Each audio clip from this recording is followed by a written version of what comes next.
Hello, beautiful souls. Before we begin our journey, I'd love to know which corner of the world you're listening from. Drop a line in the comments below.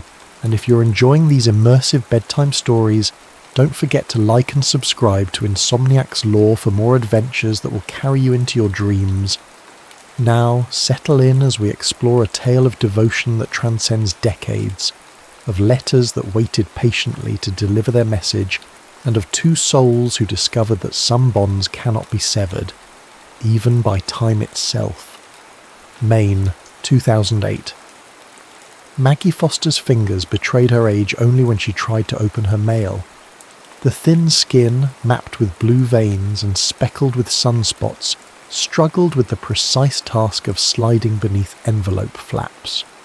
At 84, she had outlived both a husband of 53 years and the arthritis specialist who had once promised her a revolutionary treatment. The letter arrived on a Tuesday, wedged between a utilities bill and a supermarket circular featuring food she no longer had the appetite to cook. The official letterhead caught her attention: United States Military Archives, New Jersey Division. Curious, she murmured, reaching for her reading glasses. They hung from a beaded chain that her granddaughter Claire had made during a summer visit 4 years prior, before Claire had transformed from a college sophomore with streaked hair into a doctoral candidate in history with a penchant for archival research. "Gran, you need anything from town?" Claire called from the hallway, keys jingling in her hand. She had moved in temporarily to finish her dissertation, at least that was the official reason. Maggie suspected her son had orchestrated the arrangement, worried about his mother living alone since Harold's passing. "I'm fine, dear," Maggie replied, distracted by the letter now open in her hands. Her eyes scanned the typed paragraphs, then froze on a name she hadn't permitted herself to say aloud in over 6 decades. James Whittaker. Jamie. "Gran?" Claire appeared in the doorway, concern shadowing her features. "You've gone pale." Maggie's hand trembled as she extended the letter toward her granddaughter. "They found something," she whispered. "Letters. His letters." Claire scanned the document quickly, her academic training enabling her to extract the essential information. A bundle of World War II-era correspondence addressed to Margaret Evans, discovered during a digitization project. Her eyes widened. "Evans. That was your maiden name." Maggie nodded, a curious weightlessness spreading through her chest. "The archivist, this Eli Turner, he says they were never delivered. All this time, I thought." Her voice faltered. Claire sat beside her grandmother, academic curiosity temporarily eclipsed by personal concern. Who is James Whittaker? Maggie's gaze drifted to the window, beyond the neat garden Harold had meticulously maintained until his final summer, beyond the coastal pines that bordered their property, to a place only she could see. "Jamie was the boy I loved before the war took him away," she said simply. "The boy who promised to come back to me. And he didn't." Maggie's smile held 6 decades of quiet resignation. "I never knew. There were no letters, no word. After 2 years of waiting, my father said it was time to accept that Jamie was either dead or had forgotten me." She touched the letter again, as if to verify its solidity. "Now I learn his letters existed all along, sitting in some government warehouse." Claire reached for the phone. "There's a number here. This archivist, Eli, says he can forward the letters." Maggie nodded, suddenly feeling every one of her 84 years pressing down upon her shoulders. "Yes," she said softly. "I think it's time I read what Jamie wanted me to know." The first letter arrived 3 days later, carefully preserved in an archival sleeve. Maggie sat alone on the porch swing, the protective covering cool against her fingertips. Through the transparent material she could see the familiar slant of handwriting she'd once treasured in past notes and birthday cards. February 18th, 1942. "My dearest Maggie, they've finally assigned us to units. I'll be shipping out within the week. They won't tell us where, but rumours point to North Africa first. Before the official censors start blacking out half of what I write, I wanted to send you something honest and unedited. Last night, Winters, You remember Frank from school, he's in my unit, started crying in his bunk. Not loud, just the quiet kind that shakes your shoulders. Nobody said anything. I think we all understood. It's not cowardice. It's the weight of knowing we're about to step into something larger than ourselves. But here's what I realised in that moment, Mags. Everyone here is afraid of losing something or someone. I'm the lucky one. I know exactly what I'm fighting to return to. When I picture your face, with those freckles you hate but I count like constellations, I feel something stronger than fear. I'm carrying your photo, the one from the lakeside last July. Remember how the wind kept blowing your hair across your face and you kept laughing and saying the picture would be ruined? It turned out perfect, just like you. They're calling for lights out soon, so I'll end this here. I'll write whenever I can. Don't worry about responding quickly. They tell us mail might take months to catch up with us. I love you, not in the fleeting way of high school sweethearts, but in the enduring way that reshapes a person. I am better for loving you, Margaret Evans, and I'll come home to you. Always yours, Jamie. Maggie read the letter twice more, then carefully placed it back in its protective covering. The porch swing creaked gently as she rocked, cradling the physical evidence of a love she had eventually forced herself to relinquish.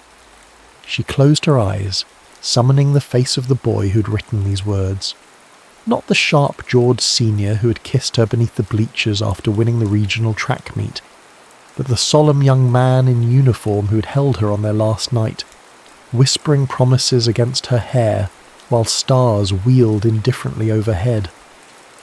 In her bedroom drawer lay the velvet box containing Harold's wedding band, removed from his finger just before they closed the casket. He had been a good husband, a faithful companion through raising children, weathering financial uncertainties and navigating the complex territory of growing old together. But he had never been Jamie, and now, 66 years too late, Jamie's words had finally reached her doorstep. The letters arrived every few days after that, each in its own archival sleeve, each bearing the careful handwriting of a young man growing older in the crucible of war.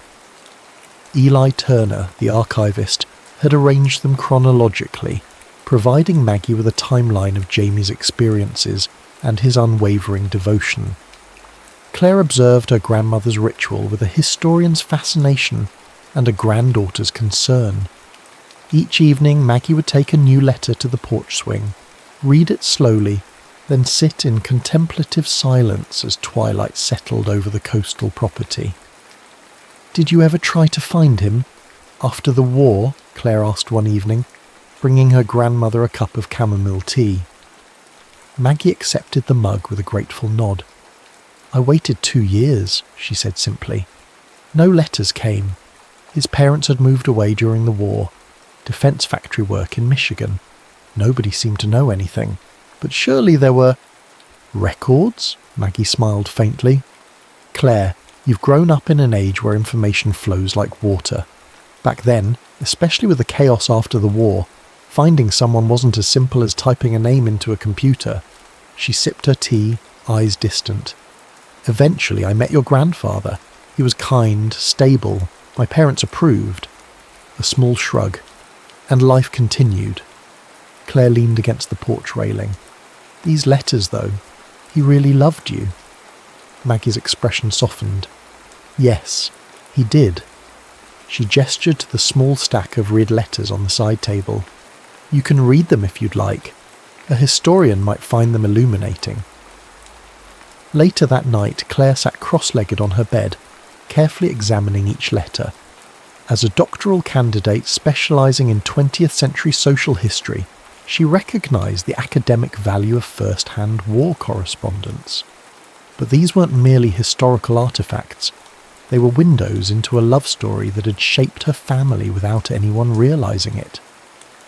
November 3rd, 1943. My dearest Maggie, we've been in Italy for 3 months now. The landscape here is both beautiful and terrible. Ancient stone buildings shattered by mortar fire, vineyards trampled by tanks.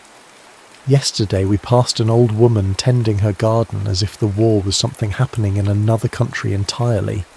She gave us tomatoes so ripe they burst at the slightest pressure, the juice running down our chins like we were kids again.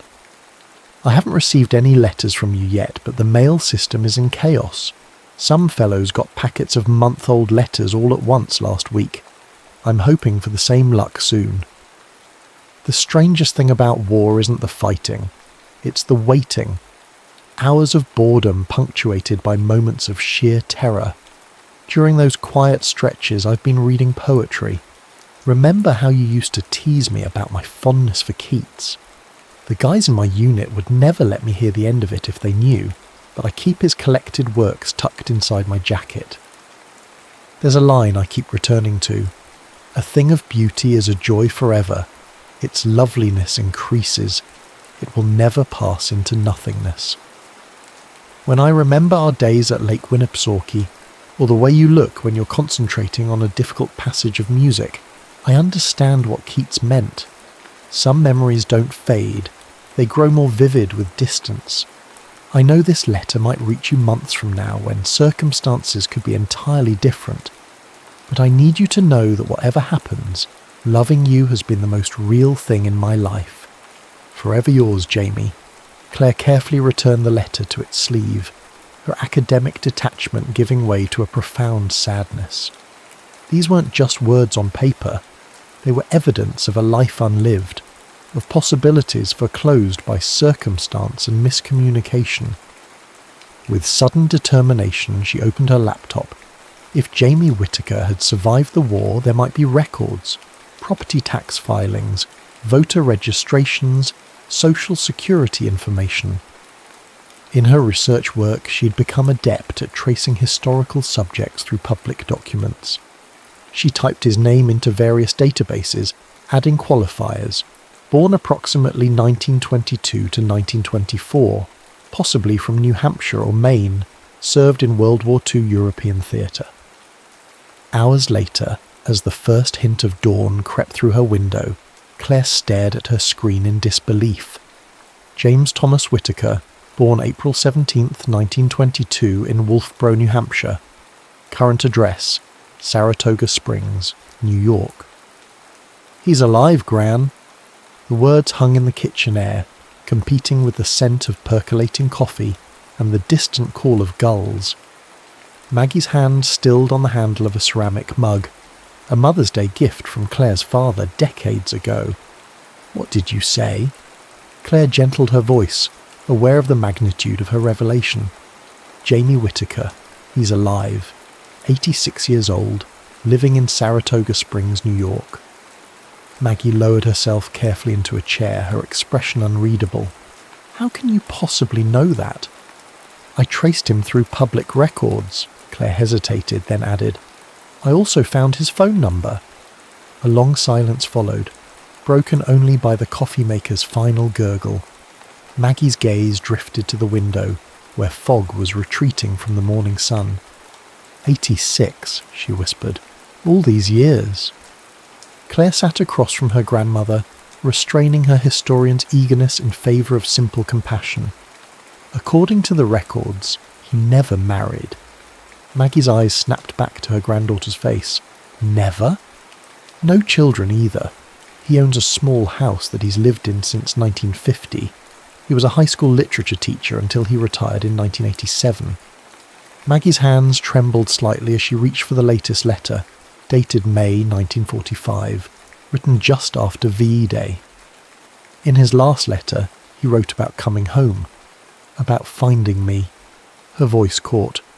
But he never did? "Perhaps he tried," Claire suggested gently. "Remember, your family moved to Portland right after the war." "But my father's hardware store was well known. Anyone asking around would have..." Maggie trailed off, her mind clearly racing through possibilities long unconsidered. Claire pushed a slip of paper across the table. "This is his number. You don't have to use it, but it's yours if you want it." Maggie stared at the sequence of digits as if they formed an incantation with unpredictable consequences. What would I even say? "Hello, it's Maggie. I just got your letters from 66 years ago. How have you been?" Despite the gravity of the moment, Claire smiled. Actually, that sounds like a pretty good opening. Maggie's laugh was fragile but genuine. Let me finish the letters first, she said, touching the small stack that remained. I need to know everything he wanted to tell me before I decide. The final letter arrived on a Friday afternoon. Unlike the others, this one came without an archival sleeve, accompanied by a note from Eli Turner explaining that this particular letter had been discovered separately, misfiled in a different section of the archives. Maggie recognised immediately that something was different. The handwriting was less steady, the paper of lower quality. She took it to the porch swing, her private reading spot, and unfolded the brittle pages with care.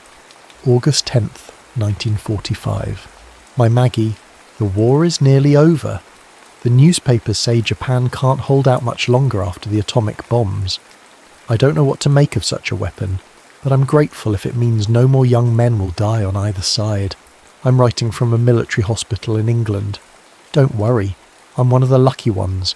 Shrapnel in my leg from a German artillery shell during the final push into Germany. It's healing well, though the doctors say I'll always have a slight limp. A small price to pay for coming home alive when so many didn't. You haven't replied to any of my letters, and I've tried not to let dark thoughts take root. War changes people.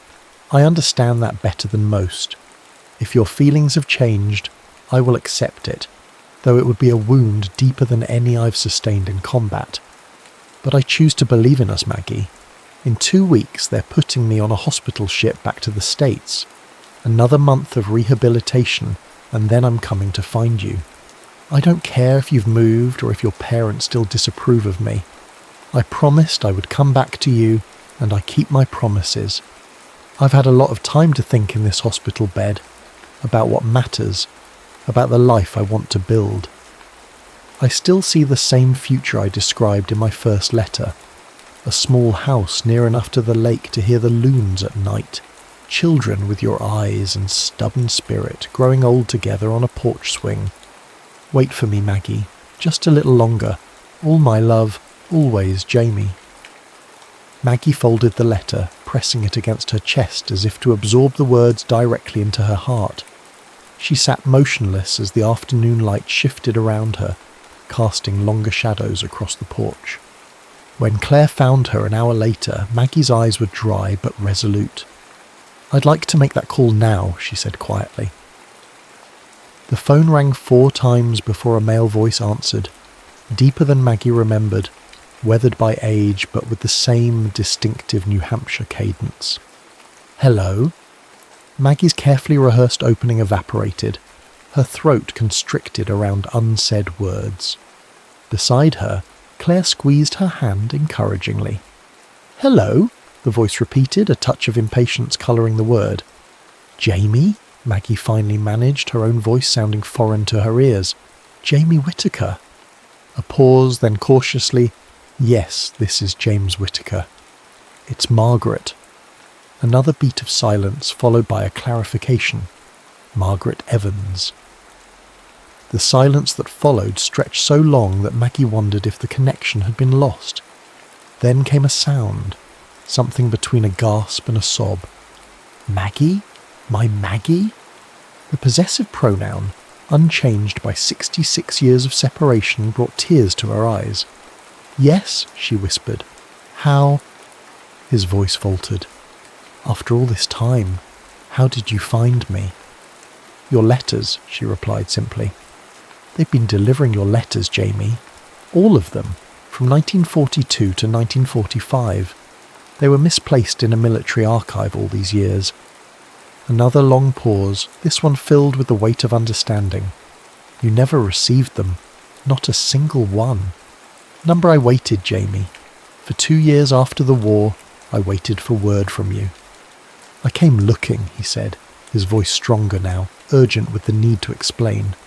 When I was discharged, I went straight to your house. A different family was living there. They said the Evans family had moved away during the war. I tried to find your father's store. We moved to Portland, Maggie interrupted gently. Dad's health was failing. The doctor recommended the city closer to medical care. I asked everyone in town who might remember you. Some said you'd moved on, maybe even married." His voice grew softer. "Eventually, I believed them." Maggie closed her eyes, imagining the young man with the injured leg searching for her, encountering dead ends at every turn. "I married in 1949, she admitted. "Harold Foster. He passed 3 years ago." "I'm sorry for your loss," Jamie said, the genuine empathy in his tone bringing fresh tears to Maggie's eyes. "Were you happy at least? Did he treat you well?" The question, selfless in its concern, cemented what Maggie already knew. This was still her Jamie, the boy who had written those beautiful letters, whose heart had remained true even across an ocean and through the horror of war. "He was a good man," she answered honestly. "We raised 2 children. I have 4 grandchildren." She smiled at Claire, who was pretending not to eavesdrop. "My granddaughter Claire was the one who found you."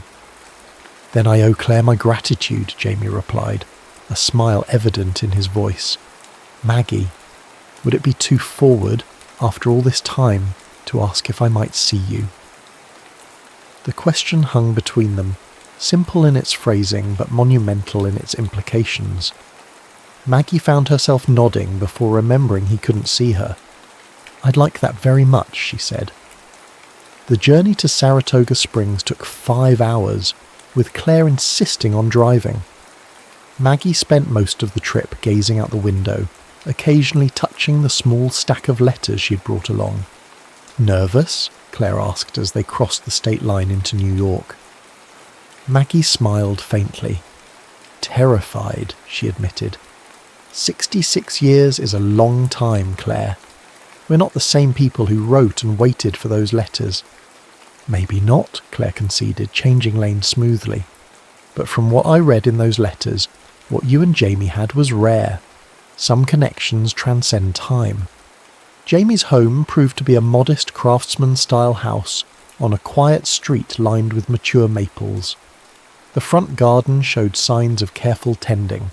Late-season roses climbed a trellis, and chrysanthemums provided splashes of autumn colour. Claire parked at the curb, then turned to her grandmother. "Ready?" Maggie smoothed her blouse, a soft blue that her daughter always said brought out her eyes, and nodded. "As I'll ever be." They were halfway up the front walk when the door opened.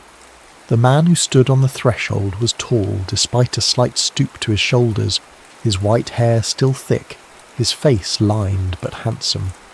He leaned lightly on a cane, a permanent reminder of that long-ago German shell. For a moment, both Maggie and Jamie remained frozen, separated by 10 feet of concrete walkway and 66 years of divergent lives. Then Jamie smiled, the same smile that had once made 17-year-old Maggie Evans forget her own name, and the decades seemed to compress. "You still have those freckles," he said, his voice thick with emotion. Maggie laughed softly, tears threatening. "And you still notice them." Claire, suddenly feeling like an intruder in a deeply private moment, touched her grandmother's arm. "I'll wait in the car for a bit," she murmured. Maggie nodded absently, her attention fixed on the man carefully navigating the 3 steps down from his porch. When Jamie finally stood before her, she allowed herself to really look at him, to reconcile the boy from her memories with the elderly man who had lived an entire lifetime without her. "I brought your letters," she said, holding out the small bundle. Jamie's eyes, still the same remarkable shade of hazel, though now surrounded by a network of fine wrinkles, filled with tears. "I never stopped wondering if they reached you." Without conscious thought, Maggie stepped forward into his embrace. His arms came around her, tentative at first, then with the certainty of recognition.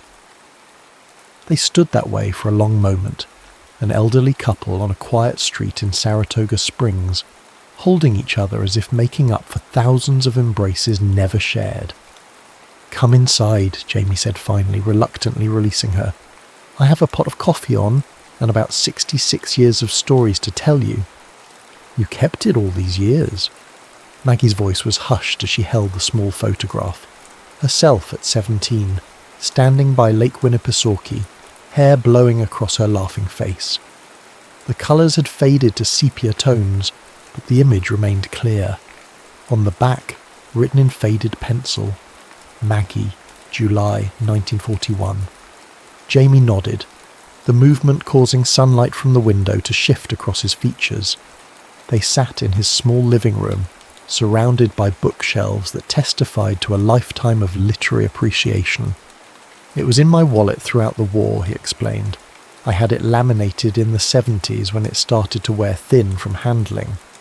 Claire, who had joined them after a discreet interval, studied the interactions between her grandmother and Jamie with fascination. There was an ease between them that defied their long separation, a comfortable shorthand that suggested their connection had somehow persisted despite decades without contact. "Would you like to see the garden?" Jamie asked, reaching for his cane. "The afternoon light is particularly nice this time of year." As the elderly couple moved toward the back door, Claire hung back. "I think I'll make some calls," she said. "Take your time." The garden proved to be larger than the front yard had suggested. A thoughtfully designed space with winding paths, a small pond with water lilies, and several comfortable seating areas. Jamie guided Maggie to a wooden bench beneath a maple tree beginning its autumn transformation. "I started gardening after I retired," he explained. "Needed something to fill the days."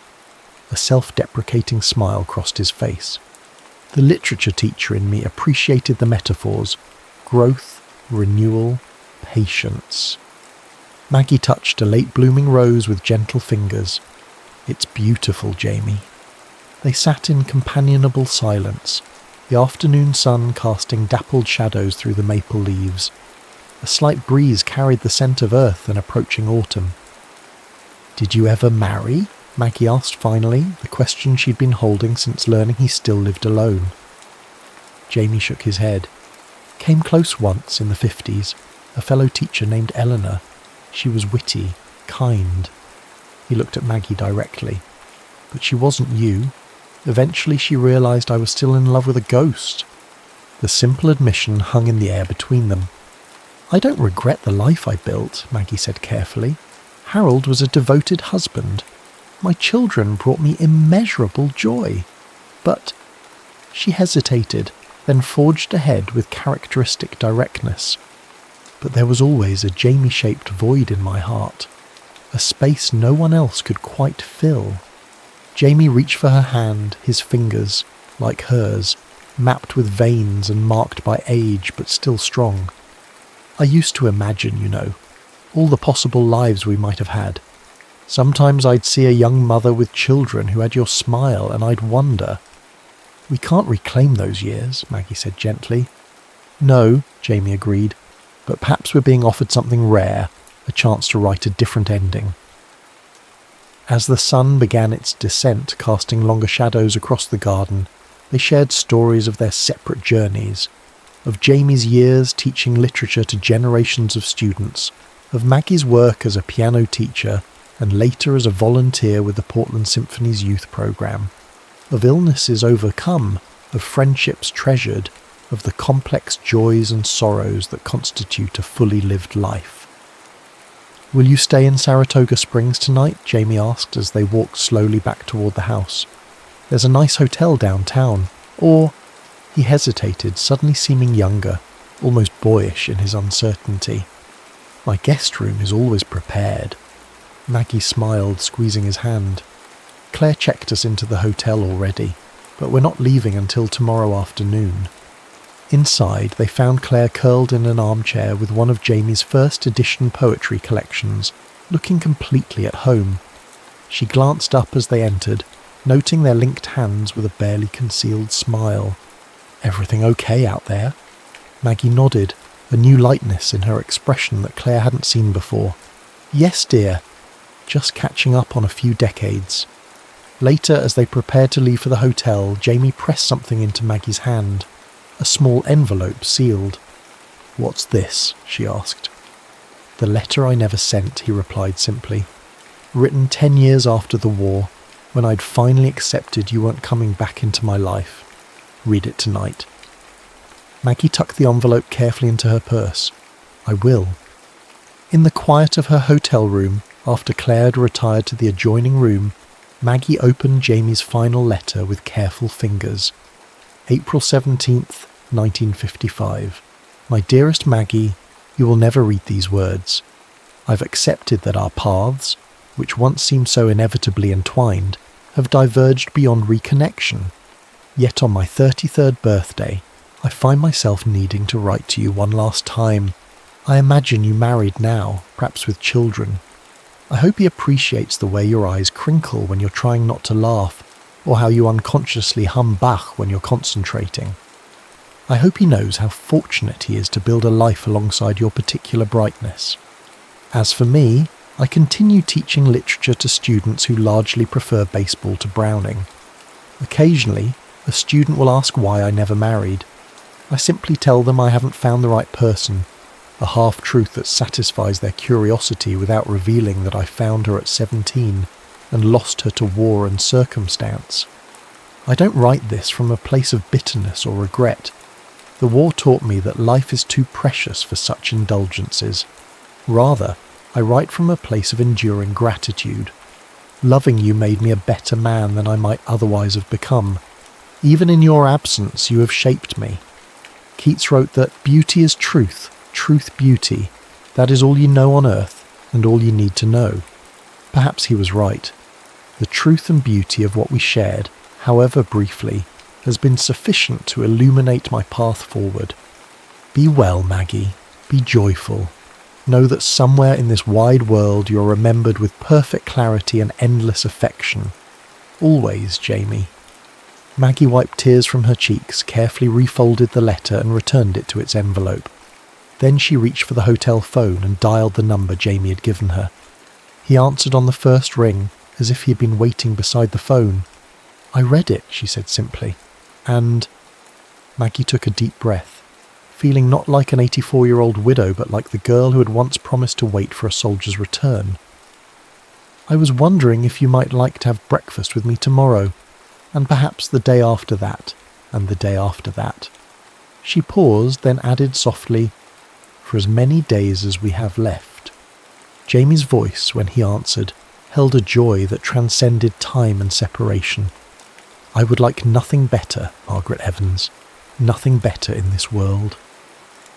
3 months later, Jamie invited Maggie to his garden, now transformed by early summer blooms.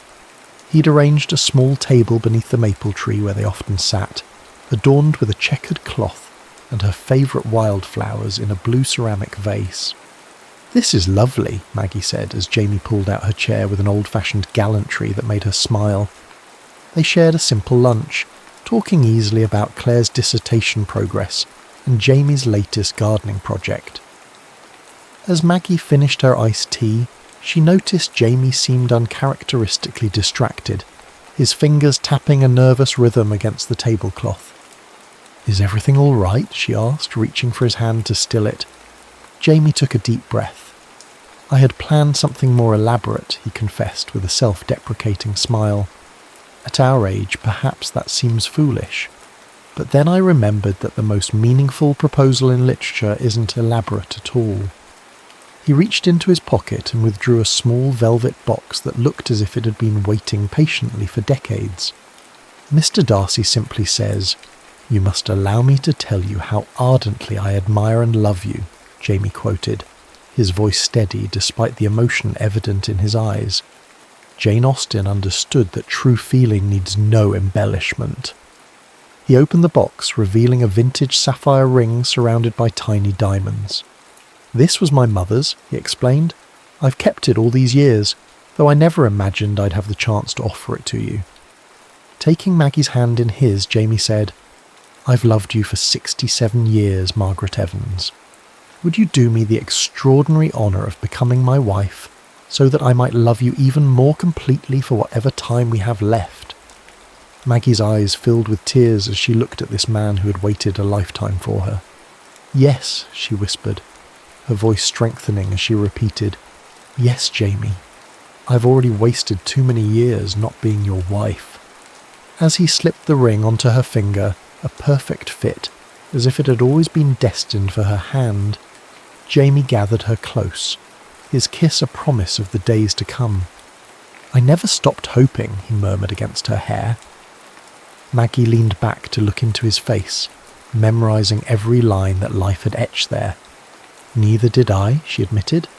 "I just didn't know what I was hoping for until your letters found me." 1 year later, on a perfect autumn day in Maine, Maggie and Jamie were married in a small garden ceremony. Claire stood as witness, alongside a handful of close friends and family members who had watched with wonder as this improbable love story unfolded. As Jamie slipped a simple gold band onto Maggie's finger, he whispered words from the last letter she had received from the archives. "Wait for me, Maggie, just a little longer." And Maggie, radiating a happiness that belied her 85 years, replied with the words she had waited 67 years to say. "I'm done waiting, Jamie Whittaker. From now on, we walk together." The end.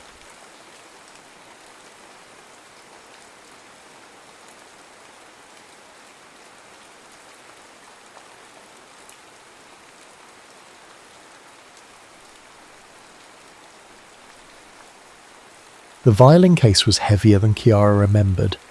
Perhaps grief added weight to ordinary things. Rain pelted the water taxi as it carved through the Grand Canal, Venice unfurling before her in watercolour greys.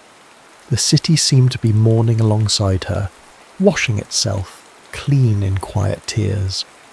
3 days since her mother's funeral, and here she was, returning to the apartment that had housed Emilia Sartori's final breaths. "Just here, Signora," the driver said, guiding the boat to a weathered dock. Chiara paid him and stepped into the drizzle, her mother's vintage umbrella spreading above her like a black flower.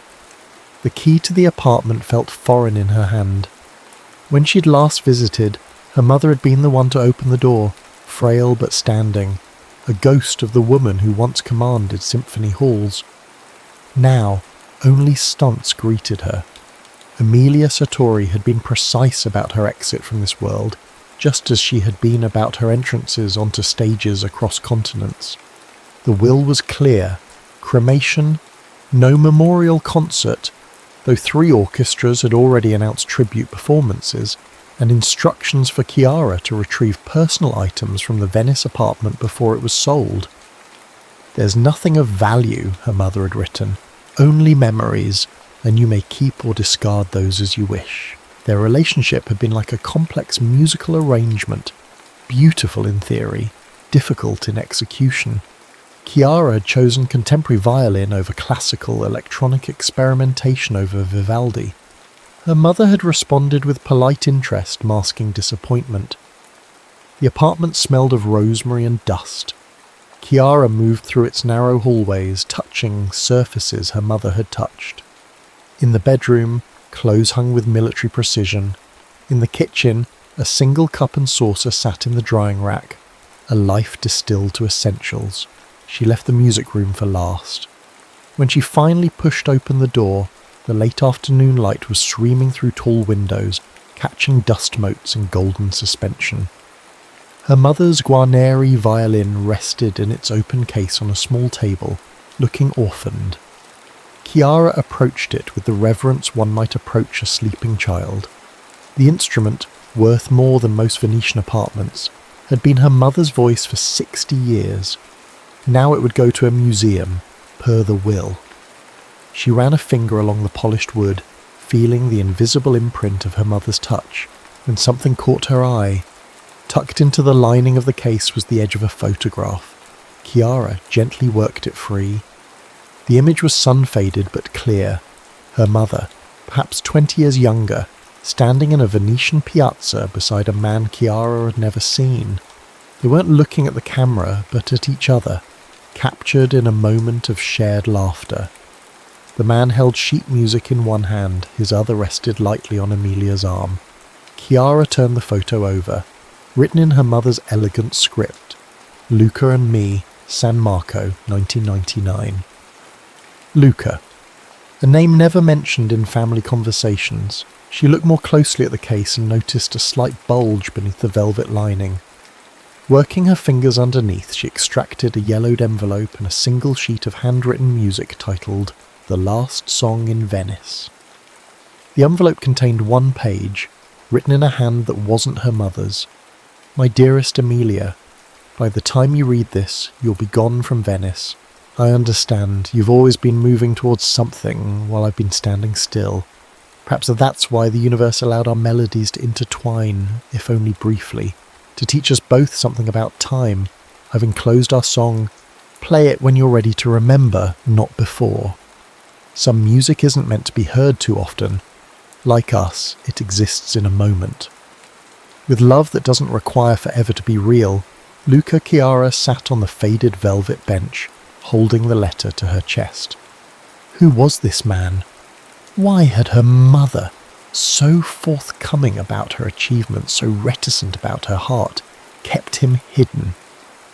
A knock at the door startled her. She wasn't expecting anyone. She opened it to find an elderly woman with sharp eyes and a cane. "You must be Chiara," the woman said. Her English carried on in an Italian accent. "I'm Sophia Ricci. I lived across from your mother for 15 years. I saw the lights on and thought I should introduce myself." "Please come in." Sophia moved slowly into the apartment, her cane tapping a gentle rhythm. "Your mother was a private woman, but I think she would want you to understand her life here." "Did you know her well?" "Well enough to bring you this." Sophia reached into her bag and extracted a leather-bound journal. "She asked me to give it to you if you came. She said you might have questions." Chiara accepted the journal, her throat tightening. "Did you ever hear her mention someone named Luca?" she asked. Sophia's expression softened. "Ah, so you found him. Who was he?" The old woman smiled sadly. "That's not my story to tell, but it's all there." She gestured to the journal. "Just promise me you'll read it where they played." "At the Piazza della Musica Persa, the Square of Lost Music. It's not on tourist maps, but any local can point the way." After Sophia left, Chiara sat by the window, watching Venice slip into evening, the journal unopened beside her. Outside, a church bell tolled 7 times. She thought of her mother hearing those same bells year after year, keeping whatever secrets this journal held. As darkness fell, she opened to the first page and began to read. Venice, May 12th, 99. Tonight I heard jazz in the piazza. I followed the sound like a woman possessed and found him there. Fingers dancing over keys, creating worlds I've never allowed myself to enter. He plays like a man without fear. How strange it must be to make music without the certainty of notes on a page. Venice, May 99. Amelia Sartori stood on her small balcony watching evening descend on the canals. Her 51st birthday had passed uncelebrated the day before. What was there to mark after all? Another year of borrowed time. Dos Rinaldi's words echoed. 2 years, maybe 3, before the tremors make public performance impossible. She'd sought second and third opinions, but the diagnosis remained. Early onset Parkinson's disease, progressing faster than they'd hoped. Already she could feel the betrayal in her fingers, slight hesitations, moments when her legendary precision faltered. No one in the orchestra had noticed yet, but she could hear it, that microscopic space between intention and execution. For someone else, perhaps it wouldn't matter. For Amelia Sartori, first chair violinist with the Rome Philharmonic for 22 years, it was the beginning of the end. This European tour would be her last. She'd decided but told no one, not even her daughter. Especially not her daughter, who had chosen her own musical path, electronic and experimental, a rejection of everything Amelia had built. The sounds came to her on the night breeze, piano notes, scattered like coins across the evening air. Not classical, something looser. Jazz. She didn't care for jazz, with its improvisation and lack of structure. But tonight the melody pulled at her. Amelia found herself walking, following the music through narrow alleys and over footbridges, until she emerged into a small piazza she'd never noticed before. A modest fountain burbled at its centre, and beside it sat a weathered grand piano. A man played, his fingers moving with casual mastery, his eyes closed. The audience was sparse, a few tourists, some locals nursing espressos at outdoor cafe tables. The music didn't seem to care. It spilled out, filling the space between buildings, climbing towards stars just beginning to appear. Amelia stood in shadow, listening. The man played like he was having a conversation with the night itself, asking questions, receiving answers, sometimes arguing, sometimes making love. She found herself holding her breath between phrases. When he finished, people applauded politely and dropped euros into a hat on the piano. Most drifted away. Amelia remained, unable to explain to herself why she stayed. The pianist noticed her. He was older than she had first thought, perhaps 50, with silver threading through dark hair and lines etched beside eyes that caught the lamplight. He nodded to her as if they were colleagues, then began another song. This one she recognised, a jazz interpretation of the Adagietto from Mahler's Fifth Symphony. The audacity of it should have offended her. Instead, she found herself stepping closer. When he finished, they were alone in the piazza. "You're still here," he said in Italian. "You must really need music tonight." "Or perhaps I'm just lost," she replied. He smiled. Nobody gets lost in Venice. They just find places they weren't looking for. He extended a hand. "Luca Moretti." "Amelia." "Just Amelia?" His eyes sparkled with mischief. "For tonight." He studied her, head tilted. "You're a musician." She raised an eyebrow. "How can you tell?" "You have the posture of someone who spent a lifetime being watched. And you listen differently than other people. Not passively, you were analysing." "Perhaps I was judging," she said. He laughed, a warm sound that seemed to belong to the piazza. "Even better. Tell me, what was the verdict?" "Your Mahler was unorthodox." "Ah, so you know your classical music, and I'm not sure Mahler would have approved." "Mahler is dead. I play for the living." He gestured to the bench beside him. "Would you like to try?" She instinctively stepped back, suddenly protective of her hands. "No, thank you." He nodded, seeming to understand something she hadn't said. "Another night, perhaps. I play here most evenings, unless it rains. Then I move to the covered corner by the cafe. Do you live nearby?" "Just there." He pointed to a narrow building with green shutters. "Second floor, the apartment with the red geraniums. And you?" "I'm just passing through." "Ah, a tourist." "A visitor," she corrected. "For work." "And what work brings you to Venice in May?" She hesitated, then decided there was no harm in truth to a stranger. "I'm performing with the Rome Philharmonic. We have 3 concerts at La Fenice." His eyes widened, then narrowed in recognition. "You're not just Amelia. You're Amelia Sartori." She inclined her head, neither confirming nor denying. "I saw you perform in Milan years ago. Sibelius. You made the violin sound like it was breaking apart and reforming with each note." Something inside her warmed at the description. Not the usual platitudes about technical precision or emotional control. "Will you come back?" he asked as she turned to leave. "Tomorrow night?" She should have said no. She had rehearsal in the morning, a strict regimen of rest and practice that had governed her days for decades. "Perhaps," she said instead. She did return the next night, and the night after. They talked about music, about Venice, about the quality of light on water. He never asked why she wouldn't play, and she never offered.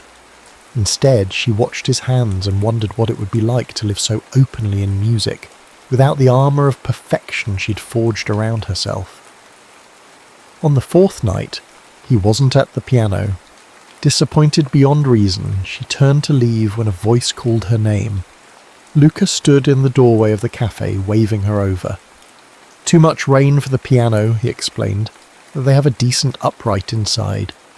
She followed him into the warm cafe, where the owner greeted Luca like family.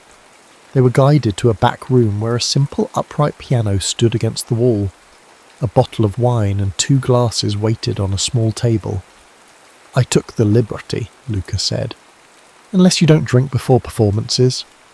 "Not usually," she admitted, "but I'm not performing tonight." The wine was rich and earthy. The room was intimate, just large enough for the piano and table.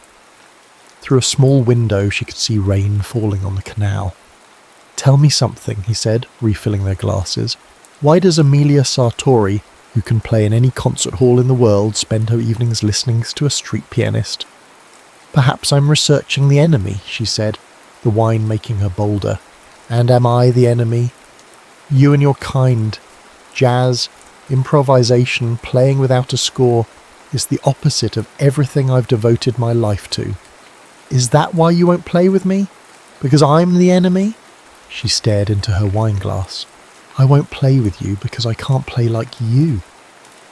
"I don't want you to play like me. I want you to play like you." "And what if—" the word stuck in her throat. "What if I can't play like me anymore either?" Understanding dawned in his eyes. "Your hands."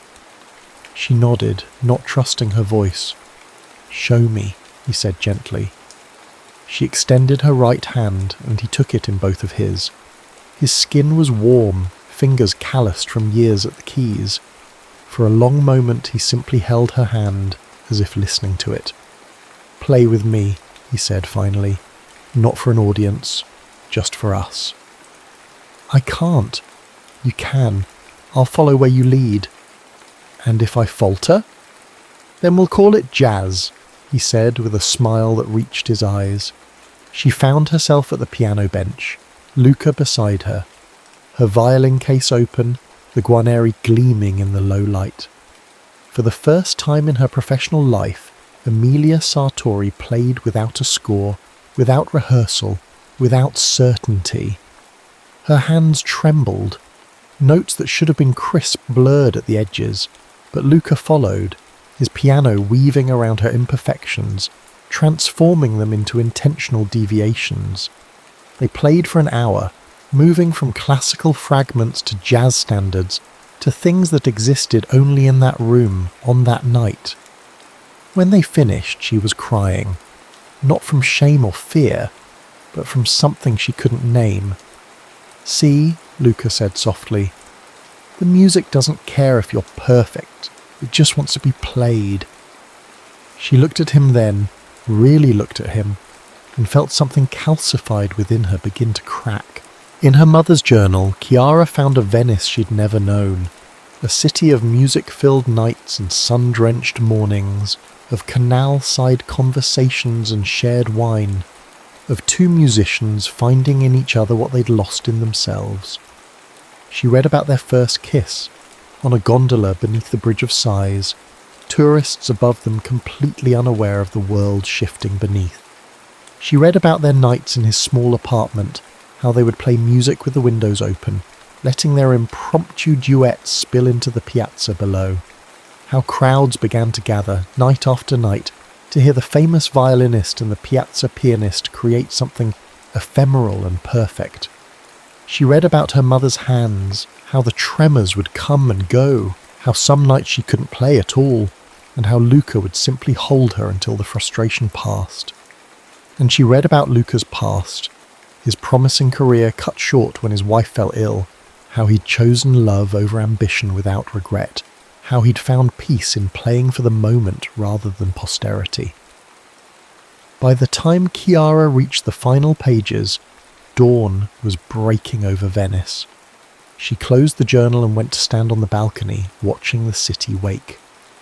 The same view her mother must have had, 26 years ago when she wrote, "Venice, June 19th, 1999. I leave tomorrow. The tour ends, reality waits. Luca asked me to stay. We can play until the notes run out," he said. I almost said yes, but what would we become, his hand steady while mine fail? How long before resentment replaced love? How long before I couldn't bear to touch my violin at all? Better a perfect memory than an imperfect forever. At least this is what I tell myself as I pack my case. He doesn't know I'm leaving. Cowardice, perhaps, or mercy. For him or for me, I'm not sure anymore. As the sun climbed higher, Chiara made her decision. She would find the Piazza della Musica Persa. She would understand why her mother had kept this love story hidden for so long. Why she'd returned to Venice years later to live alone with only these memories for company. She bathed and dressed, tucking the journal and the sheet music into her bag. Outside, Venice was alive with morning light and the sounds of a city built on water. "Excuse me," she asked a passing fruit vendor.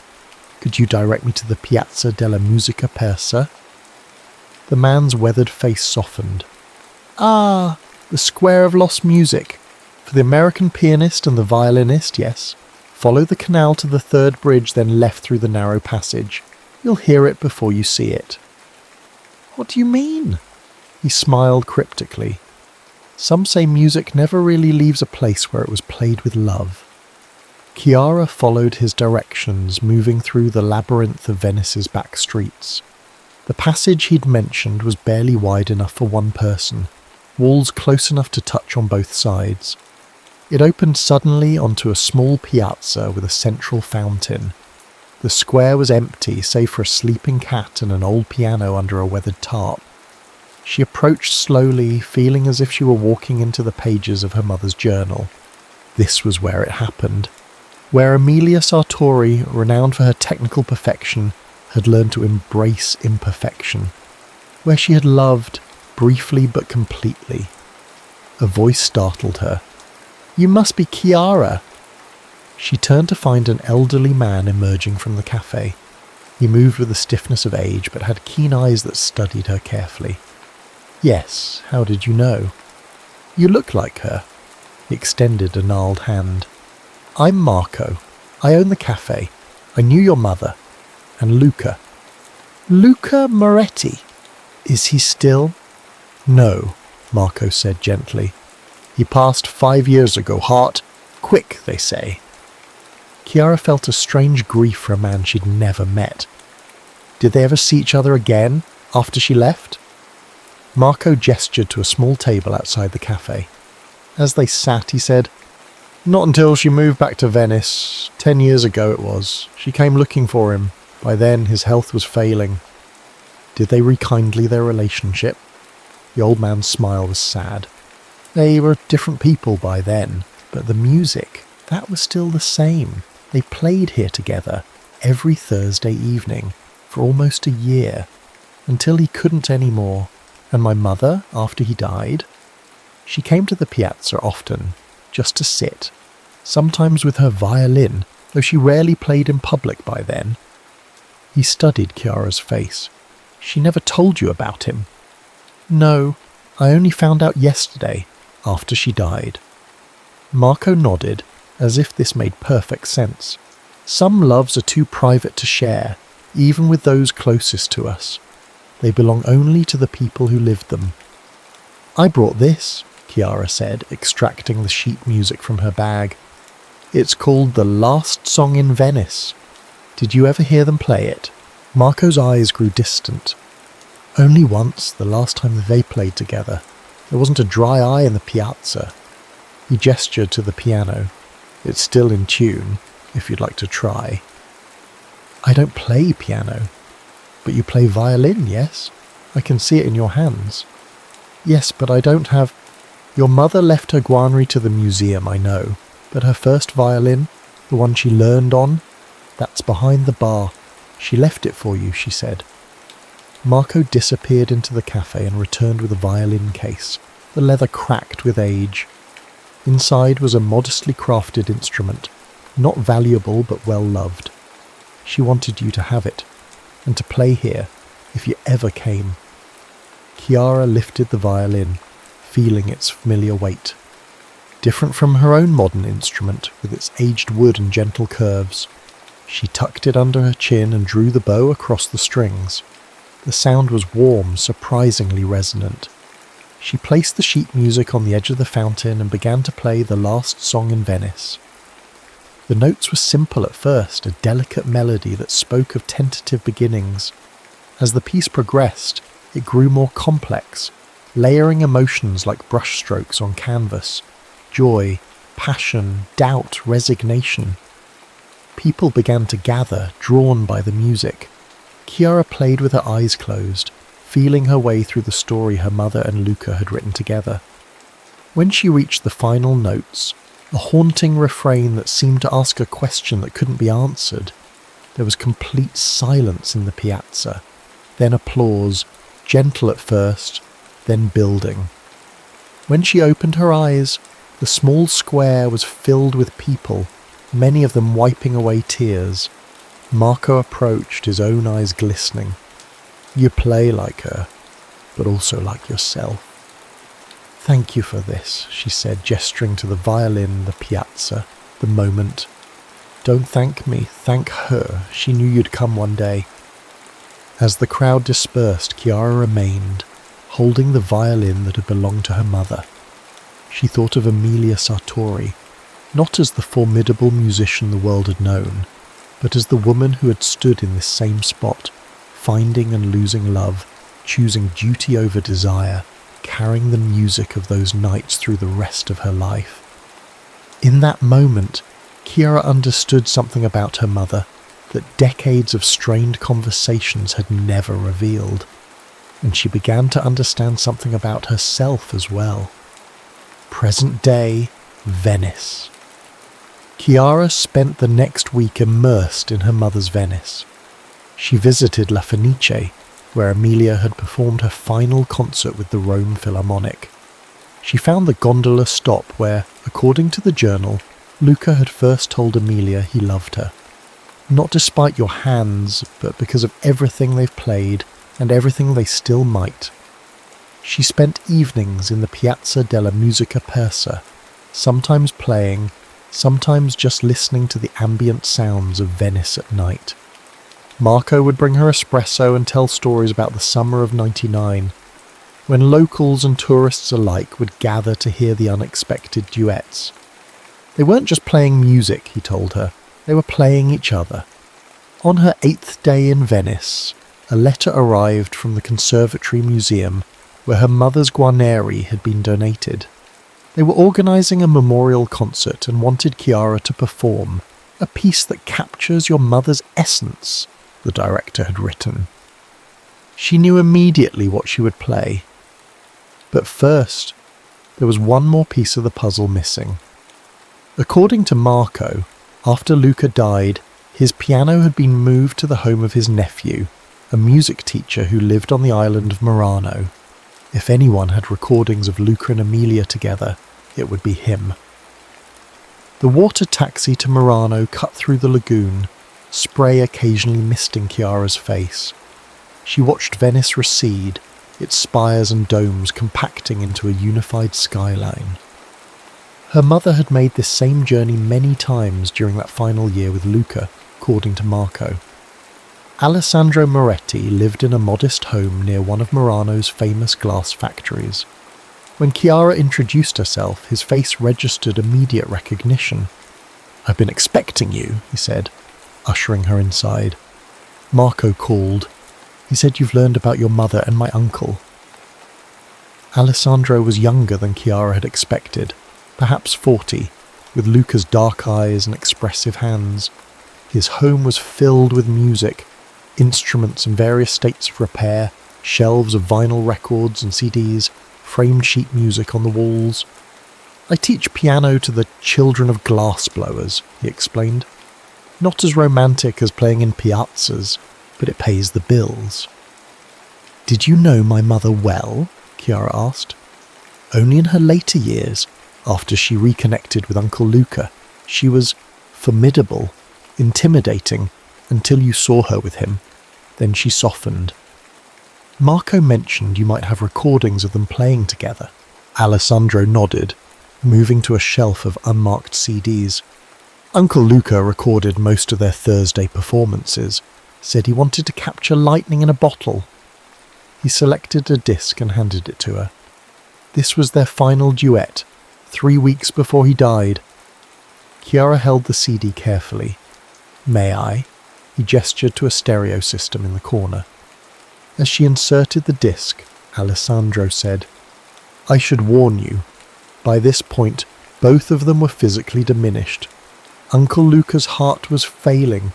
Your mother's condition had progressed. The music reflects that."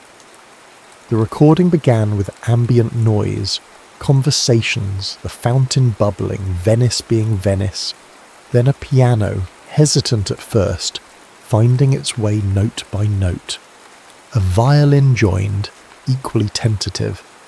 Chiara recognized the last song in Venice, but this version was different from the sheet music, more fragile, more human. She closed her eyes, listening to her mother and Luca navigate the piece. There were missed notes, moments when tempos didn't quite align. But there was also a conversation happening between the instruments, a tenderness that transcended technique. As the final notes faded, Chiara heard something unexpected. Applause, yes, but also her mother's voice captured by the microphone. That was for everyone who's ever loved something they couldn't keep. When the recording ended, Chiara opened her eyes to find Alessandro watching her intently. "Your mother was an extraordinary musician," he said, "but I think she was at her most extraordinary in her imperfections."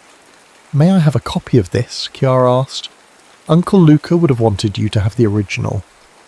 As she prepared to leave, Alessandro added, "There's one more thing." He retrieved a small wooden box from a bookshelf. "After he died, we found this among his effects. It has your mother's name on it." The box contained a single item, a fountain pen. "I don't understand," Chiara said. "Neither did we at first. Then we realized it was the pen she used to write in her journal the summer they met. She must have left it behind when she departed suddenly. He kept it all those years." Chiara held the pen, imagining her mother's hand gripping it as she recorded her innermost thoughts, her fears about her failing health, her unexpected love, her agonizing decision to leave. "Thank you," she said, emotion thickening her voice. On the water taxi back to Venice, Chiara reflected on all she'd learned. Her mother, always so controlled in life, had experienced a brief period of beautiful chaos with Luca. She'd walked away from it, returned to her ordered existence, raised a daughter alone, built a legendary career. But she'd kept the memory close, finally returning to Venice when her performing days were over. Had she regretted her choice? The journal offered no clear answer, but the fact that she'd sought Luca out decades later, that she'd played with him despite her progressed condition, suggested she'd carried him with her all along. Back at the apartment, Chiara sat at her mother's writing desk and began composing a piece to accompany The Last Song in Venice, a daughter's response to a mother's hidden heart. The memorial concert at the Conservatory Museum drew an international audience. Former colleagues, students, admirers of Emilia Sartori's perfectionist brilliance filled the intimate performance space. Chiara, waiting backstage with her mother's first violin, felt oddly calm. The museum director's introduction was brief. "Tonight we honour not only a musical legacy, but the woman behind the music. Her daughter, Chiara Sartori, will perform a piece that captures something essential about Emilia that perhaps we never fully understood." Chiara walked onto the stage where behind her, a large photograph of her mother in her prime was projected, Emilia in profile, violin raised, eyes closed in concentration. It was the image the world knew. "Good evening," Chiara began. "My mother was known for her technical precision, her unwavering commitment to the score as written. What many of you don't know is that there was another side to her musicality, one she kept private until the final years of her life." She explained about finding the journal, about discovering Luca Moretti, and the summer of improvised duets in a hidden piazza. "The piece I'll play tonight is called The Last Song in Venice. It was composed by Luca for my mother, capturing their brief but profound connection. I'll be playing it on her first violin, the instrument she used during that Venetian summer." Chiara placed the CD player beside her and pressed play. The recorded piano introduction began, Luca's part. from their final performance together. When the violin would normally enter, Chiara raised her mother's instrument and joined the recording, playing not to the audience but to Luca's phantom piano. The piece unfurled like Venice itself, complex, layered with history, simultaneously melancholy and beautiful. Chiara followed the emotional arc that Luca had composed and that her mother had completed, adding her own interpretations where it felt right. When the final notes faded, there was silence, then gentle weeping from several corners of the hall, then applause, building into a standing ovation. Later, as attendees filtered out, the museum director approached Chiara. "That was unexpected," he said, "and perfect. We would like to include the sheet music and recording in the permanent exhibition alongside the Guarneri." "I think my mother would want that," Chiara said, "to be remembered not just for her perfection." The following morning, Chiara returned to the Piazza della Musica Persa one last time.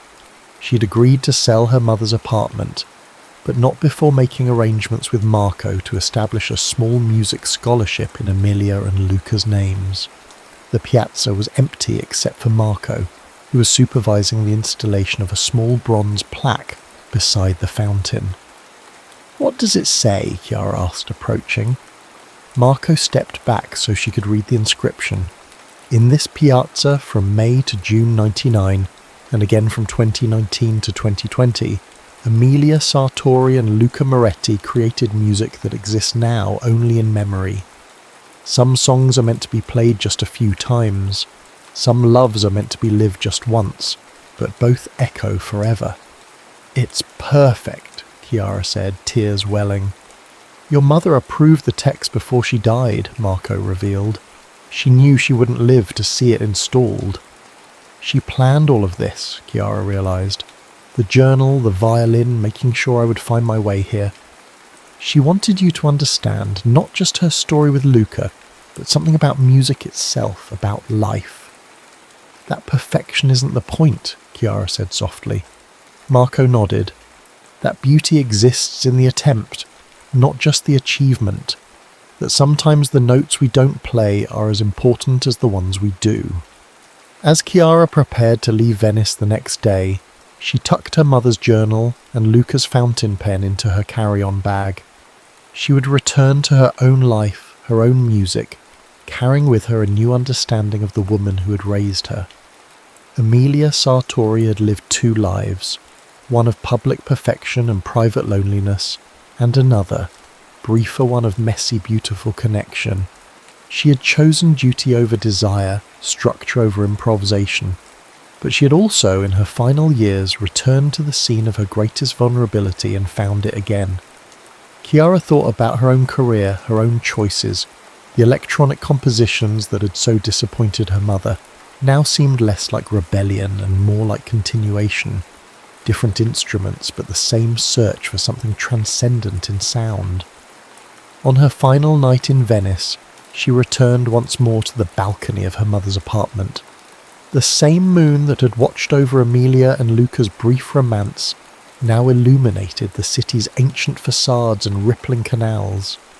Below, a solitary pianist played in a different piazza, the notes drifting up like prayers.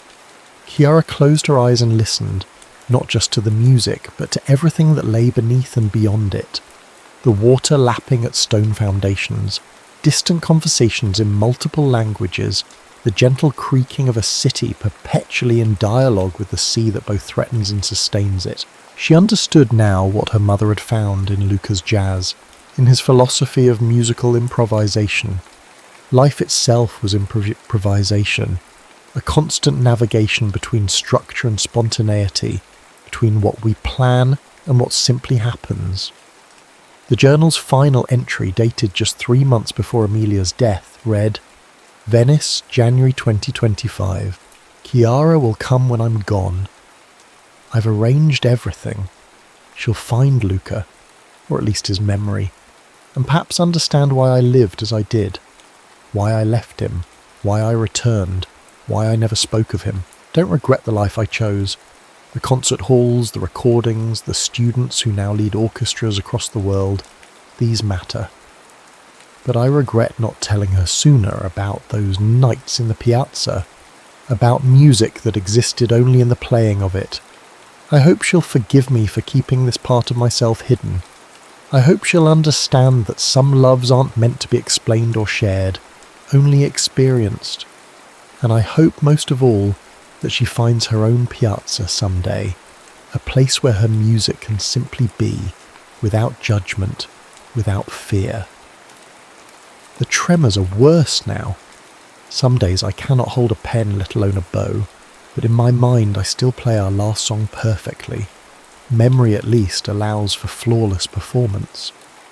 Chiara closed the journal and held it to her chest. In the morning she would leave Venice, carrying with her both versions of her mother, the perfectionist and the improviser, the woman who chose duty and the woman who, however briefly, chose love. But tonight, under a Venetian moon that had witnessed centuries of partings and returns, she allowed herself to simply be her mother's daughter, listening to distant music fading into night, the end.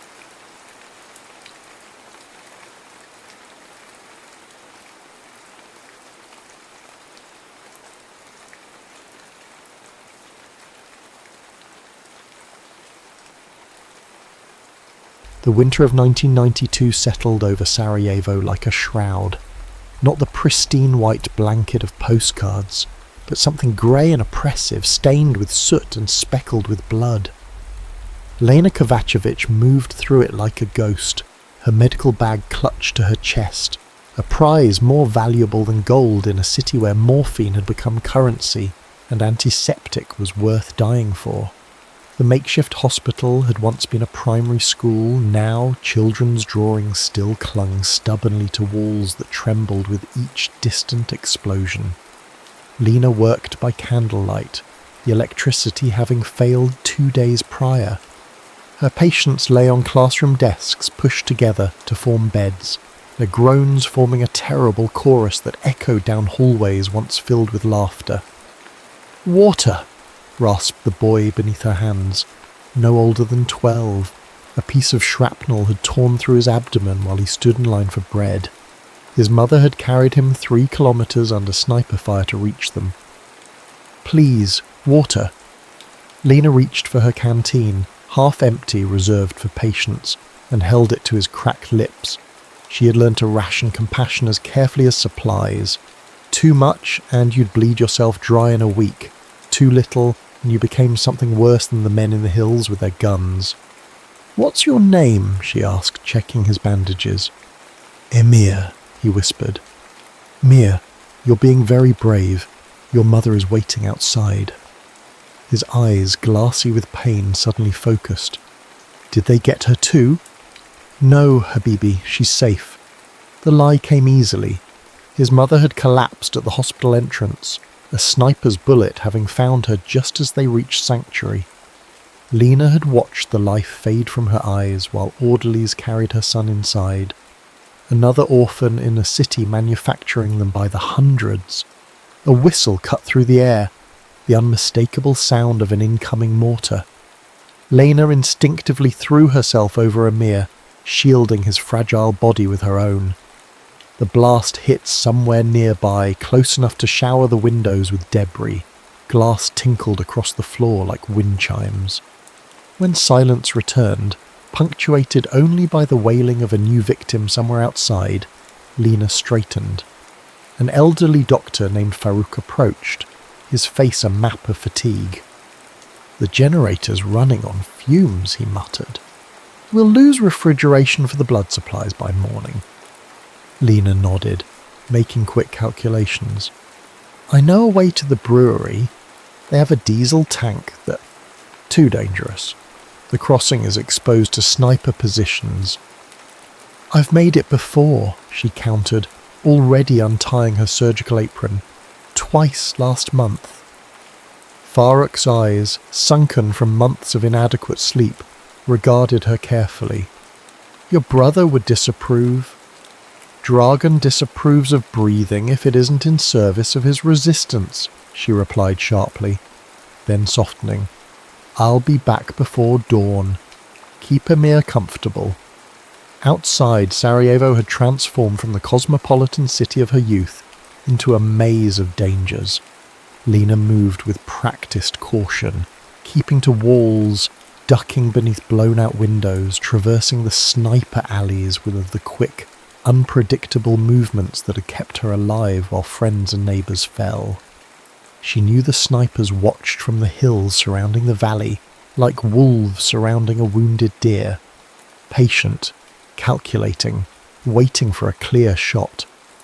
The thought of those scopes, those eyes behind them, sent a chill through her that had nothing to do with the bitter cold. Who were these men who watched day after day as civilians scavenged for survival? Did they see people through their crosshairs, or merely targets? Midway to the brewery, a distant memory ambushed her. Sitting on a sunlit hillside with Marco, their 10-year-old legs dangling, sharing a stolen cigarette and swearing blood oaths of friendship. Those same hills now harboured men who would kill her without hesitation. Was Marco among them? The childhood friend who had taught her to skip stones across the Miljacka River, whose mother had made the best tufahija in the neighbourhood, whose last name, Yankovic, had suddenly mattered in ways neither of them understood when the troubles began. A sharp crack echoed through the street, followed by the distinctive ping of a bullet striking metal nearby. Lena froze, then dove behind an abandoned car. Her heart hammered against her ribs as she pressed herself into the cold ground, making herself smaller, invisible. Another shot followed, this one splintering the pavement inches from her hiding place. Not random fire, someone was targeting her specifically. She crawled beneath the chassis of the car, ignoring the biting cold of the metal against her back. Through the wheel well, she could see a portion of the hillside where the shot had originated. Nothing but darkness and the vague silhouette of trees. Minutes passed, stretching into an hour. The sniper was patient, but Lena had learned patience too. It was the first lesson of surviving a siege.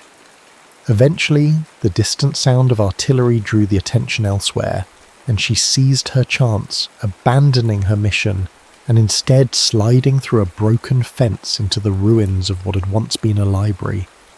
The building's roof had partially collapsed, but some interior walls still stood.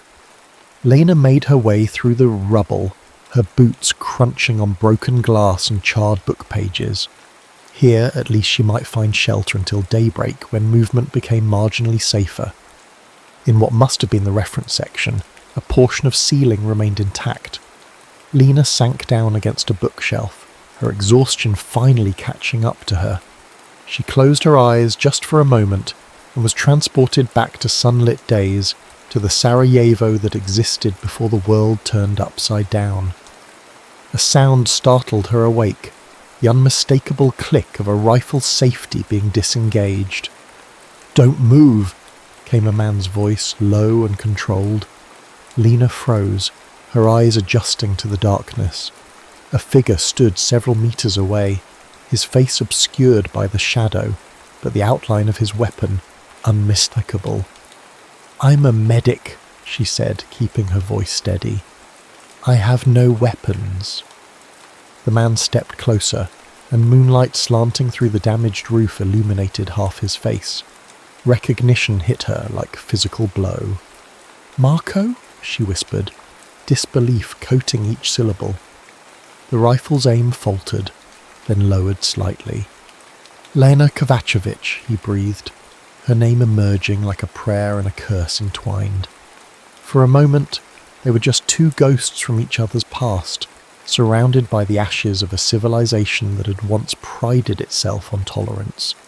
Then reality reasserted itself. He in a Serbian military uniform, she with the green armband marking her as a Bosniak medical worker. "Have you come to kill me then?" she asked quietly, finding strange courage in the absurdity of their reunion.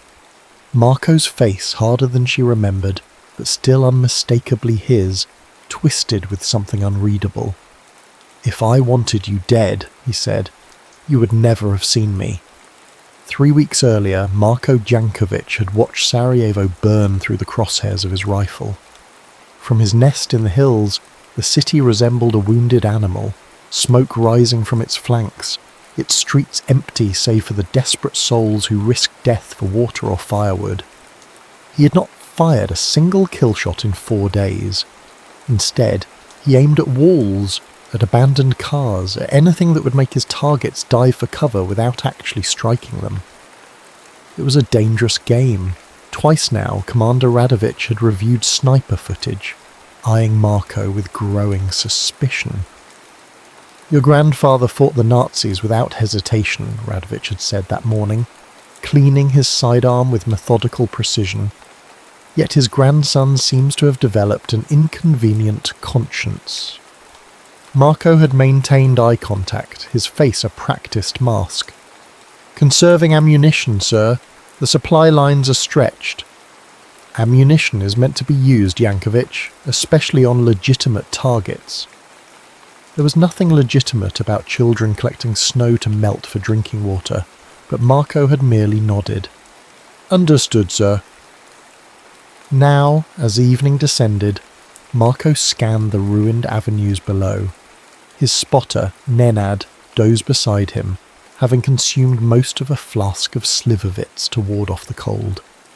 The radio crackled occasionally with encoded messages from other positions, but their sector had been quiet.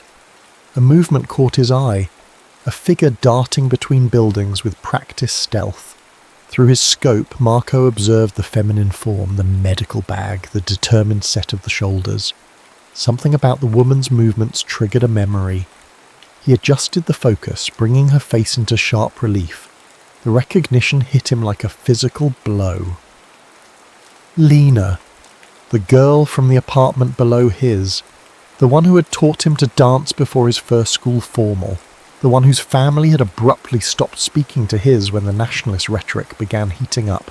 She paused at an intersection, checking for danger, unaware that she had already been seen. Marco's finger hovered near the trigger, not to shoot, but in acknowledgement of a terrible irony. Here she was, saving lives while he was assigned to end them. He tracked her movement, providing invisible protection. When another sniper's bullet struck near her position, Marco swiftly located the shooter 2 nests over and did something he had promised himself he would never do. He fired at a countryman, sending a round close enough to the other sniper's position to make him duck and curse over the radio. "What the hell?" Nenad jerked awake beside him. "Did you fire?" "Thought I saw movement," Marco lied smoothly. "Just a dog." Later, after Nenad had fallen back into his drunken slumber, Marco watched Lena take shelter in the library. He knew he was crossing a line that could not be uncrossed, but after months of following orders that hollowed him out with each passing day, the sight of her had awakened something he thought long dead. He waited until full darkness before slipping away from his post, leaving Nenad snoring softly. The descent into the city was perilous. Serbian patrols were under orders to shoot deserters on sight.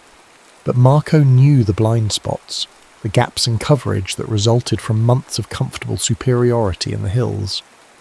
The library's broken shell offered multiple entry points. He moved silently through the debris, guided by the moonlight and memory. When he found her, sleeping against a bookshelf, vulnerability etched across features hardened by war, he almost turned back. Almost. Instead, he deliberately made a sound to wake her, needing her to see him, to confront what they had both become. "Have you come to kill me then?" she had asked, and the question lacerated him. "If I wanted you dead, you would never have seen me." Now they stood facing each other across the ruins of literature, culture, knowledge, all the things that had once bound their city together. "You're with them," she said, her voice hollow, eyes fixed on his uniform. "I was conscripted," he replied, though it sounded hollow even to his ears. "My father was ill. They said they would provide medicine if I served." "And did they?" Marco's silence was answer enough. Lena's laugh held no humour. "So you shoot at us for nothing." "I don't shoot," he said, the confession dangerous even here. "Not at civilians, never." She studied him, looking for the lie. Finding none, she slowly rose to her feet, wincing slightly. "You're hurt," he observed. "The whole city is hurt, Marco." He stepped closer, rifle now slung across his back, hands visible and empty. "Let me see." Reluctantly, she showed him her side, where a fall during her hasty retreat had embedded a shard of glass. Without speaking, Marco removed a field medical kit from his pocket. Their fingers brushed as he handed her antiseptic wipes, and the contact sent electricity through him. Not desire, but the shock of human connection after months of isolation. "Why are you helping me?" she asked as she cleaned the wound. Marco considered the question. "'Cause I remember who I was before all this. Who we were. That Sarajevo's gone. Not all of it." He gestured between them. "We're still here." They talked through the night, voices low, sharing cigarettes and bitter truths. Lena told him of the hospital, of Emir and countless others. Of her brother Dragan, now a fierce fighter in the resistance. Of their parents killed by a mortar while queuing for bread last spring. Marco spoke of the commander's growing suspicions, of the way some men took pleasure in the killing, of his plan to desert when winter deepened and patrols thinned. As dawn approached, they both knew their time had ended. "I can help," he said suddenly. "Information, warnings about planned attacks." Lena's eyes widened. "You'd be shot for treason." "I'm dead either way," he replied, surprising himself with the certainty of it. "If not by a bullet, then by what this place is turning me into." She considered him carefully. "The east side of the central market. There's a damaged phone booth with resistance markings. Leave messages there." He nodded, memorizing the location. "Why take the risk?" she pressed. "Why now?" Marco looked at her, really looked, seeing both the girl she had been and the woman forged by suffering. "Because seeing you reminded me there are things worth dying for, and this war isn't one of them." As they parted at the edge of dawn, Lena hesitated, then pressed something into his palm, a small worn photograph. Him and her, aged 12, arms around each other's shoulders, squinting into summer sun. "In case you forget again," she whispered, and then she was gone, slipping between shadows back toward her broken city. Marco touched the photograph to his lips once before tucking it securely in an inner pocket close to his heart. Then he began the treacherous climb back to a position he could no longer stomach, to comrades who would kill him without hesitation if they knew what he now planned to do. For 3 weeks they existed in separate worlds that occasionally intersected through folded papers left in a rusted phone booth. Marco's intelligence saved lives. A warning about artillery targeting the central waterline allowed repair crews to evacuate before shells rained down. Information about sniper rotations created safer windows for civilian movement. Lena never told Dragan about her source. Her brother had become hardened, viewing the world in stark divisions of friend and enemy. The resistance fighter who had once composed poetry now spoke only of vengeance, of reclaiming, of blood debts to be paid. The gentleness that had defined him was another casualty of war. "We're moving the weapons cache tonight," Dragan told her one evening, as they huddled around a small stove in what remained of their family apartment. The building's upper floors had been sheared away by artillery, but their third-floor unit remained precariously intact, if missing most of its windows. They had taped plastic sheeting over the openings, creating a membrane that inhaled and exhaled with the wind. Lena tensed. "Why tell me this?" He gave her an odd look. "Because I need you there. 3 of our men were wounded in the last raid. If something happens, I'm needed at the hospital," she countered. "You're needed by your people." Dragan's eyes, once warm brown, like her own, had taken on a feverish intensity. "Or have you forgotten which side you're on?" The accusation stung because it brushed against her secret.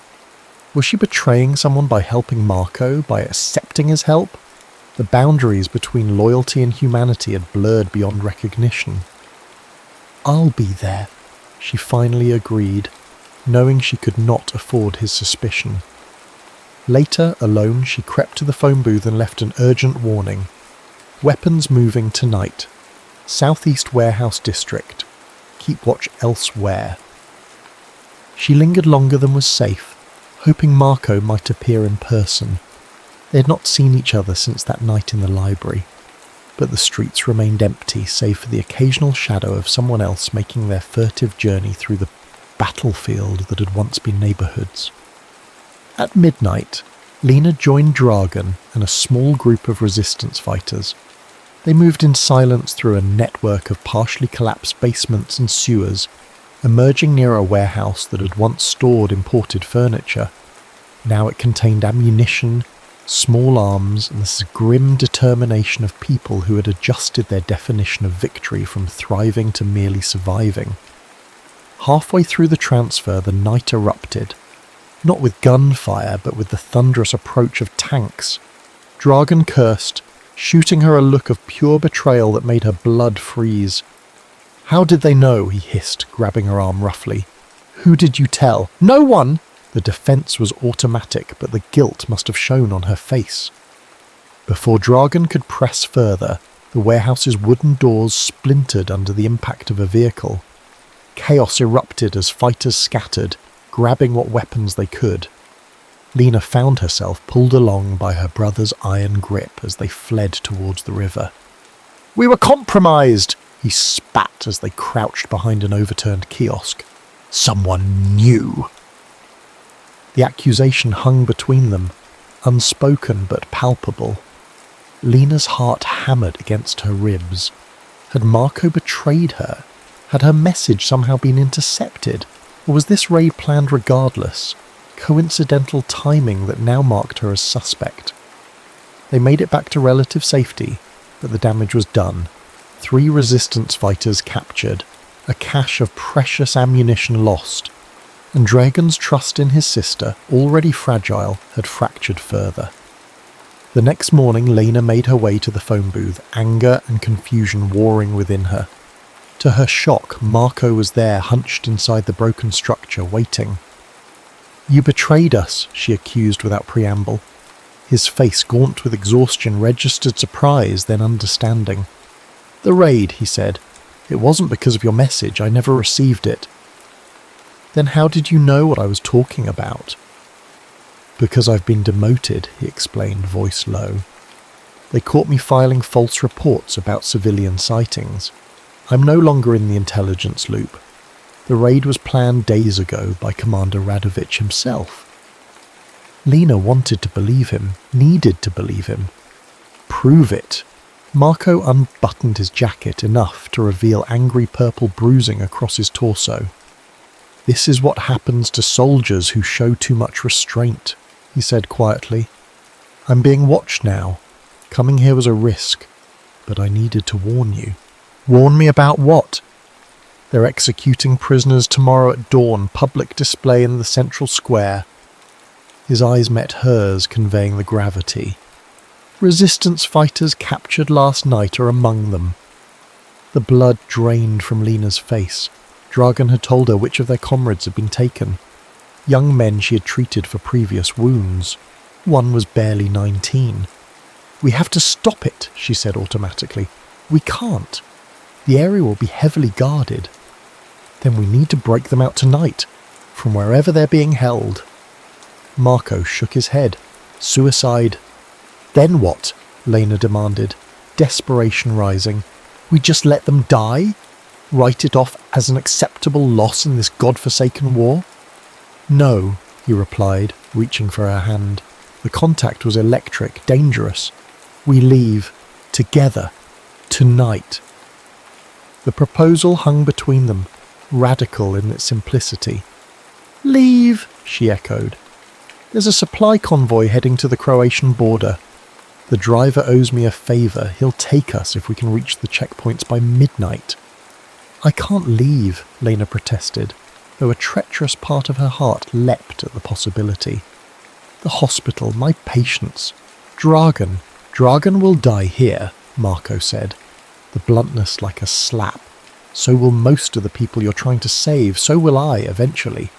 This siege isn't ending, Lena. It's just grinding everyone down until there's nothing left. She pulled her hand away. That's why I need to stay. And if I stay, I'll be forced to become something neither of us can live with. His voice dropped to a whisper. Please, we can start again, somewhere else. Help in different ways. The possibility unfurled before her. Life beyond checkpoints and snipers. Beyond the daily calculus of survival. It was tempting, seductively so. I need time to think, she said finally. We don't have time, he countered. Meet me at the library at 10 tonight if your answer is yes. If not. He let the sentence hang unfinished. They parted ways, both aware they might never see each other again. Lena returned to the hospital, going through the motions of bandaging, stitching, comforting, her mind elsewhere. That evening she approached Dragan as he cleaned his rifle. If you could leave, she began carefully, would you? Her brother's hand stilled. Leave what? Sarajevo. The fighting. He looked at her as though she had suggested growing wings to fly to the moon. This is our home, our fight. But if there was a way out, there is no out, he cut her off, voice hardening. There's only through. We fight or we die, or worse, we become refugees begging for scraps at the world's table. He set the rifle down. Why are you asking this? Has someone offered you passage? The direct question caught her off guard. I was just thinking, she hedged, about options. Dragan's eyes narrowed. The only options are victory or death, he said, with the certainty of one who had simplified the world to make its horrors bearable. Anyone suggesting otherwise is not your friend. By 9:30, Lena had made her decision. She packed a small bag, extra bandages, a few precious medicines pilfered from the hospital stores, a change of clothes, and a photograph of her family from before. She left a brief note for Dragan, explaining nothing, apologizing for everything. The streets were treacherous at night, but Lena had become adept at moving through shadows. She reached the library by 10, heart pounding with the magnitude of her choice. But the agreed-upon meeting place was empty. 10 minutes passed. 20. Doubt crept in. Had Marco changed his mind? Been caught? Was this all an elaborate trap? At 10:30 she heard footsteps. Not the measured tread she associated with Marco, but something more erratic. She pressed herself into the shadows, watching as a figure stumbled into the library's ruined atrium. Marco, but not as she expected. Blood soaked his left side. His face was battered almost beyond recognition, and he struggled to remain upright. "Lena?" he called softly, voice ragged. She rushed to his side, medical instincts taking over. "What happened?" "Radovich," he managed, leaning heavily against her. "He knew about us, the messages." "How?" "Someone saw you at the phone booth." Lena helped him to a relatively clean area, laying him down to examine the wound. A bullet had torn through his side, not immediately fatal but dangerous without proper treatment. "I need to get you to the hospital," she said. Marco grabbed her wrist with surprising strength. "No, they'll be watching hospitals." He coughed, a wet, alarming sound. "The convoy. We can still make it." "You can't travel like this." "I won't survive here." His eyes, feverish but determined, locked onto hers. "Please, Lena. I'd rather die trying to escape than waiting for Radovich to finish what he started." She knew he was right. Knew also that their window was closing with each passing minute. With swift efficiency, she cleaned and bandaged his wound as best she could with her limited supplies. "Can you walk?" she asked when finished. "With help." They moved slowly through the darkened city. Marco's arm draped across her shoulders, his weight increasingly heavy as blood loss weakened him. Twice they froze at the sound of patrols pressing into doorways, holding their breath until danger passed. The rendezvous point was an abandoned garage 3 blocks from the official checkpoint. The driver, a gruff man named Amir, took one look at Marco's condition and cursed. "You didn't say he was half—" hissed at Lena. "Will you still take us?" she demanded. Amir hesitated, calculating risks versus the payment Marco had promised. "He'll need to be hidden better than I planned. Under the cargo, not just behind it." They'd just begun transferring Marco to the truck when shouts erupted from the street. Flashlight beams cut through the darkness, accompanied by the unmistakable sound of rifles being readied. "Serbian patrol," Amir muttered, backing toward his cab. This wasn't part of the deal. Before Lena could protest, the driver had slipped into his truck and gunned the engine, roaring away and leaving them exposed in the empty garage. "Go," Marco urged, pushing her toward a rear exit. "I'll distract them." "I'm not leaving you." The voices drew closer. Among them, Lena recognized one with chilling clarity, her brother, Dragan. "The tracks lead here," he was saying. "Spread out and search everything." Lena and Marco exchanged a look of perfect understanding. There would be no escape, not tonight, perhaps not ever. "You shouldn't have come back for me," Marco whispered, as they crouched behind a stack of wooden pallets. His breathing had grown laboured, each inhalation a battle. "Quiet," Lena urged, though she knew it was futile. The pool of blood beneath him had grown alarmingly large. Even if they somehow escaped this immediate danger, Marco needed surgery and transfusions that she couldn't provide with a field kit. Footsteps approached their hiding place. A flashlight beam swept across the floor, stopping at the trail of blood Marco had left. Lena reached for the scalpel in her medical bag, a pathetic defense against rifles, but the only weapon she had. "Here!" called a voice, and the beam locked onto their position. Rough hands dragged them into the open. Lena found herself staring into Dragan's face, contorted with a mix of fury and betrayal. "So it's true," he said, voice eerily calm. "My sister and a Chetnik." "He's not," Lena began, but Dragan's open-handed slap silenced her. "Don't," he warned. "Don't defend him to me." Marco, barely conscious, was thrown to the ground by 2 resistance fighters. A third pressed a rifle barrel to the back of his head. "Wait," Lena cried. "Dragan, please, it's not what you think." "Really?" Her brother circled her like a predator. "'Cause I think my sister has been feeding information to the enemy. Information that got Hassan and Edin captured." His voice broke slightly. "They're scheduled for public execution tomorrow." "I was trying to prevent that," she pleaded. "Marco has been helping us, warning us about attacks." "Helping?" Dragan laughed bitterly. "Is that what you call it when tanks show up at our weapons transfer? When snipers know exactly when our water teams will attempt repairs?" "The weapons raid wasn't me," Marco managed to say, earning himself a boot to the ribs. "Shut up, dog," spat one of the fighters. "We know what you are." Dragan turned to his men. "Take him to the cellar beneath the old bakery. We'll decide what to do with him after we deal with more pressing matters." "And her?" asked one of the fighters, nodding toward Lena. Dragan's expression hardened. "My sister is confused.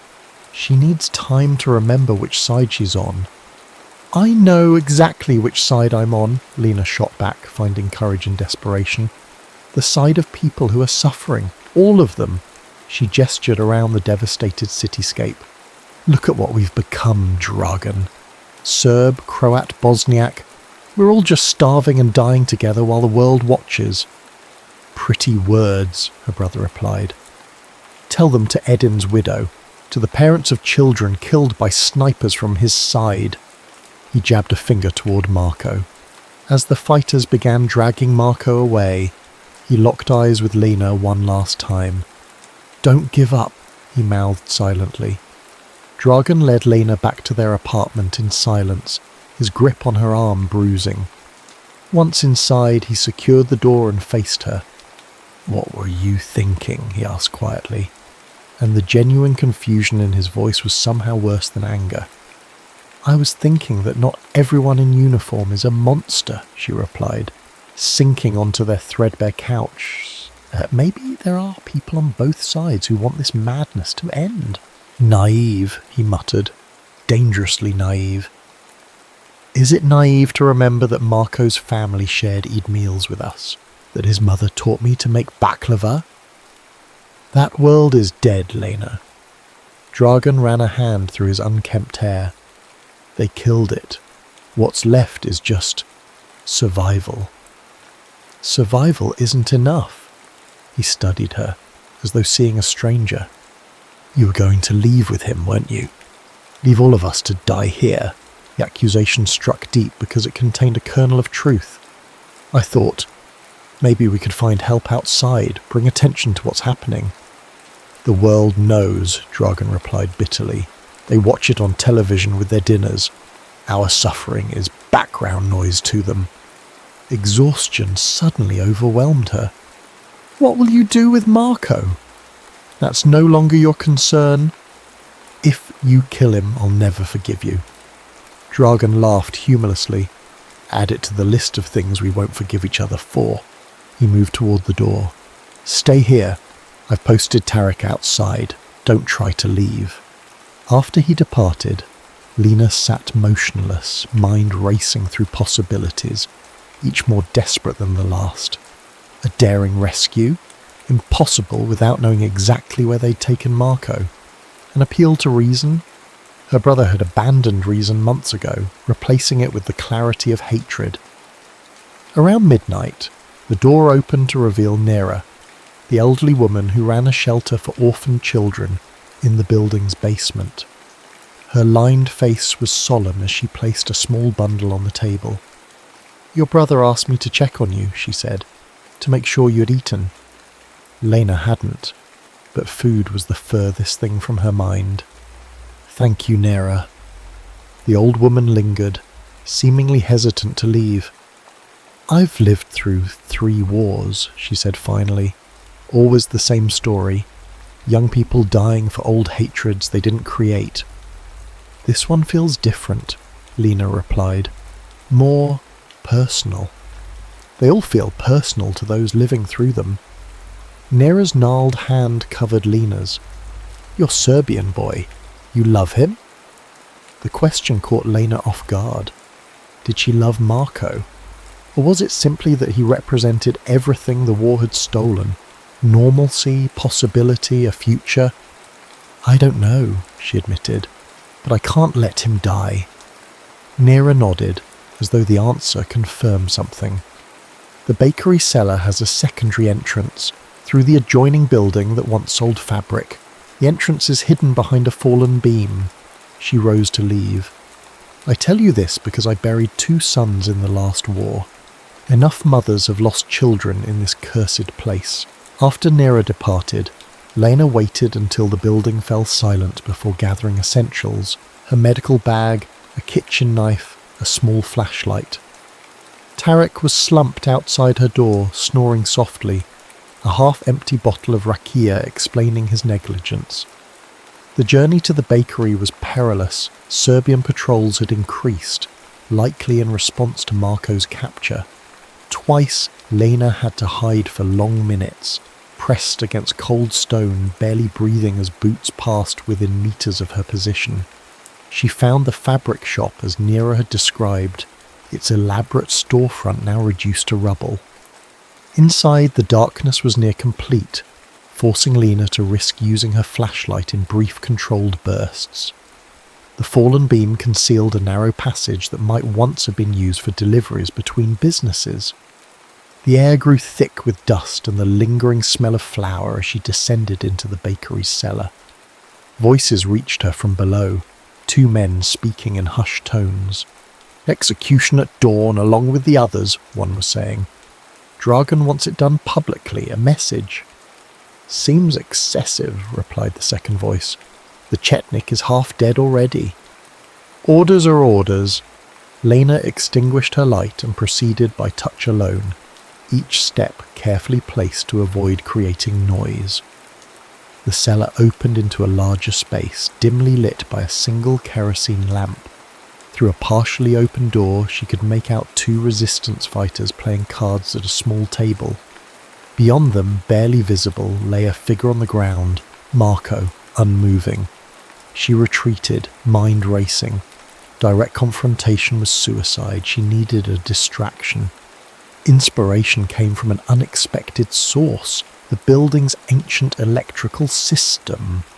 Though power was unreliable in the besieged city, the resistance had rigged a generator for essential operations. If she could trigger a short circuit, using her scalpel, Lena carefully exposed wiring in a junction box she found near the stairs. The resulting spark when she connected 2 frayed cables was more dramatic than she'd anticipated. A flash, a pop, and then total darkness as the building's limited electricity failed. Confusion erupted below. Lena seized the moment, rushing toward the guards with surprising ferocity.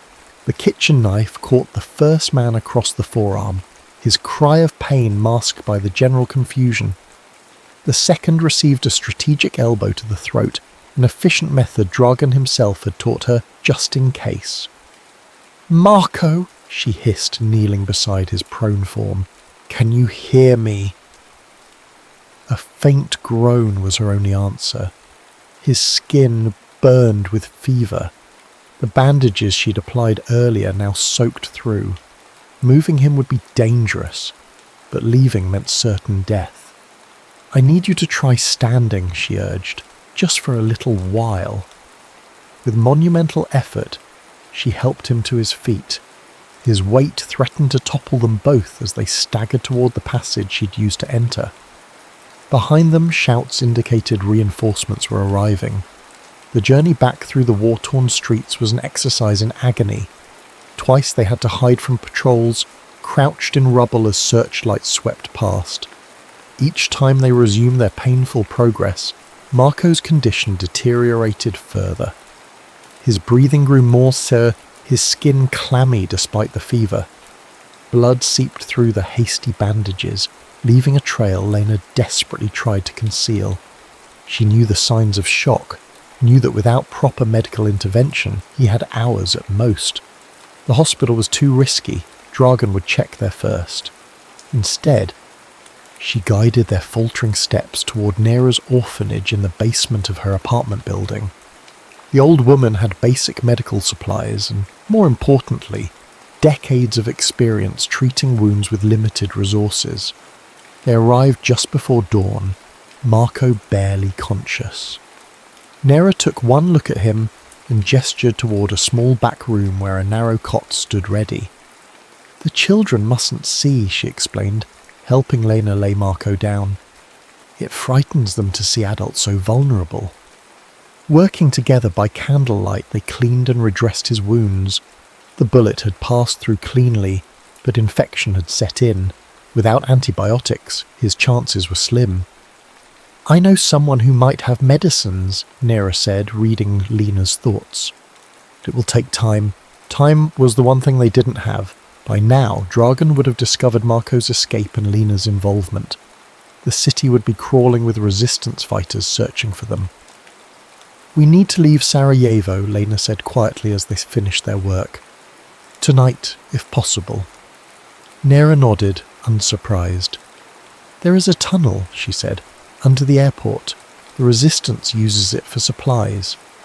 Dragan never mentioned it to me, because it is reserved for the most essential personnel and goods, not for deserters." She spoke the word without judgment. "How do we access it?" "There is a house on the edge of the Dobrinja district, marked with 3 red lines on the door. Tell them Nera sent you." Lena squeezed the old woman's hand in gratitude. "Why are you helping us?" Nera's smile was tinged with ancient sadness. "'Cause love is rare in wartime. When you find it, you must protect it." She moved toward the door. "Rest now. I will bring medicines when I can." Hours passed like centuries in the dim confines of Nera's back room. Lena dozed fitfully beside Marco's cot, waking at each change in his breathing, each small sound from the children's quarters beyond the thin wall.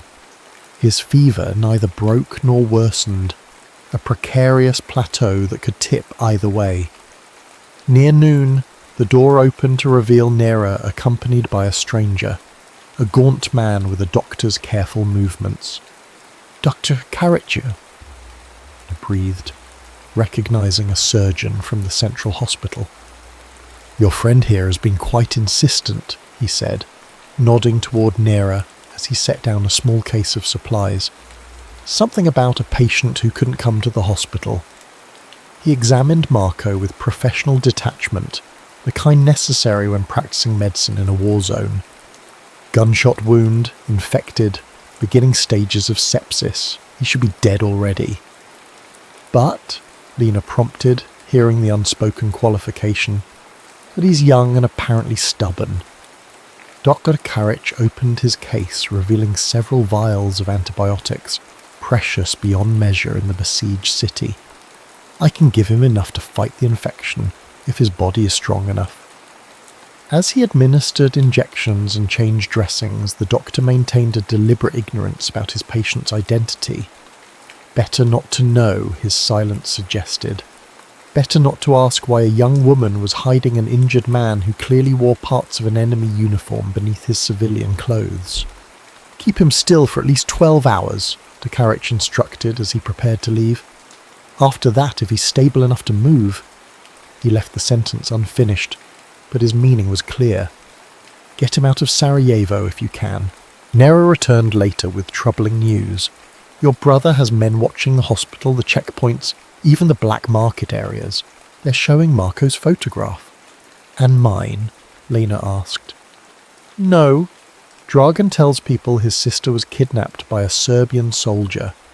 He's positioned himself as the grieving, vengeful brother." The revelation wasn't surprising. Dragan would never publicly admit his sister had chosen to help, much less flee with, a man he considered the enemy. It would undermine his standing in the resistance, call his own loyalty into question.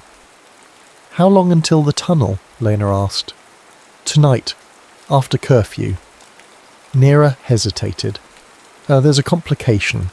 I've arranged passage, but my contact says only one of you can go. Space is limited.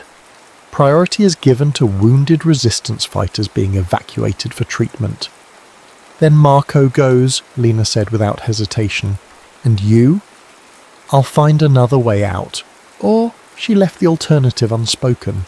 Staying in Sarajevo meant eventual discovery, and Dragan's sense of betrayal would not allow for mercy.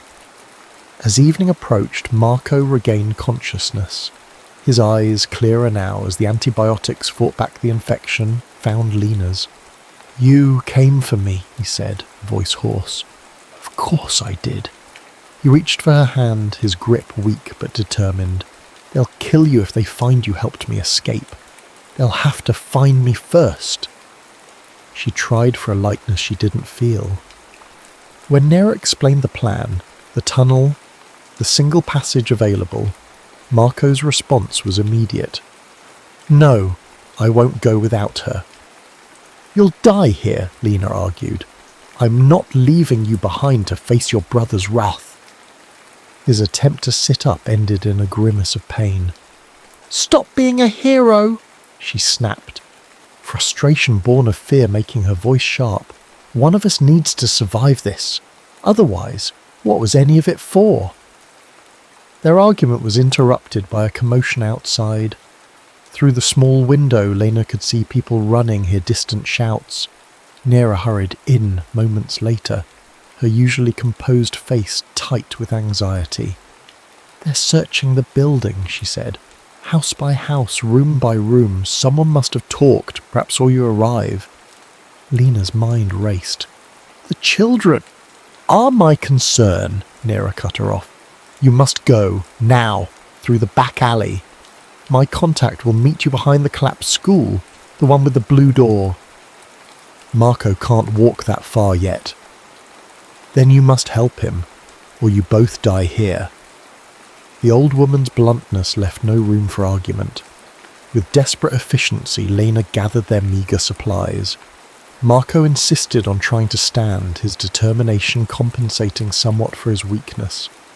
Together they slipped out through a narrow door as the sounds of the search grew closer. The journey to the meeting point was excruciating.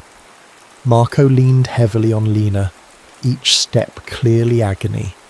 Twice they had to hide as patrols passed, crouched behind debris, his laboured breathing seeming impossibly loud to her terrified ears. Their guide, a thin boy who couldn't have been more than 15, appeared as promised, leading them through a bewildering series of passages that wound beneath and between bombed-out buildings. The route was clearly designed to avoid open areas where snipers might have clear shots. "How much further?" Lena whispered, as Marco's weight grew heavier against her shoulder. "Almost there," the boy replied. "There's a problem. The entrance area is guarded tonight." "By whom?" "Your brother's men," he said, glancing at her with something like pity. "They were not there earlier today." Dragan had anticipated their plan. Perhaps not the specific route, but he knew the tunnel represented the only real hope of escape.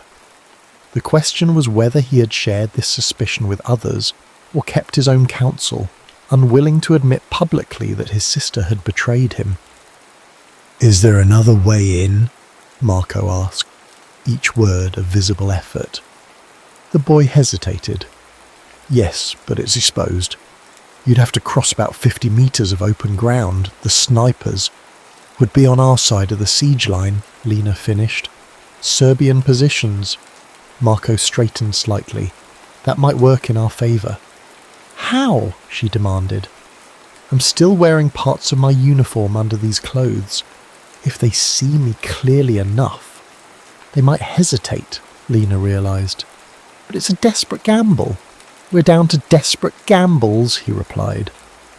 The alternative entrance was through the cellar of a partially collapsed apartment building.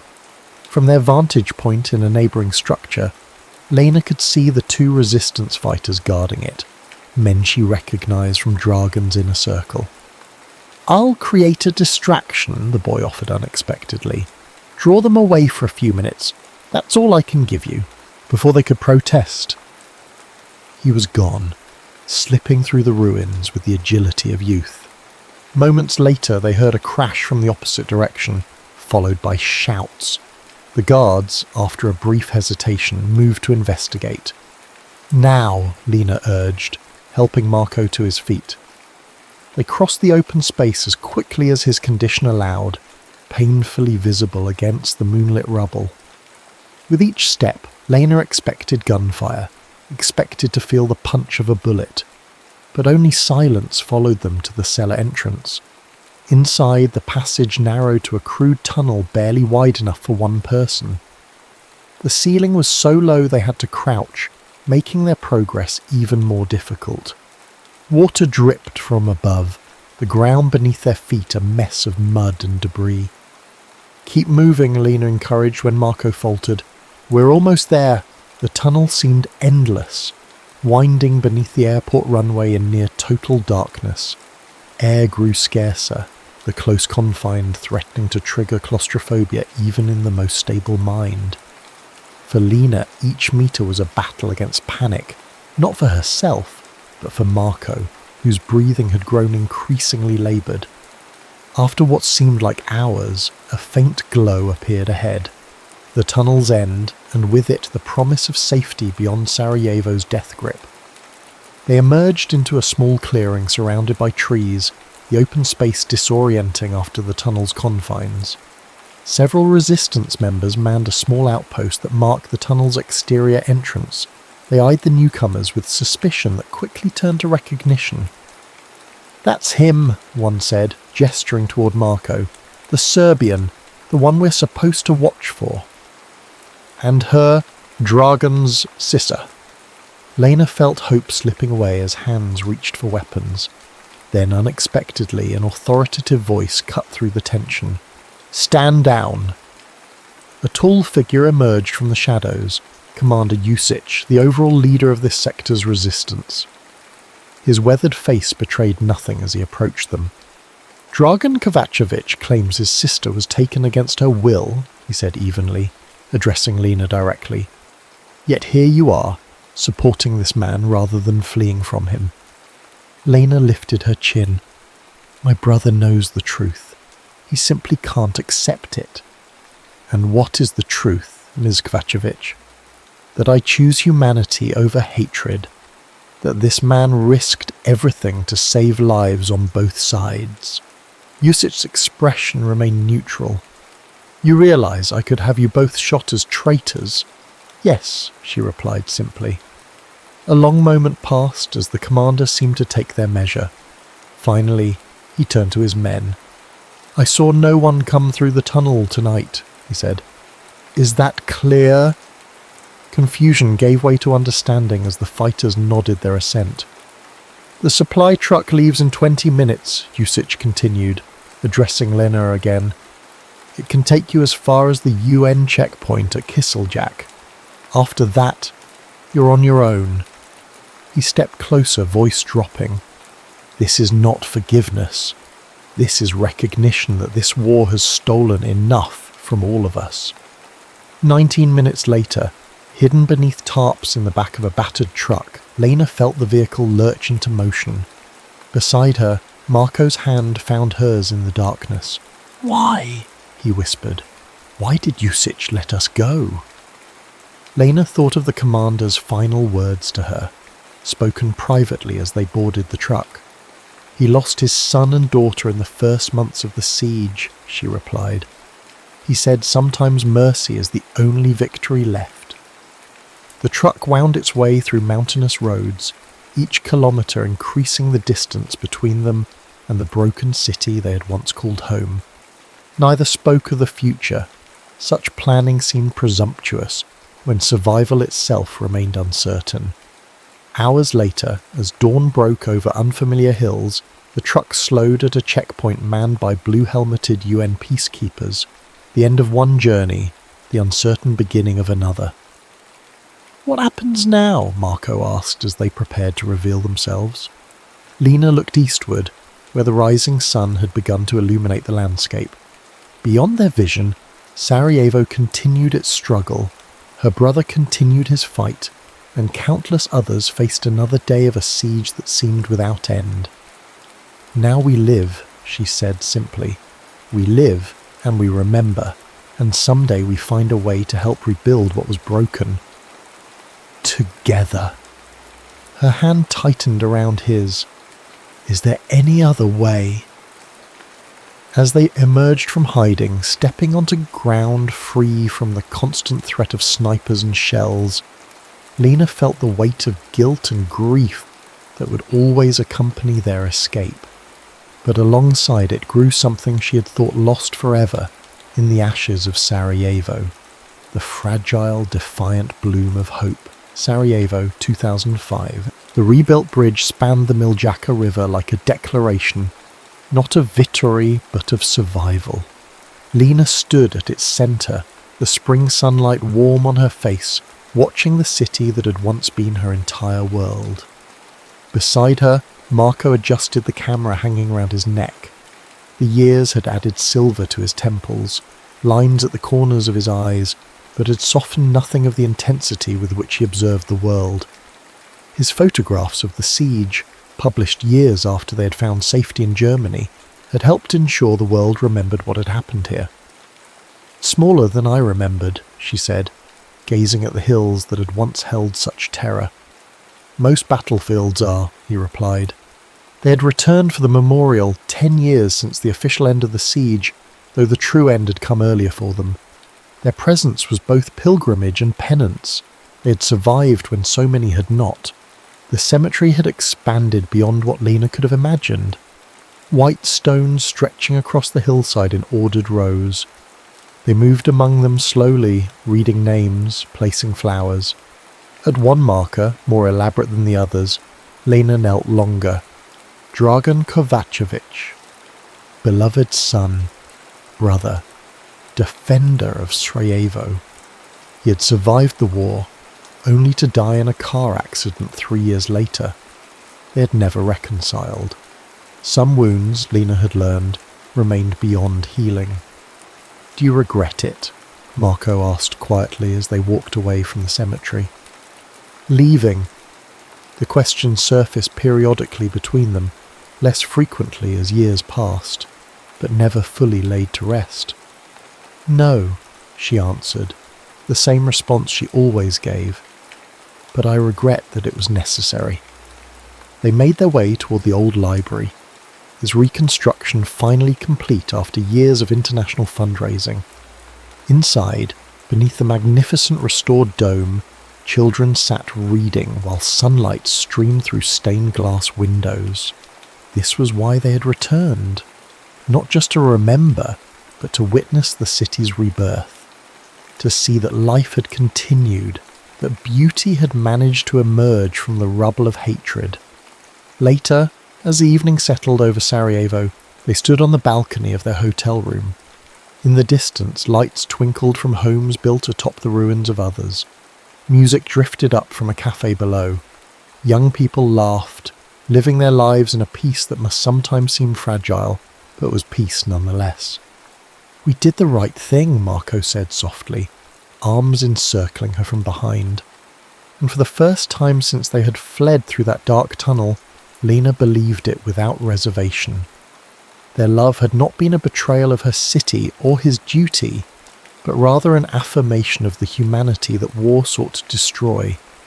In a city that had once burned with hatred, they had found a love worth surviving for, and in surviving, they had kept alive the memory of what was lost and the promise of what might yet be rebuilt from the ashes. The end.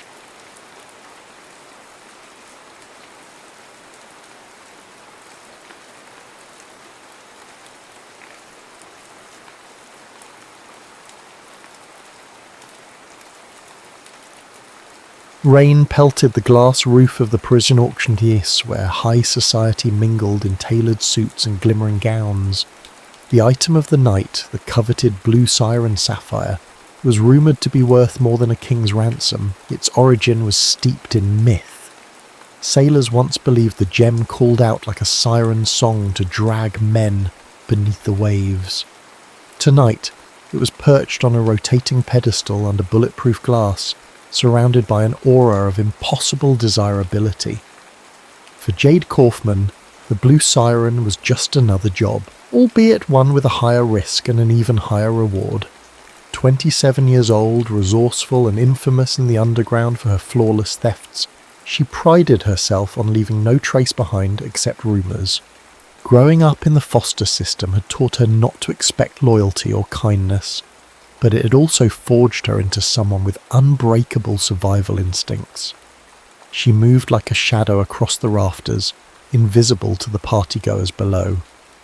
Though she wore a form-fitting black jumpsuit that allowed for maximum flexibility, she felt the weight of the hidden compartments carrying her tools, glass cutters, specialised wires, and lock-picking devices.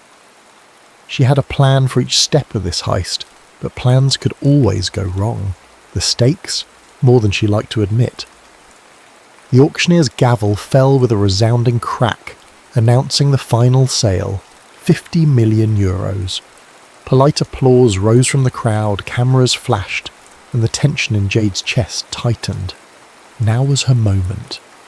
She exhaled slowly, counting heartbeats, and rappelled down a near-invisible cable toward a section of the glass roof that was briefly out of view of the security cameras. Once on a narrow ledge, she inserted a small disc that scrambled the alarm system for precisely 30 seconds. The hush of the device felt like a countdown in her mind. 30 seconds to cut through the glass, descend, snatch the sapphire and vanish. She executed each move with a precision that came from years of practice. The glass cutter made a near-silent hiss, and a perfect circle fell into her gloved hand. Another breath, and she dropped onto the pedestal's platform. The vaulted ceilings and the swirling lights created a surreal glow around the blue siren. Jade's heart pounded in her throat as she lifted the gem from its cushion. For a millisecond, the large sapphire shimmered in the palm of her hand, its facets catching every glare of gold from the overhead chandeliers. 15 seconds left. She braced herself, replaced the gem stand with a weighted dummy to keep the sensor from triggering, and latched onto her cable. She soared upward gracefully, adrenaline singing through her veins. She'd done it again, or so she thought. The instant she cleared the roof, an alarm shrieked through the building. An edge of panic touched her as she darted across the dark rooftop, hooking up a rappelling line to the next structure. Something was off. Her scramble device wasn't supposed to fail so suddenly. She reached the alley, the sapphire tight in her grip. The plan had been to pass the gem to her contact, a fence known simply as Rodin, a man with a reputation for under-the-radar dealings. He waited near a sleek black car, a grin slashing his face. "Jade, you truly never disappoint," he said in a low murmur, taking the gem from her. His voice quivered in that excited, greedy way she'd heard countless times. "Payment's in the bag." She unzipped the small satchel he handed her. Her stomach twisted when she noticed it was empty except for a single bullet rolling at the bottom like a cruel joke. "I'm sorry about this," Rodin whispered, voice trembling with guilt or maybe fear. She whirled around to see more men stepping from the shadows, men she recognized from hush-hush rumours in the black market gem trade. Their suits were immaculate. Their eyes were cold. One of them stepped forward. "Mr. Castellano wants to see you." The name Castellano rang like thunder in her mind. The Castellano cartel dominated the illegal gemstone circuit across continents. The rumour was that Adrian Ash Castellano was the new kingpin, after a messy, bloody power struggle within his own family. He was known for his iron grip, for incinerating enemies in terrifying ways. Jade's heart thundered like a war drum. Rodin had set her up for them. Before she could think, arms seized her, pinning her body. She lashed out, elbowing one of the men in the face, and a burst of satisfying pain shot up her arm, and the man cursed, stumbling back with a bleeding nose. But there were too many of them, 4 or 5, maybe more. Cloth drenched in something acrid was clamped over her mouth. She tried to scream, but everything blurred. She fought the encroaching darkness with every fibre of her being, mentally counting down her last conscious moments. The smell of the city's wet pavement turned nauseatingly sweet. Her knees buckled, and the last thing she saw was Rodin's pale face as he backed away, eyes skittering with regret. Jade's final coherent thought was that she had lost the blue siren, and that she was about to be delivered like stolen goods to the most dangerous man in the underworld. She drifted in and out of a fever dream. Memories twisted with illusions, a soft mattress beneath her, the steady hum of an engine, possibly on a plane, then the bass thump of loud club music, felt rather than heard. A cold compress on her forehead that smelled faintly of citrus. Finally, after what felt like an eternity, a silent car ride over uneven cobblestones. When she surfaced from the haze for real, she found herself in a room that screamed wealth. Mahogany floors, marble walls, a chandelier made of glass so clear it seemed to float in mid-air. Her lips were chapped and her wrists bore bruises, but she was free of handcuffs. If this was a prison, it was the kind lined in silk.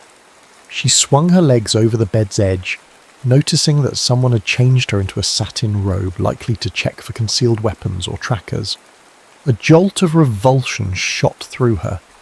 There was a large mirror on the adjacent wall, reflecting the warm glow of wall sconces. She scanned the space, an ornate door in front, plus a smaller side door that might lead to a bathroom. No visible cameras, but given whose den she had likely ended up in, she assumed they were hidden. On the nightstand, a single red rose in a crystal vase stood next to a folded note. She lifted it with trembling fingers. "Your talents precede you. Welcome to Barcelona. AC." Suddenly, footsteps approached.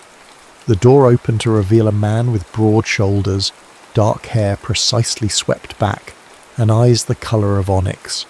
He wore a crisp vest over a black dress shirt, sleeves rolled up to reveal corded forearms. A faint scar traced his jawline, as if to declare he'd been through real violence. He studied Jade with a predatory calm. This had to be Adrian Ash Castellano. The air in the room thickened, and Jade's pulse pounded. "You made quite an impression in Paris," he finally said, voice quiet but resonating with power. "I've wanted to meet the elusive Jade Kaufman for a long time."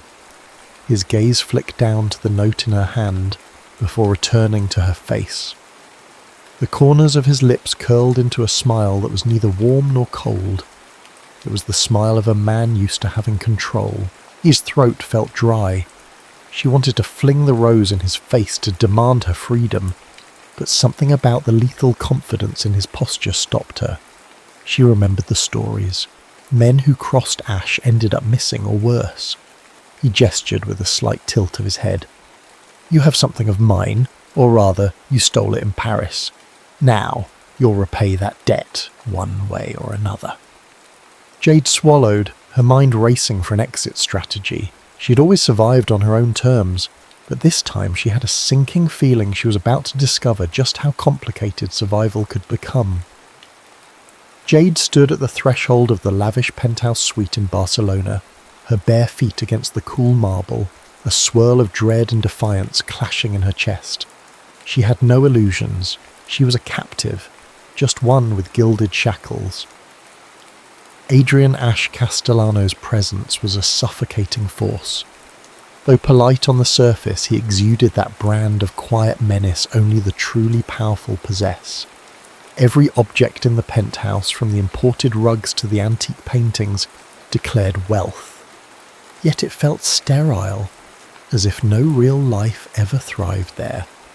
Jade wondered if that reflected Ash himself, all shine, no warmth. He lounged on a leather chair near a panoramic window that overlooked the Barcelona skyline. Night lights gleamed over the city like fallen stars. In front of him lay a mahogany coffee table bearing a folder, an elegant crystal decanter, and 2 tumblers. "Sit," he said calmly, motioning to the sofa across from him. Jade hesitated, scanning for potential weapons or escape routes. Her instincts told her there might be a chance if she caught him off guard, but his men were undoubtedly outside the door, and she lacked her gear. Reluctantly, she settled onto the sofa. Ash handed her a tumbler. "Drink," he commanded. When she made no move, he rolled his eyes and took a small sip from his own glass. "It's not poisoned, if that's what you're afraid of." Jade sniffed it. Whiskey, smooth and strong.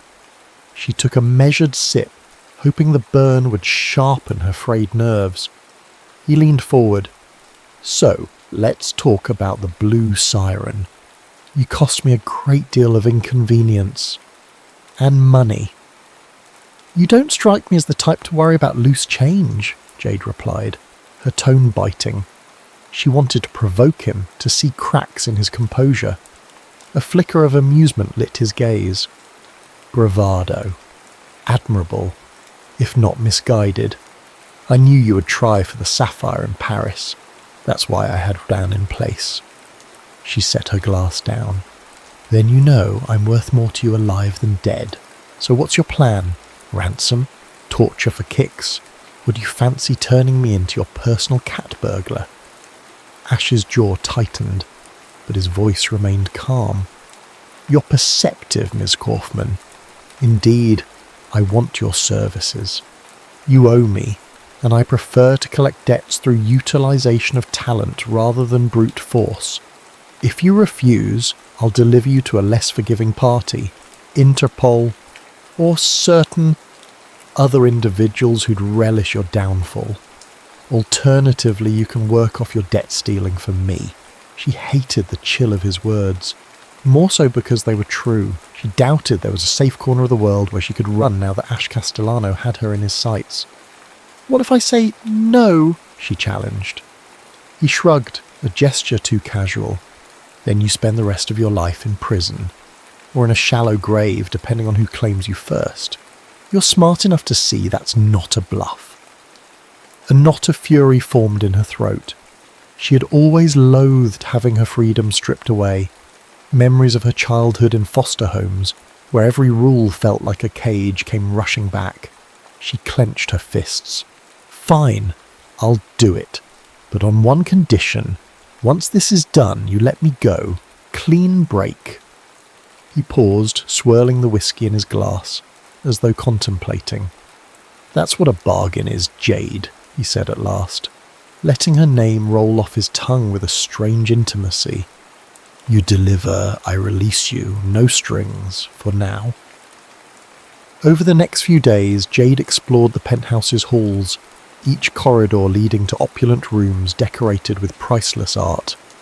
The windows, however, were bulletproof and impossible to open from inside.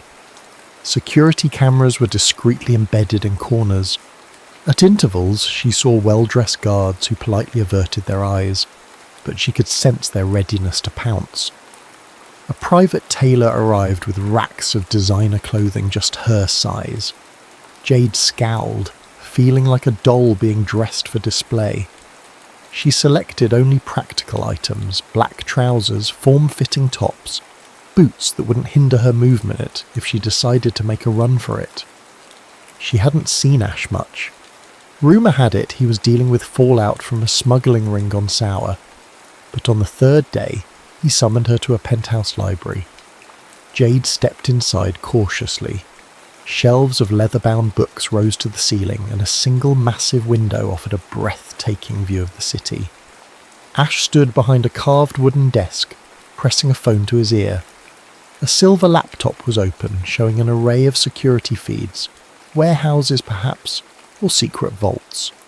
He ended the call abruptly upon her entrance, then gestured for her to come closer.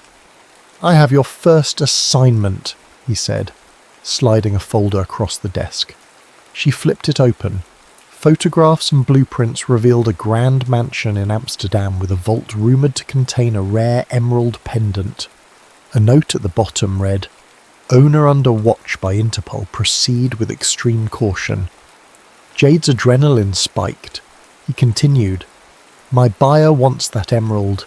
Your partner for this job will be Valentina Yates, my second in command. Do as she says." She's thorough. Jade's eyes narrowed. "I don't do well with partners." "Neither do I," Ash replied, his voice tinged with bitterness. "But you'll cooperate if you value your continued existence." Before she could retort, he nodded to a side door. Valentina Yates strode in, a tall, raven-haired woman with a gaze so cold it could crack glass. She wore a tailored suit, exuding an aura of no-nonsense efficiency. "Ready, Kaufman?" Valentina asked without preamble. Her tone was clipped, her posture ex-military. Jade matched her stare. "If it means getting out of this penthouse, absolutely." They departed at dusk via a private jet from Barcelona's El Prat airport. Valentina barely spoke, lost in her laptop. Jade used the time to memorize the mansion's layout. She noted security cameras, potential infiltration points, and an intricate plan to bypass motion detectors. The air hummed with an unspoken tension. Jade suspected Valentina disapproved of her, maybe even resented that Ash had singled Jade out. But Valentina's loyalty to Ash seemed unbreakable, which made Jade wary. Hours later, they arrived in Amsterdam's cold drizzle. A sleek black SUV whisked them away to a discreet hotel. Valentina gave Jade a final set of instructions. "We strike tomorrow night. Our insider at the mansion has arranged a window of opportunity lasting exactly 15 minutes. There will be Interpol presence in the area, so keep your head down." Jade nodded. "And Ash? Where is he?"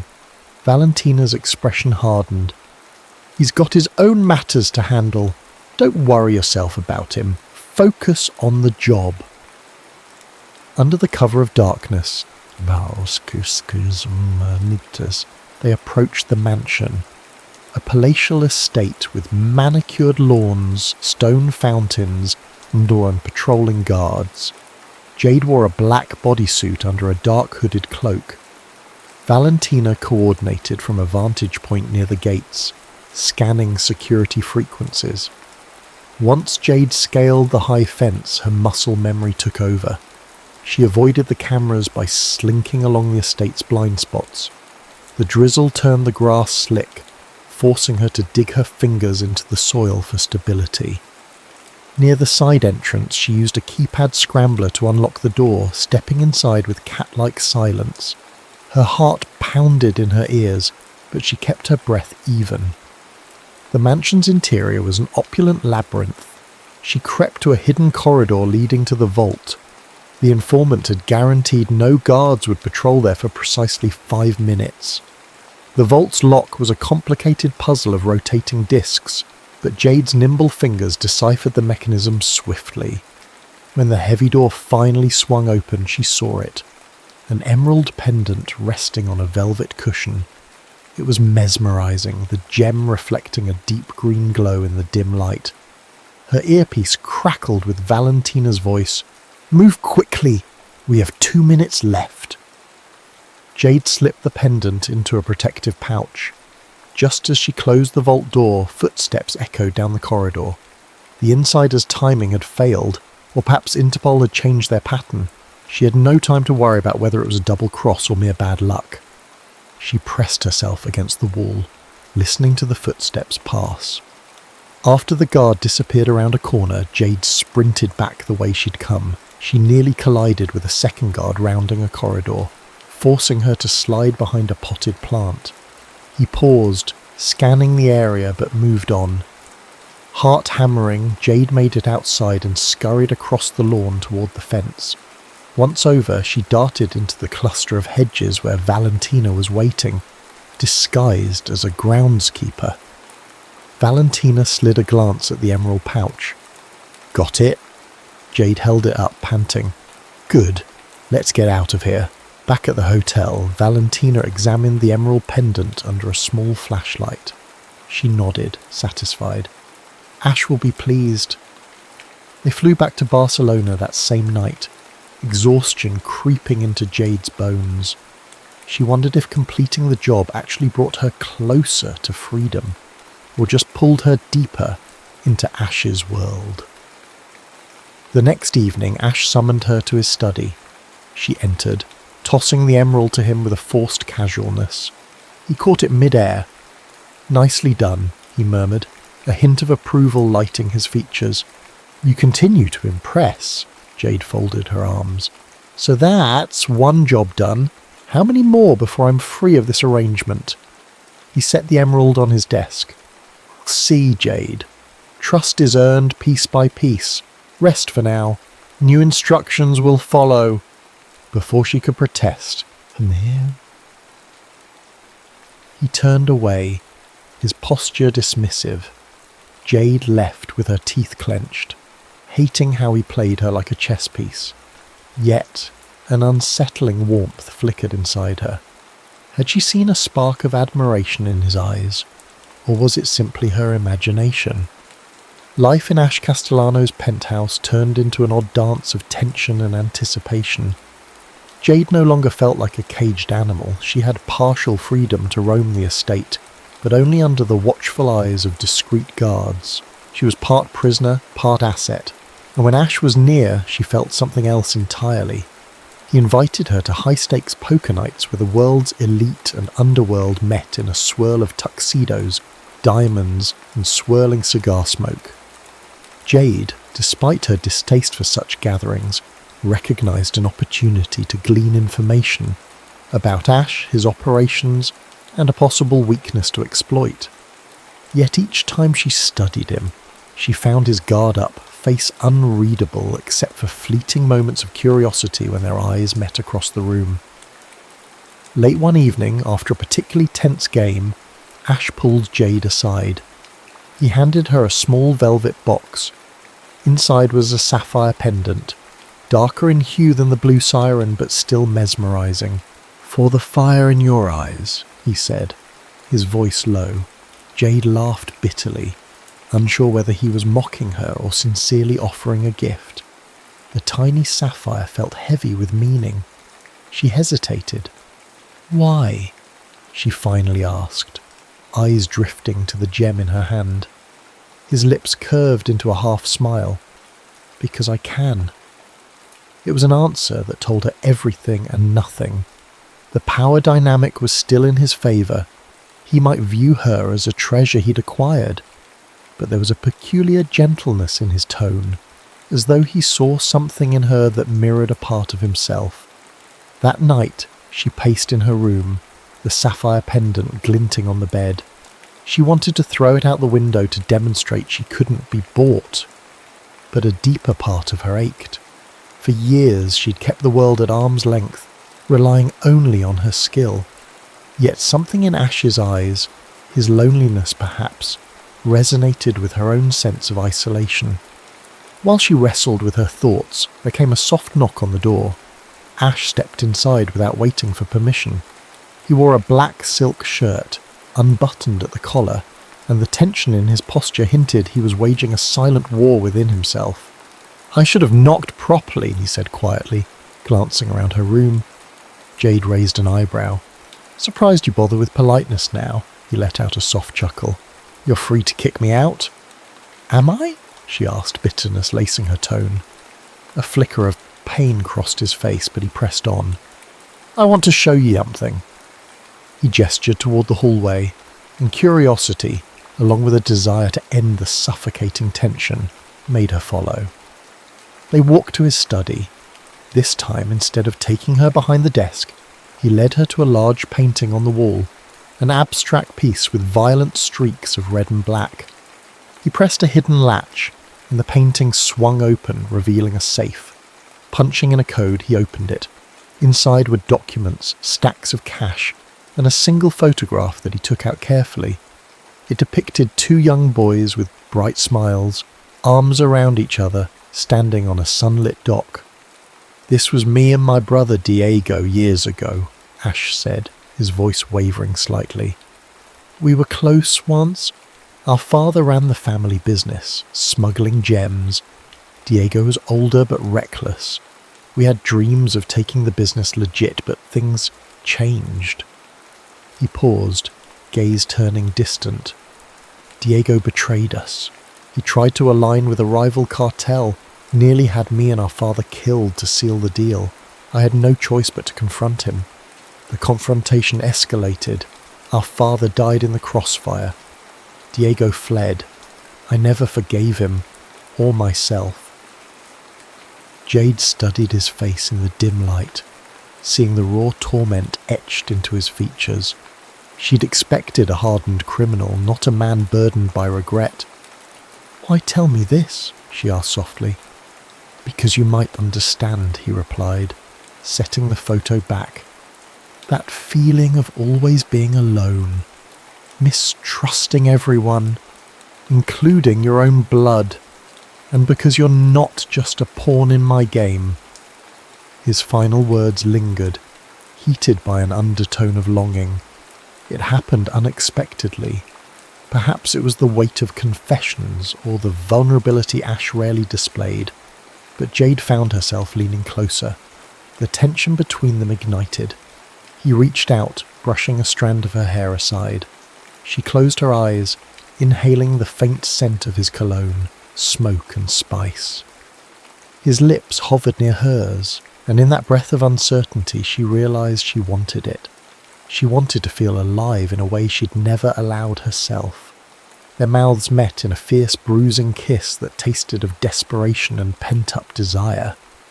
They stumbled against the desk, scattering papers. Jade poured years of anger and longing into that moment. Ash responded with an intensity that sent a shiver down her spine. This was more than a power play. It was two people drowning in the same darkness, clinging to each other for a taste of light. When they finally broke apart, gasping, Ash's forehead rested against hers. "You're the storm I never saw coming," he whispered. Jade opened her eyes, heart pounding. She saw fear in his, a fear of losing control, of caring too much. Before she could speak, the phone on his desk buzzed, shattering the quiet intimacy. Ash pulled away, breath ragged. He grabbed the phone. "Yes?" A A flash of anger crossed his features. "What do you mean we have a problem?" He muttered a curse, his gaze flicking to Jade with a mix of apology and frustration. "I have to handle this." Jade swallowed hard, stepping back. The moment had ended, but it left a crack in the walls she had built around herself and a fissure in his stoic persona. A week later, word reached them from Dubai. Diego Castellano, Ash's older brother, had resurfaced after years of staying hidden. The rumour was that he'd commandeered a rival cartel, forging alliances with extremist groups that valued precious gems as untraceable currency. The atmosphere in Ash's penthouse chilled overnight. Guards appeared at every corner. Valentina doubled security protocols. One evening, Jade was in the library, pretending to browse books while eavesdropping on a hushed conversation between Valentina and Ash. She overheard enough to catch that Diego was planning something big, something that threatened Ash's entire operation. Later, an anonymous message reached Jade on a secure phone she'd hidden in her room. The voice on the line was scrambled, but she recognized the slight Spanish accent. The caller's content was more startling than the voice itself. "Ash killed our father. He's lying to you. Everything he's told you is a facade. Don't let him make a fool of you." The line went dead before Jade could respond. She tried calling back, no luck. Was it Diego? If so, was he telling the truth? A knot formed in her stomach. Ash had said Diego's betrayal led to their father's death. But what if the blame wasn't so simple? As the days passed, Jade's thoughts turned restless. She was falling for Ash, or at least the tender illusions he allowed her to see. But if he'd lied about his father's death, what else might he have concealed? She couldn't openly ask him. That would raise suspicions. Instead, she spent nights in the penthouse's small office, hacking into restricted files. She found references to the Castellano patriarch's demise, but the documents were heavily redacted. There were hints that their father had been shot in a warehouse, both sons present, but no official conclusion on who pulled the fatal trigger. Jade's heart pounded with each new clue. Was she letting desire blind her to Ash's darker secrets? She recalled how effortlessly he manipulated her life. Could he have done the same with the truth about his father? Valentina summoned Jade to a private lounge for a briefing. She laid out the next operation, a black opal heist in Italy that promised to fetch an obscene sum. But Jade's mind was elsewhere, on Diego's warning, on Ash's possible deception. At the end of the briefing, Valentina stared hard at Jade. "Something's off with you lately. Don't let your personal entanglements compromise your focus." Jade bristled. No risk there. Valentina's gaze was icy. Good, because Diego Castellano isn't playing around. If you get tangled in his web, you'll regret it. Jade forced a cool nod. Inside she was torn. If Ash had lied, Diego might be the lesser evil. Or maybe both were devils. She was caught between warring shadows, uncertain which flicker of light to follow. On the eve of their departure to Italy, Ash found Jade pacing by the balcony, the city lights shimmering below them like restless spirits. The tension between them was suffocating. She wanted answers, but feared what she might discover. He approached from behind, gently laying a hand on her shoulder. She flinched, fighting the urge to confront him right then. Instead, she turned and pressed her lips to his in a desperate kiss. For an instant, his arms wrapped around her, and she leaned into the solace of his warmth, trying to forget the serpents of doubt coiling in her mind. But as they parted and their gazes locked, Jade saw that same wariness. Something had shifted irreversibly. Tomorrow they would face dangers from the outside world, but tonight it felt like the real battle was already raging inside them. Italy beckoned with promises of beauty and danger. Jade, Ash and a small team landed in Florence under cover identities. Their target was a secluded estate owned by a private collector rumoured to harbour an exquisite black opal necklace worth millions on the black market. but Jade carried more weight than her infiltration gear. Diego's warning, "Ash killed our father," echoed in her mind. She had not confronted Ash yet. She needed tangible proof. Anxiety gnawed at her, threatening to undermine her razor-sharp focus. They scouted the estate, noting guards armed to the teeth, advanced surveillance, and a treacherous layout. Valentina was in charge of logistics, while Jade was once more the point person for the break-in. The plan was airtight, until it wasn't. Halfway through disabling the estate's security grid, the lights flared back on. Sirens blared. "Ambush!" Valentina's voice crackled through Jade's earpiece. "Get out, now!" Jade sprinted down a corridor lined with Renaissance paintings. She found Ash cornered by armed men.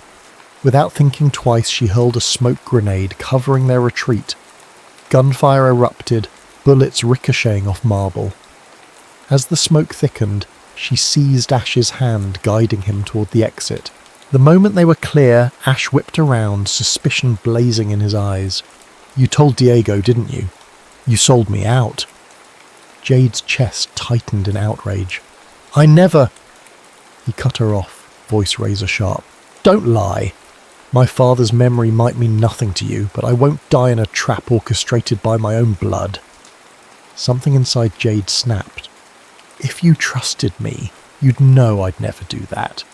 But you don't, do you?" She almost spat out the question about his father's death, but held back at the last second. The chaos surrounding them wouldn't allow for deep conversations or confessions. Valentina appeared, helping them fight off 2 more guards. The team evacuated into black SUVs, speeding through the Tuscan countryside until they reached a safe house. The heist was a complete failure. They'd barely escaped with their lives and a few flesh wounds. Back at the safe house, tension sizzled like a live wire. Ash paced the floor, Valentina cleaned her pistol in brittle silence, and Jade fumed in a corner, her heart banging against her ribcage. Finally, Jade rounded on Ash, fury fueling her words.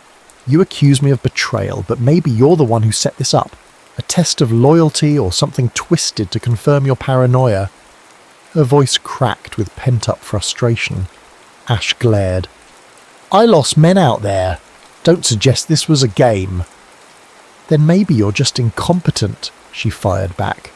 The regret stabbed her immediately. She knew that would sting. Ash's jaw clenched, but he said nothing. Valentina intervened, stepping between them. "Enough. We need to regroup and figure out how Diego orchestrated this. One of our inside men must have flipped." Her gaze lingered on Jade, implying Jade might be that flipped asset. Jade scoffed in exasperation, whirling around to go to her room. She needed to get away before she said something she couldn't take back. That night, Jade made a decision. She couldn't continue drowning in half-truths and accusations. She needed to know the truth about Ash, about the father he might or might not have killed, and about Diego's real motivations. While the rest of the team was busy securing the perimeter, Jade slipped away.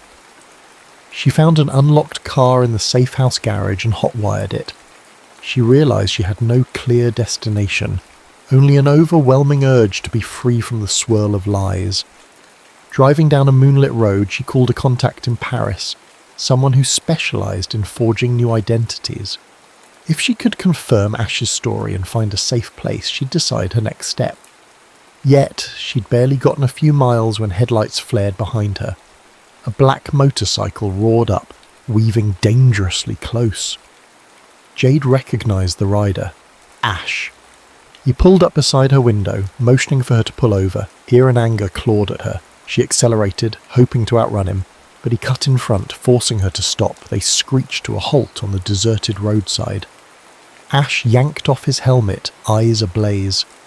"You're running!" he demanded, stepping toward her car. Jade jumped out, slamming the door. "I have no choice. You won't tell me the truth. You don't trust me. You treat me like a thief in a gilded cage." He grabbed her arm. "You are a thief, and you've stolen more than you realize." She met his gaze, tears threatening to blur her vision. "Let go." His grip loosened, but he didn't release her. The road was silent except for the hiss of the wind through olive trees. Emotions warred on his face. Anger, desperation, something else unspoken. Finally, he let her go. If you truly want out, go. But know this. If you walk away, Diego will come for you. He wants to use you against me. He's even more ruthless than I am. Jade swallowed the lump in her throat. And that's my burden to bear. For a long moment, neither spoke. Then Jade got back into the car and drove off, leaving Ash standing in the glow of the motorcycle's headlight, his expression a portrait of heartbreak and rage. Jade returned to Paris, the city where this nightmare began. She rented a cheap room in a nondescript building, feeding the landlord a fake name. Days turned into a week marked by paranoia and isolation. She kept to back alleys, changed her appearance with a wig, avoided her usual hangouts. A gnawing emptiness followed her every step. The more she tried to forget Ash's haunted eyes, the more they consumed her thoughts. She felt fractured, unsure of where she stood in this war between brothers. Then one evening, as she slipped into a dimly lit cafe, she spotted Valentina, sitting alone at a corner table. Jade's pulse spiked, suspecting a trap, but Valentina waved a white napkin in a gesture of peace. Cautiously, Jade joined her. The hush of the cafe enveloped them, the smell of espresso cutting the tension. "Why are you here?" Jade demanded, ready to flee at the slightest threat. Valentina leaned forward, voice low. "Diego has mobilized a personal army. He's planning to assassinate Ash at a meeting in Istanbul. You might not care about the cartel, but I know you care about him." Jade's heart thumped. "Why should I believe you?" Valentina's eyes flashed. "Because I know Ash better than anyone. He made mistakes, yes, but he didn't kill his father. Diego's the one who set up the entire thing, possibly even pulled the trigger. Diego's men have been feeding you lies to turn you against Ash. I came because, despite everything, he still trusts you, and I don't want him dead." After Valentina left, Jade couldn't sleep. She roamed the Paris streets until dawn, mind roiling. If Valentina was telling the truth, Jade had been a pawn in Diego's revenge plot. The realization made her blood run cold. She pictured Ash, his guarded smiles, the vulnerability he'd shown, the way he'd risked everything to build an empire after losing his father and brother. A sharp pang of longing and regret speared through her. She might be the only one who could warn him in time, but returning to him meant trusting again, an act that felt alien and perilous. Yet something stronger than fear pulsed in her veins. She wanted to protect the only man who had ever dared to see through her hardened exterior. Whatever twisted form their connection took, it was real to her. As dusk fell the next day, Jade packed her gear. She made some calls, calling in old favours for travel documents. By midnight, she was on a cargo plane bound for Istanbul, determined to reach Ash before Diego struck. All the while, she clung to the memory of that shared kiss in the study, the raw honesty in his eyes. If she was risking her life, it might as well be for the one person who made her feel alive.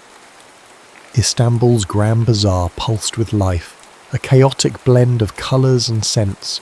Beneath its vibrant exterior, an underworld deal was about to happen. Ash Castellano stood in a secluded corner of a warehouse near the Bosphorus Strait, accompanied by a handful of loyal guards. He looked more tense than ever. Word on the street was that Diego had orchestrated this meeting to negotiate, but everyone knew it was a trap. Jade watched from the rafters, heart pounding. She'd arrived just in time to witness Diego's men slipping into position, rifles gleaming under fluorescent lights. A chill ran through her.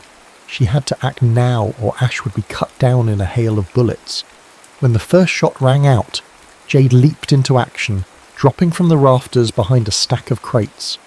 She lobbed a flash grenade that disoriented Diego's men, then darted forward to where Ash took cover behind a steel pillar. He started to aim his gun, until recognition flickered in his eyes. "Jade?" She gave a nod, breath ragged. "I'm sorry, I didn't know. Diego, he lied to me. I'm here to help." Emotions cascaded across his face, shock, relief, anger, maybe even a hint of gratitude. But there was no time to talk. Diego himself strode into view, flanked by bodyguards. The older brother's face wore a triumphant sneer. "This ends now, Ash," he spat, levelling a pistol. "And this time, I won't miss." Gunfire erupted from every direction. Jade and Ash fought back to back, covering each other in a deadly dance of bullets and cunning. At one point, Jade rolled across the concrete floor to grab a fallen weapon, taking out 2 of Diego's men. She realised she was fighting not just for survival, but for a chance at redemption for both her and Ash. Valentina arrived with reinforcements, pushing Diego's men into retreat. But Diego himself remained, determined to kill his brother.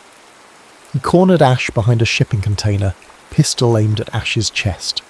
Jade, hidden behind a nearby crate, took a shot that grazed Diego's arm. He howled in pain, pivoting the gun toward her. Ash seized the moment. He lunged, wrenching the weapon from Diego's grasp. A scuffle broke out, brutal and personal. In the end, Ash pinned his brother to the ground, chest heaving, gun pressed to Diego's temple. Diego glared, panting. "Do it, brother. Prove you're just like me." Jade felt her heart spike. Would Ash pull the trigger? The seconds stretched like wire about to snap. Finally, with a growl of rage, Ash hurled the gun aside. "No," he said, voice shaking. "I'm not you." Valentina's men secured Diego, who spat curses as they dragged him away. Jade knelt next to Ash, heart in her throat. He had a bleeding gash on his arm, but it seemed superficial. Cradling his face in her hands, Jade looked into his eyes, tears wetting her lashes. "I'm sorry I doubted you," Ash exhaled, a shuddering breath. "You saved my life, twice now." They helped each other up, battered but alive. The city lights of Istanbul glittered outside like 1,000 possibilities. For the first time, Jade believed in something more than just survival.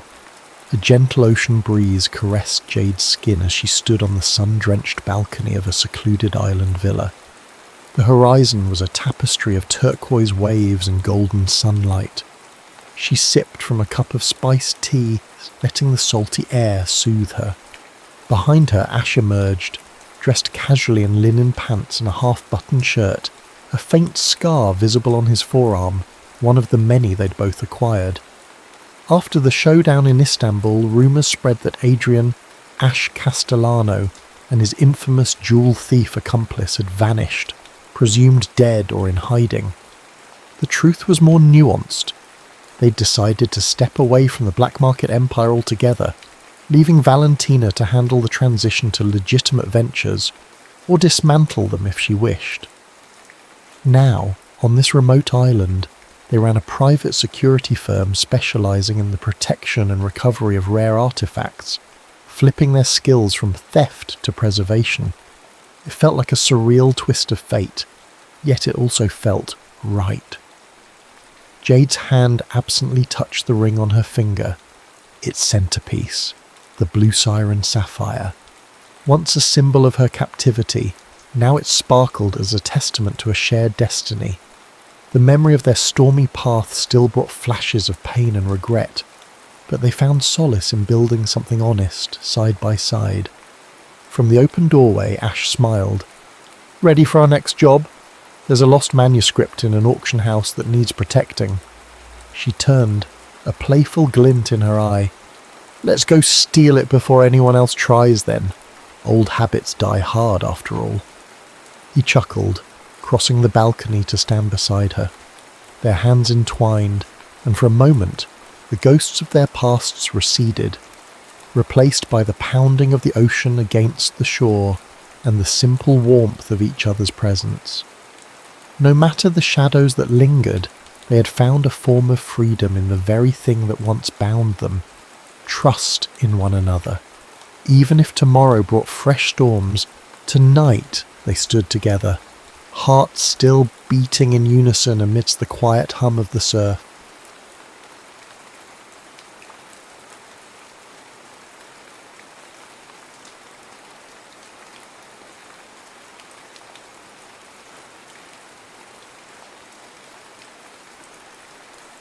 Carmen Green felt the prick of the IV in her arm, the slow rhythmic beep of the heart monitor, and the unspoken tension that lived inside those 4 hospital walls. She'd been stuck there for weeks, the Phoenix Children's Hospital, room 512, 16 years old, newly diagnosed with leukemia, and still trying to figure out why the universe had singled her out for this unfair battle. Across the hallway, nurses bustled in bright scrubs. Families walked in and out trying to hide tears, and the clink of medical carts was as constant as the Arizona sun.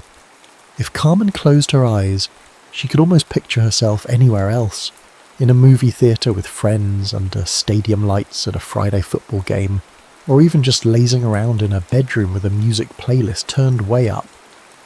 But every time she opened them, the reality of her fight drifted back. On a hot June afternoon, she heard a stir of excitement from the hallway. Whispers. A nurse flustered at the nurse's station. Carmen sat up straighter, curiosity piqued. A few seconds later, the handle turned and in walked a young man who looked both ridiculously out of place and exactly like someone you'd see on a national sports magazine cover. He was tall and lean with the broad shoulders of an athlete. His short chestnut hair peeked out from beneath a grey LA Angels cap, and his face, still soft enough to reflect his youth, lit up with a warm grin. In his left hand, he clutched a gift bag decorated with cartoon baseballs. "Hey there, I'm Colton Hayes," he said, leaning against the doorframe. He cleared his throat. "You probably, well, maybe you don't know me, but I play for the Angels," Carmen said, tilting her head with a knowing smile. "That means you crush my Diamondbacks whenever you're in town." His grin turned wry. "I mean, we try our best, but the Diamondbacks aren't an easy team to beat." Carmen laughed. She didn't consider herself a baseball fanatic, but living in Phoenix, she'd picked up the basics. And it was kind of impossible to be sports-averse when your family watched baseball religiously, especially once they heard about Colton Hayes, the 20-year-old phenom who was making waves on every sports highlight reel in America. "How are you feeling today?" he asked, stepping closer. I brought you this." He held out the gift bag. Inside was a small plush teddy bear wearing a miniature baseball jersey, along with a foam baseball that had been signed by the entire LA Angels roster. Carmen let out a small gasp, her eyes darting across the scribbled signatures. "It's just something the team does," he explained, rubbing the back of his neck. "We heard there was a big baseball fan on this floor.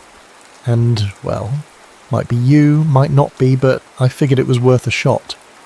Carmen's heart warmed, and not just because of the gift.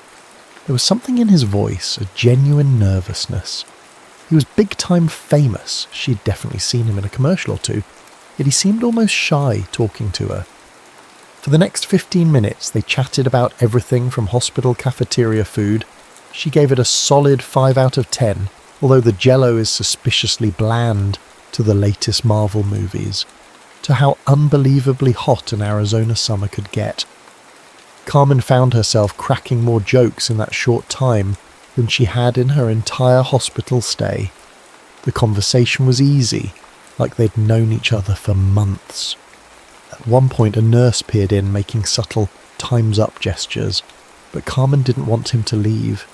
There was something comforting about having someone so full of life in her sterile room. Before he left, Carmen acted on impulse. "Hey, you know how people sometimes become pen pals in these, really old black and white movies?" He stuffed his hands in his pockets, curious. "Like writing letters? Letters, postcards, Instagram, whatever. You see, being stuck here, I can't exactly get out and do normal stuff, but maybe we could keep in touch?" Colton broke into a relieved grin. "That sounds awesome, actually." He scribbled his Instagram handle on a piece of scratch paper from the nurse's station at Colton Hayes 24 and gave it to her. Carmen stared at it like it was a golden ticket. She wasn't delusional enough to think a famous athlete would keep messaging her, but it was nice to pretend. One condition, she teased. You better respond when I message you. No ghosting allowed, even if you're some big baseball star. He laughed. Deal. Although my DMs might be a dumpster fire, I'll keep an eye out for your name. Promise. And with that, he left, giving her a quick wave from the threshold. The moment the door closed behind him, Carmen squeezed the foam baseball in disbelief. Yes, he was a national star, rumoured to be the next big thing in the MLB. But in that short visit, he'd felt more like a friend than a celebrity cameo.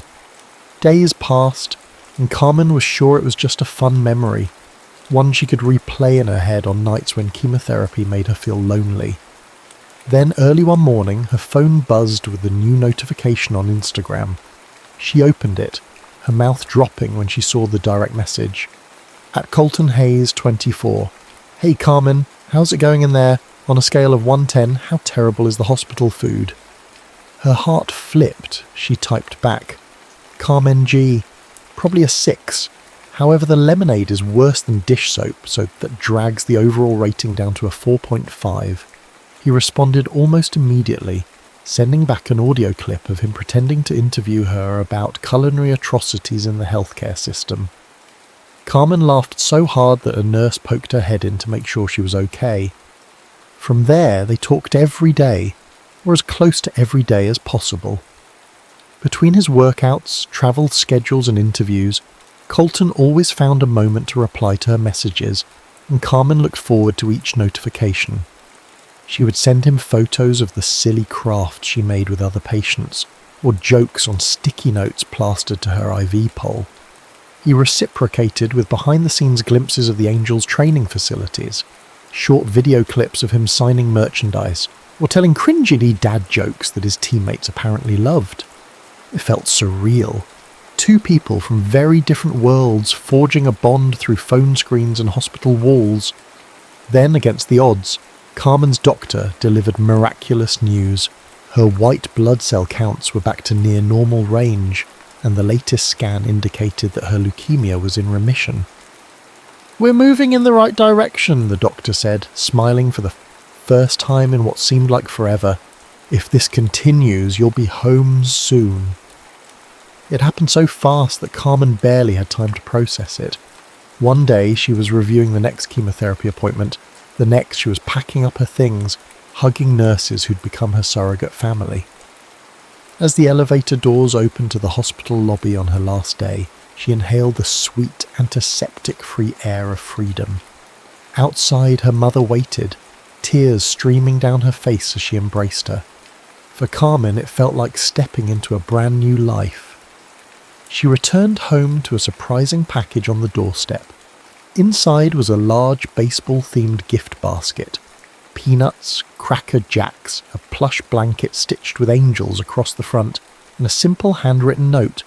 Congrats on beating the biggest rival of them all. I always knew you could do it. Colton. Carmen's heart hammered in her chest. It was a friendly note, sure, but something about it told her he'd been thinking of her. Already she felt excitement bubbling up. She was 16, healthy again, and there was this unbelievably kind, funny, handsome baseball player who cared. But then life slowly returned to normal. Carmen went back to high school, where the biggest dramas involved homecoming dresses, pep rallies, and who asked whom to the dance. She studied, joined yearbook club, and tried to make up for lost time with her friends. Colton remained in her periphery. He was travelling around the country, doing press appearances, playing in sold-out stadiums. Occasionally the gossip columns would mention him dating a certain actress or musician. The first time Carmen saw a headline, something about him being photographed with a rising pop star, her stomach twisted. But she reminded herself they were just friends, pen pals who lived worlds apart. That was the reality, or so she thought. Carmen counted down the days to her high school graduation with a mix of giddiness and anxiety. Sure, she was now healthy, brimming with energy, but the world was about to shift on its axis again. She was almost an adult, about to leave behind the safety net of high school for whatever came next. In her senior year, she piled her schedule with normal teenage stuff. The Friday football games, a part-time job at a local coffee shop, and the quest for perfect prom photos. Meanwhile, she and Colton texted or DM'd on Instagram sporadically. She'd see glimpses of his life, charity events, glimpses of awards he'd received for his performance on the field, and occasional red carpet appearances that made her realise how big his world really was. Yet he was never too busy to answer her messages, usually with a playful sense of humour. One night in December, when she was stressing about an upcoming calculus exam, she typed, "Carmen G, I swear if I fail this test I'm going to join a travelling circus." Within minutes, Colton replied, @ColtonHayes24. "Good. We need a math whiz to count the lion's teeth. Don't leave me hanging." They teased each other that way, light-hearted banter that somehow felt deeper than it looked.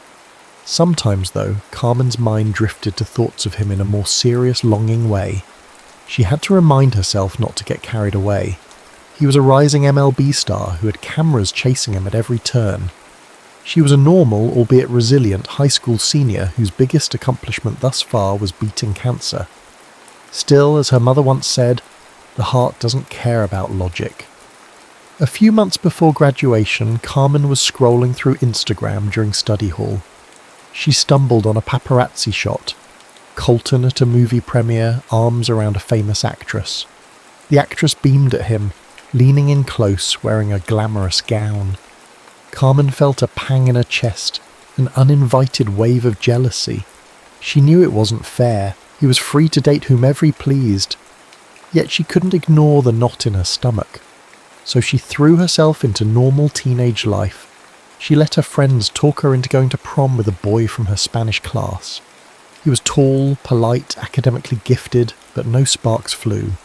Carmen danced, took photos for social media, and tried to pretend she was just a regular girl.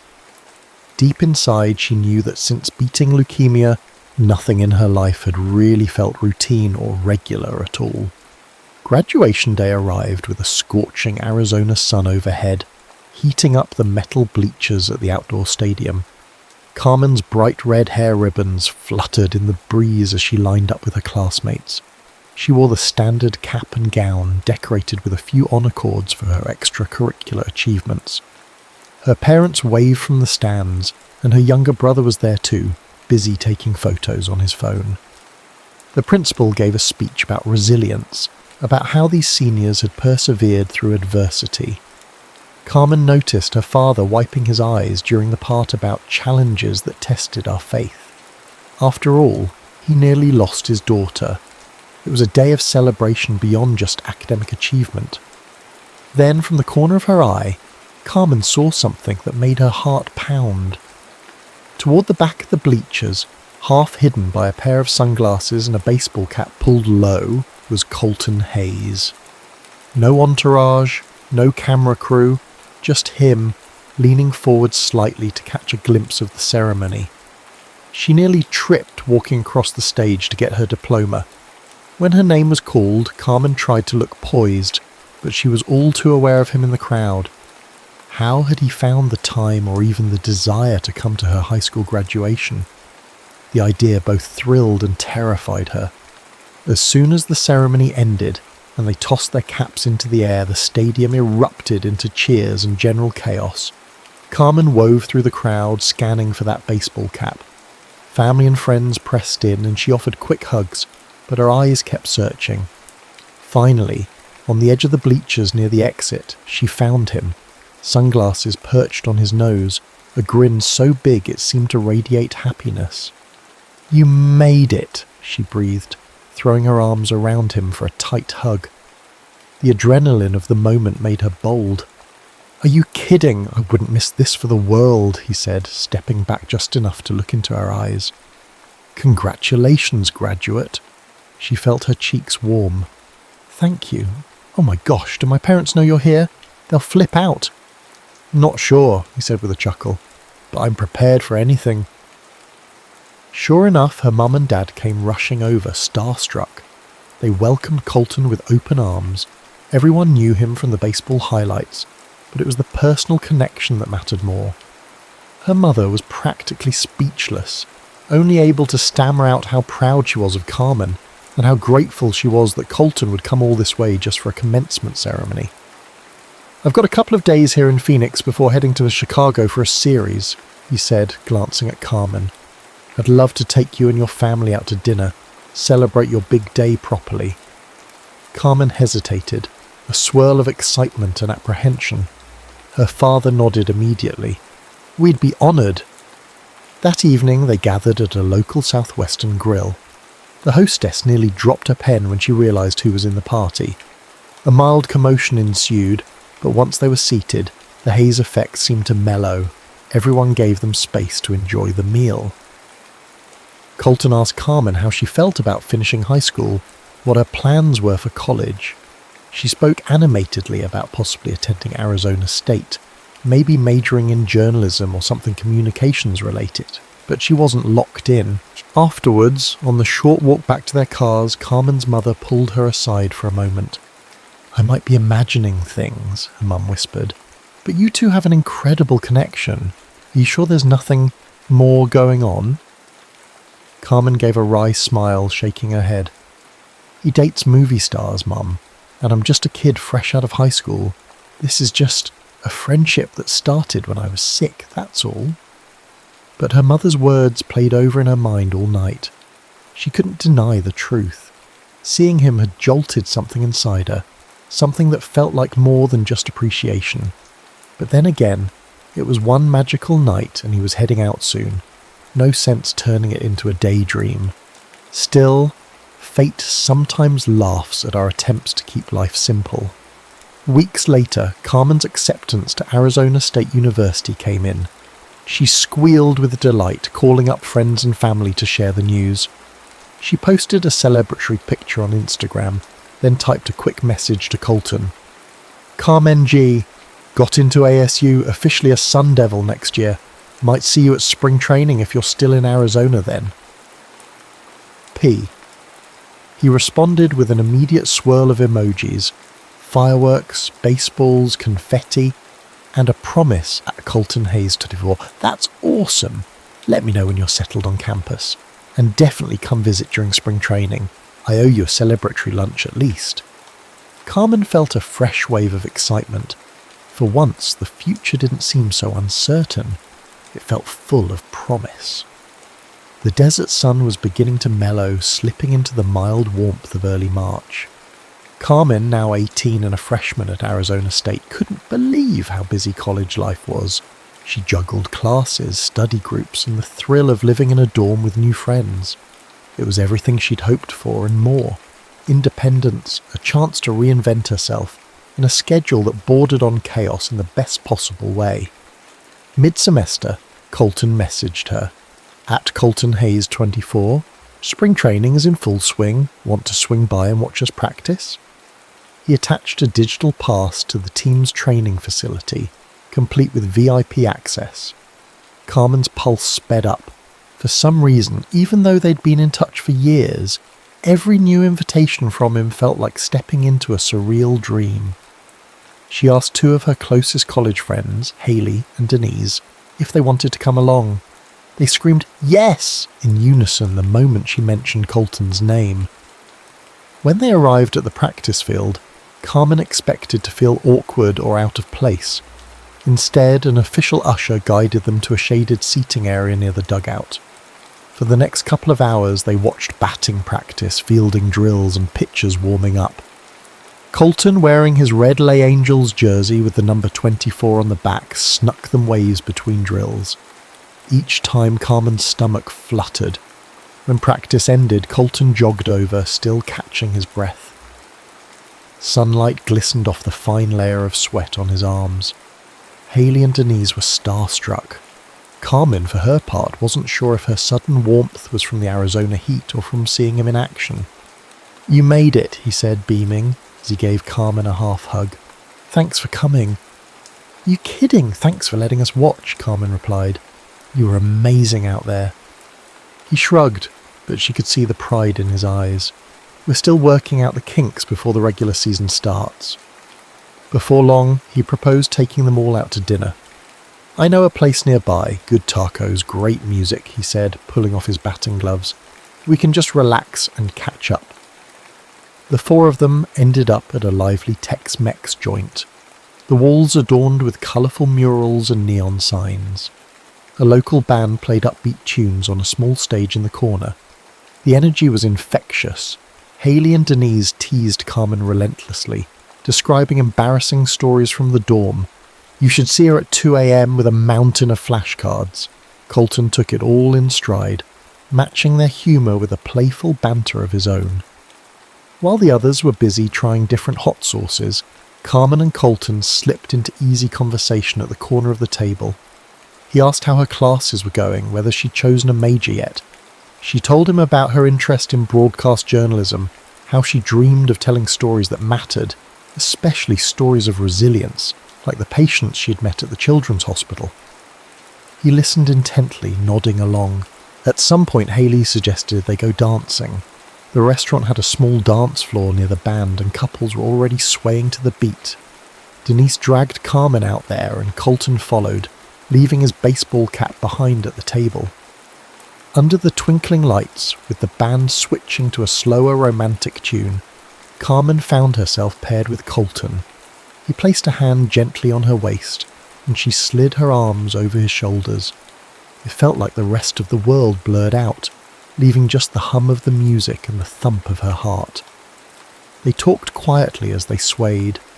He told her about the pressures of being the youngest star on the team, how the media hype sometimes made him want to crawl into a bunker just to breathe. She confessed her fears about post-cancer checkups, the lingering worry that overshadowed her future plans. Their honest words created a bubble of closeness, a tether that seemed to draw them even nearer. By the time the evening wound down, all four were buzzing from the experience, good food, dancing, and that intangible spark that lit the air. Carmen's friends teased her on the drive back to campus. "Girl, he's into you," Denise insisted. "He looks at you like you invented baseball." Carmen laughed it off. "We're just good friends," she insisted. But inside, a swirl of confusing emotions tugged at her. Part of her wanted to believe it might be something more. Another part was scared to imagine what it would be like if the tabloids got hold of any of this. Then came Colton's next invitation a week later. "Want to hang out after our scrimmage this Saturday? Just you and me, if that's cool."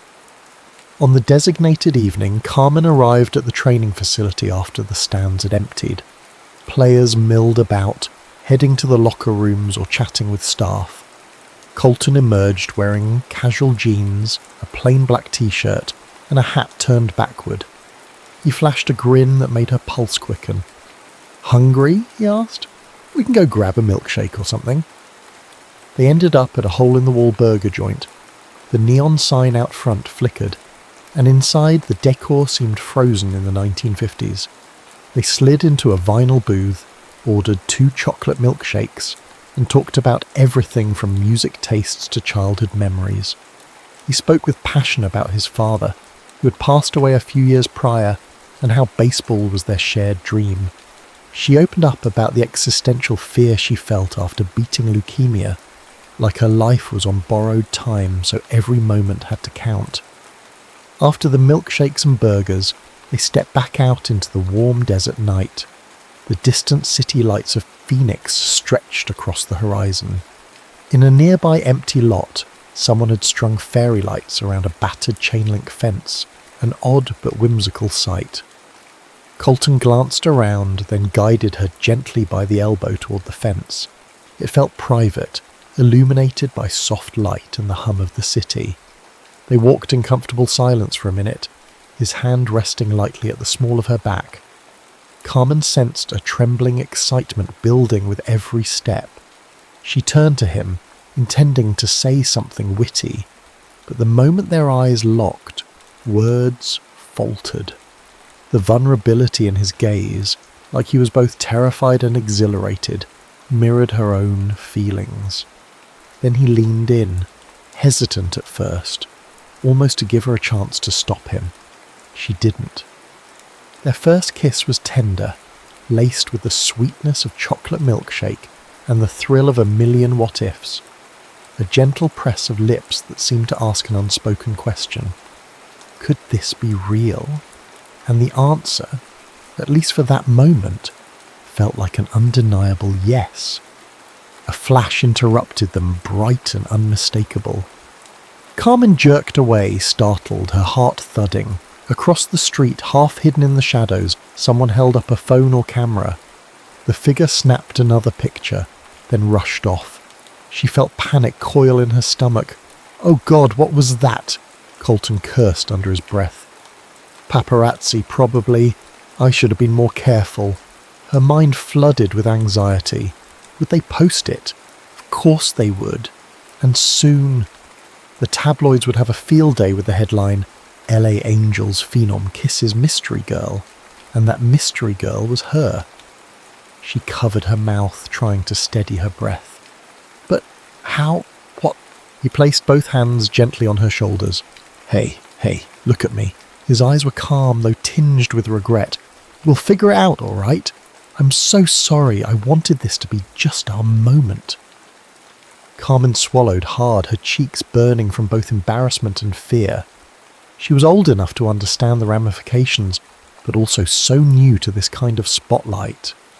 She'd read about celebrities and the mania that followed them, but never envisioned she'd be caught up in it. All she wanted was to savour that magical first kiss under fairy lights.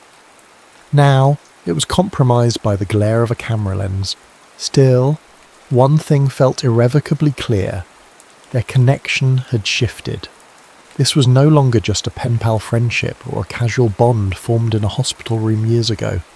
It was something deeper, more fragile, and definitely more complicated. They clung to each other a moment longer before heading to their cars. Even with the swirling chaos in her mind, Carmen's lips still tingled from the kiss. She felt a thrill that overshadowed the fear, because for the first time she fully understood that whatever was happening between her and Colton was undeniably real. It didn't take long for the photos to appear online. By the next morning, Carmen's phone pinged relentlessly. Her social media was ablaze with tags and messages.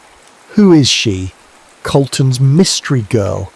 She's in college? Worse, the paparazzi had found her full name, rummaged through her public posts and spun a dramatic backstory.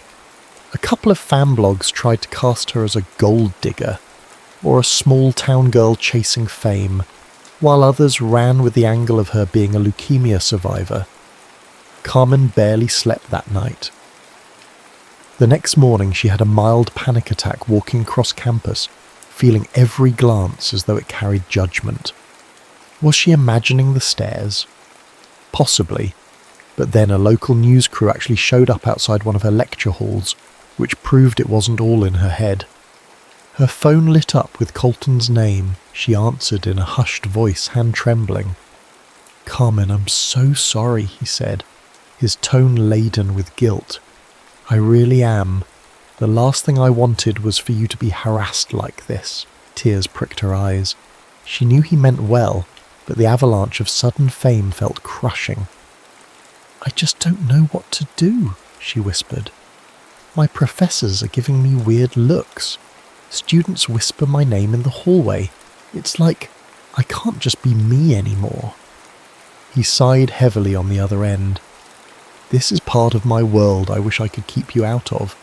I'll make a statement if you want, or I don't know if that'll help," she said, voice catching. "It might just draw more attention." A short silence fell. "Carmen, if you need space, if you need to walk away, I understand," he said quietly. "I'd never hold it against you." She closed her eyes, a tear slipping down her cheek. "No, it's not that I don't care for you. I just hate this part." They ended the call with a promise to keep in touch and figure things out. Over the next few weeks, the media frenzy slowly subsided. Colton did a subdued interview after a game, gently asking reporters to respect Carmen's privacy and emphasizing that they were getting to know each other.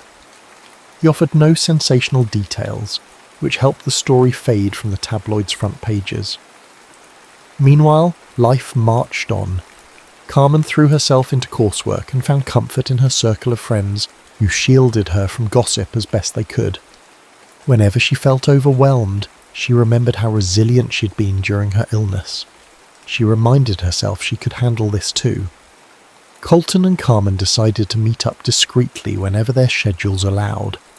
He'd swing by campus in an unmarked car, wearing a hoodie and baseball cap pulled low to avoid drawing attention. She'd slip into the passenger seat, heart pounding. They'd find out-of-the-way spots, an isolated hiking trail at sunrise, a tucked-away diner on the outskirts of town.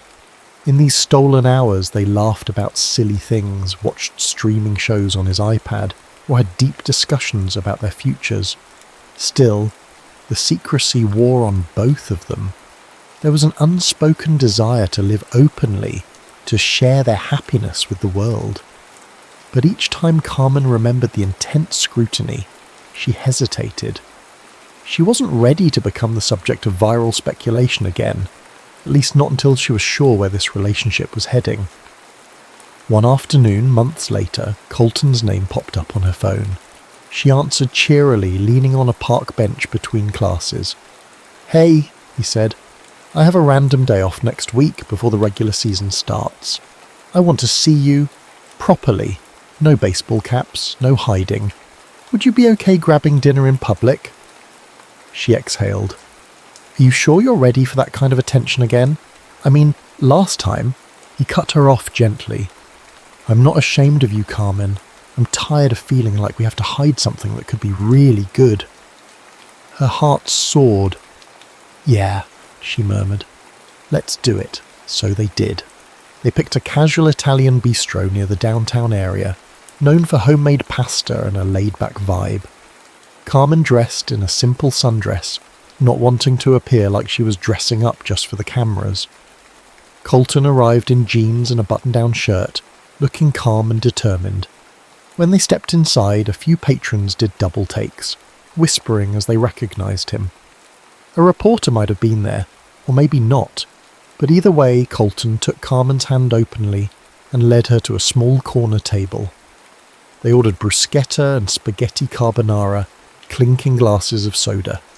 And for a while, it truly felt like any ordinary couple on a date. Then a phone camera flashed. A teenage boy at the neighbouring table shyly asked for an autograph.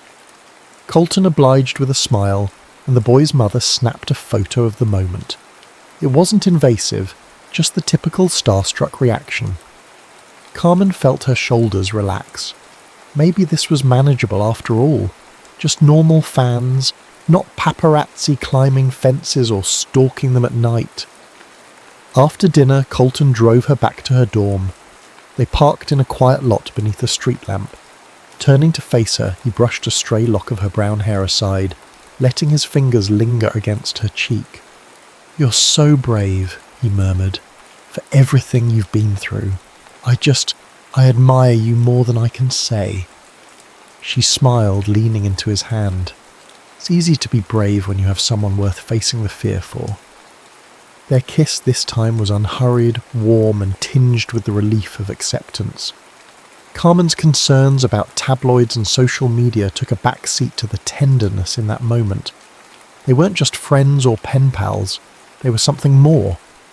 As the weeks turned to months, they settled into a slow, steady rhythm.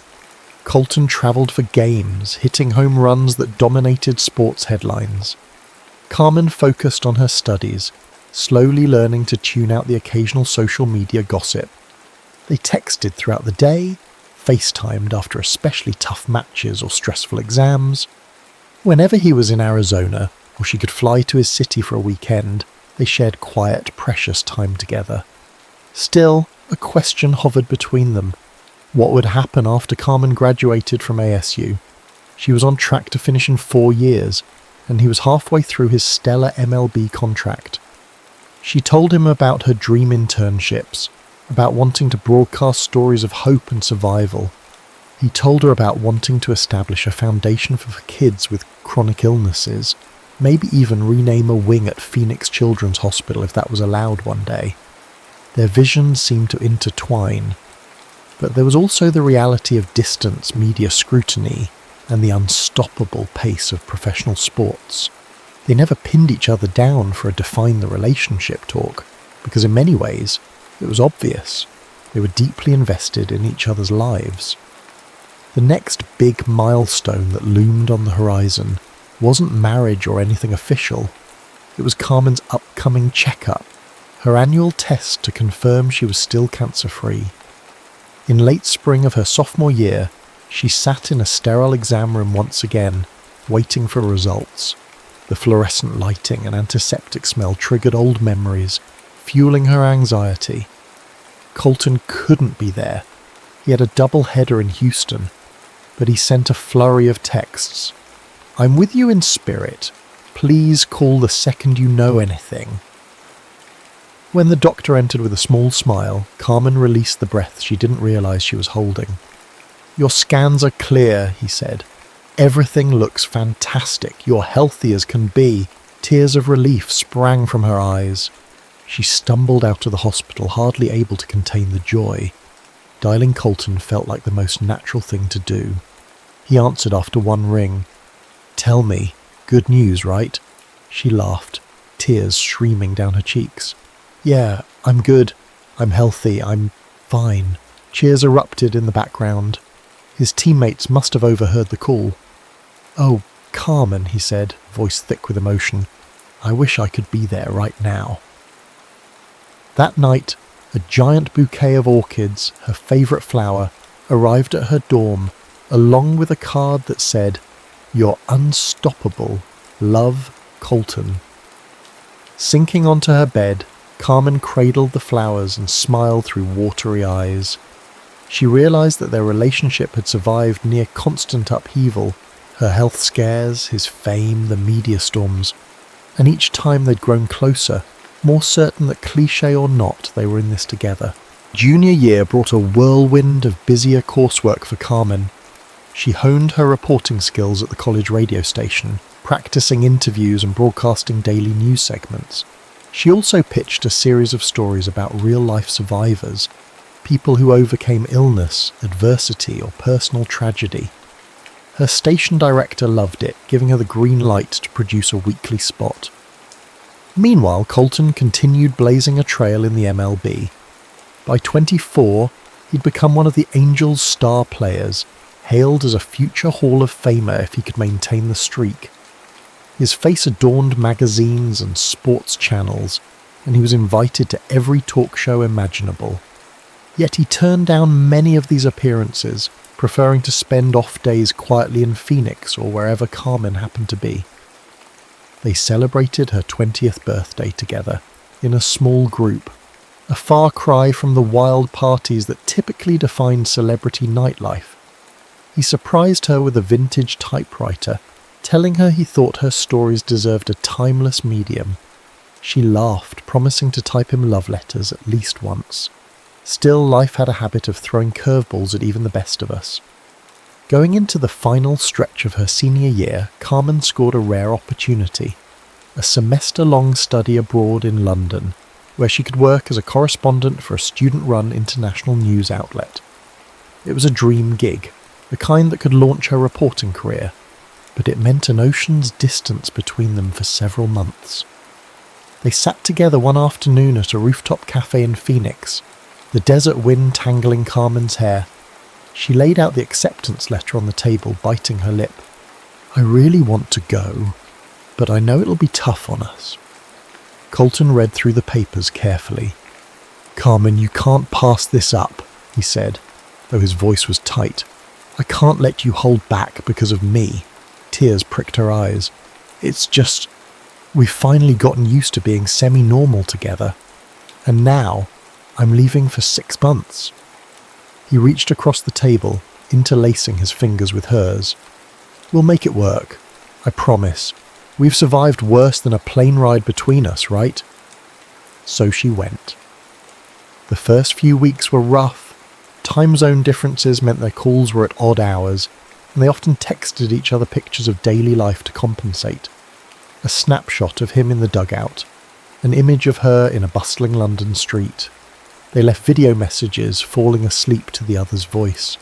The distance stung, but it also reaffirmed that what they had was deeper than geography. When Carmen returned stateside just in time for her final semester, Colton was there at the airport holding a sign that said "Welcome home, Globetrotter." She ran straight into his arms. Tired from a long flight, she felt simultaneously euphoric, as if no time had passed. He took her to a low-key celebration with a handful of his closest friends. Under the glow of string lights, they danced in a quiet backyard, content just to be in the same orbit again. It was during one of these late-night heart-to-hearts that he confided something new. "I've been talking to the team about community outreach programs," he said, brushing a strand of her hair aside. "Specifically, I want to partner with hospitals for kids dealing with serious illnesses. I was thinking about naming a scholarship fund or something after my dad, and maybe you could do a piece on it?"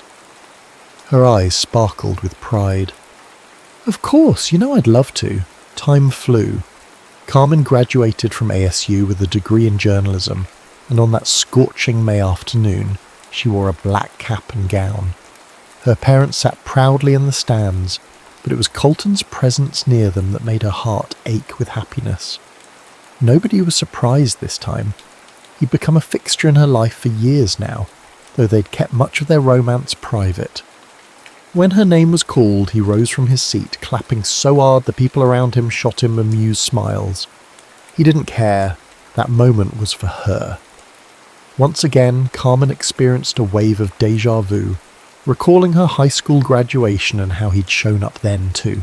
This felt like a new chapter, a second chance at a milestone they could both celebrate openly. Afterwards, they strolled across the campus lawn, where small groups of graduates posed for photos. Dressed in a simple suit, Colton couldn't contain his excitement. "Remember that first time I came to your high school commencement? It feels like we've lived a dozen lives since then." Carmen nodded, hugging him close. "We kind of have." They found a quiet spot under a jacaranda tree in bloom. Purple flowers strewn across the grass like a royal carpet. With a gentleness that belied his athlete's strength, Colton took both of her hands. "There's something I've been wanting to ask you." A flicker of anticipation danced in her stomach, but she tried to play it cool. "Oh?" He cleared his throat, glancing around to ensure no paparazzi hovered nearby. Then he met her gaze with unwavering intent. "I know we're young and we have our whole lives ahead. But Carmen, I've never been surer about anything. You bring out the best in me, and I want to keep building something with you. Something real, something lasting." She realized he was reaching into his jacket pocket. Before she could process it fully, he pulled out a small, unassuming velvet box. Her heart slammed against her ribs. "Colton." He opened it, revealing a ring that shimmered modestly in the late afternoon sun. "Will you marry me?" he asked, voice trembling, just enough to betray his nerves.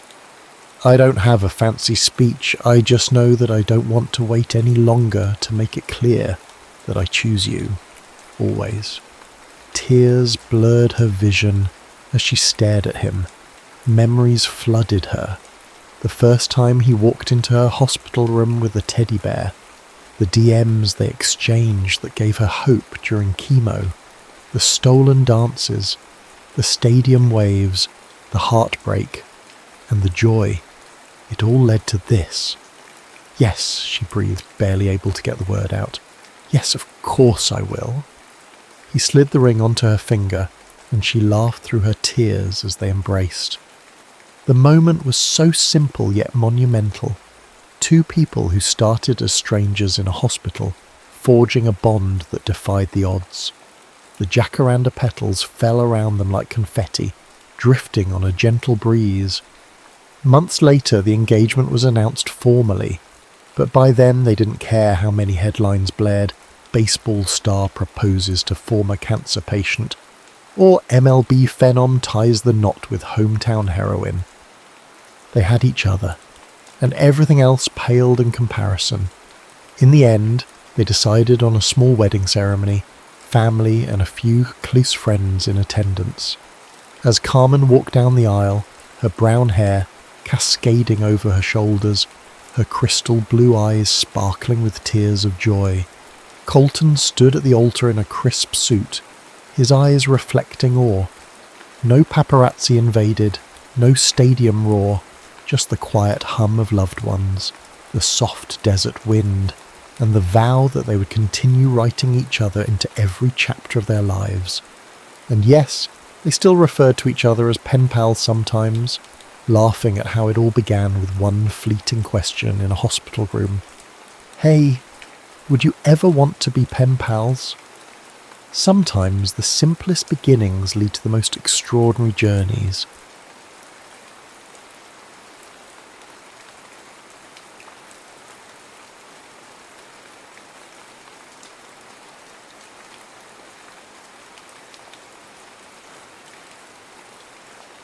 The ring box made a hollow sound when Ethan Cole set it down on his nightstand. 8 years of love, reduced to a velvet cube and a stone that caught light he no longer wanted to see. He hadn't thrown it away, couldn't pawn it, wouldn't return it. The ring existed in limbo, just like him. "I just don't recognise us anymore," Mia had said 6 months ago, her voice gentle as it dismantled his world. "We were children when we met, Ethan. I need to know who I am without you." Ethan stared at his reflection in his childhood bedroom mirror. At 24, he'd become a stranger to himself, unshaven, hollow-eyed and depressed. Then unemployed after Kaplan's architecture let him go.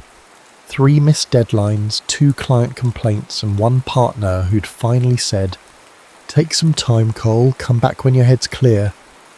His phone buzzed. Another message from Mia. "Just checking in, hope you're doing better. Ran into your mum at Wegmans, she's worried." He typed, deleted, typed again. "I'm fine," then deleted that too. What was there to say? That he spent most nights scrolling through photos of their life together. That he drafted emails to his boss begging for his job back but couldn't bring himself to send them. That his friends had stopped inviting him out after the 3rd time he'd gotten drunk and talked about Mia until closing time. Instead of responding, he opened Reddit, mindlessly scrolling through posts. An hour later, he found himself in R solo travel, reading an AMA from someone who'd spent a year working their way across New Zealand using something called Workaway. Basically, you exchange work for room and board, the poster explained. "I spent 3 months on a vineyard, 2 at a hostel, and the rest at various farms. Best decision I ever made." Ethan's finger hovered over the link. What exactly did he have to lose? The Workaway site was filled with opportunities. Organic farms in Italy, hostels in Thailand, language exchanges in Argentina. He applied to a dozen listings without much thought, writing the same basic introduction, mentioning his background in architecture, his willingness to learn, his need for something new. Most hosts never replied. 2 sent polite rejections. 1 family in Portugal seemed interested until they learned he couldn't commit to 6 months. Then came the email from Alaska. "Hi Ethan, I'm writing on behalf of North Lights B&B in Talkeetna, Alaska. We're looking for someone to help with property maintenance and eventually assist with our dog sledding team. September through February position. No experience needed. My grandfather and I can teach you everything. It's remote, it's cold, and it's not for everyone. But if you're looking to disappear for a while, there are worse places than here. Willow Morgan." The directness of her message struck him. No false enthusiasm, no sugarcoating. If you're looking to disappear for a while. It was exactly what he needed. He replied immediately, and within 3 days had purchased a one-way ticket to Anchorage. The night before his flight, he finally texted Mia back. "I'm going to Alaska tomorrow, taking a job at a B&B. Don't know when I'll be back." She called within minutes, but he let it go to voicemail. Later, he listened to her message. "Alaska? Ethan, that's... Wow. I hope you find what you're looking for there. I really do. I'm sorry for how things... Just be careful, okay? Call me when you get there. At least let me know you arrived safely. His thumbs hovered over the phone. So many words caught in his throat. None of them right. In the end, he simply wrote, I will. As his flight took off the next morning, Ethan watched his hometown disappear beneath the clouds. He wasn't running away, he told himself. He was running toward something. He just had no idea what that something might be. The tiny 8-seater plane rattled as it approached Talkeetna, giving Ethan his first real glimpse of Alaska. Below, endless forests spread like a dark green carpet interrupted by silver threads of rivers and the occasional clearing. In the distance loomed Denali, its peak crowned in perpetual snow even in September. First time in Alaska. The pilot's voice crackled through the headset. That obvious? You haven't stopped staring out the window, folks who live here? He gestured at the other passengers, who were either sleeping or reading. They've seen it before. It's nothing like New York, Ethan said, mostly to himself. Damn right it's not. That's why people come, and why they stay.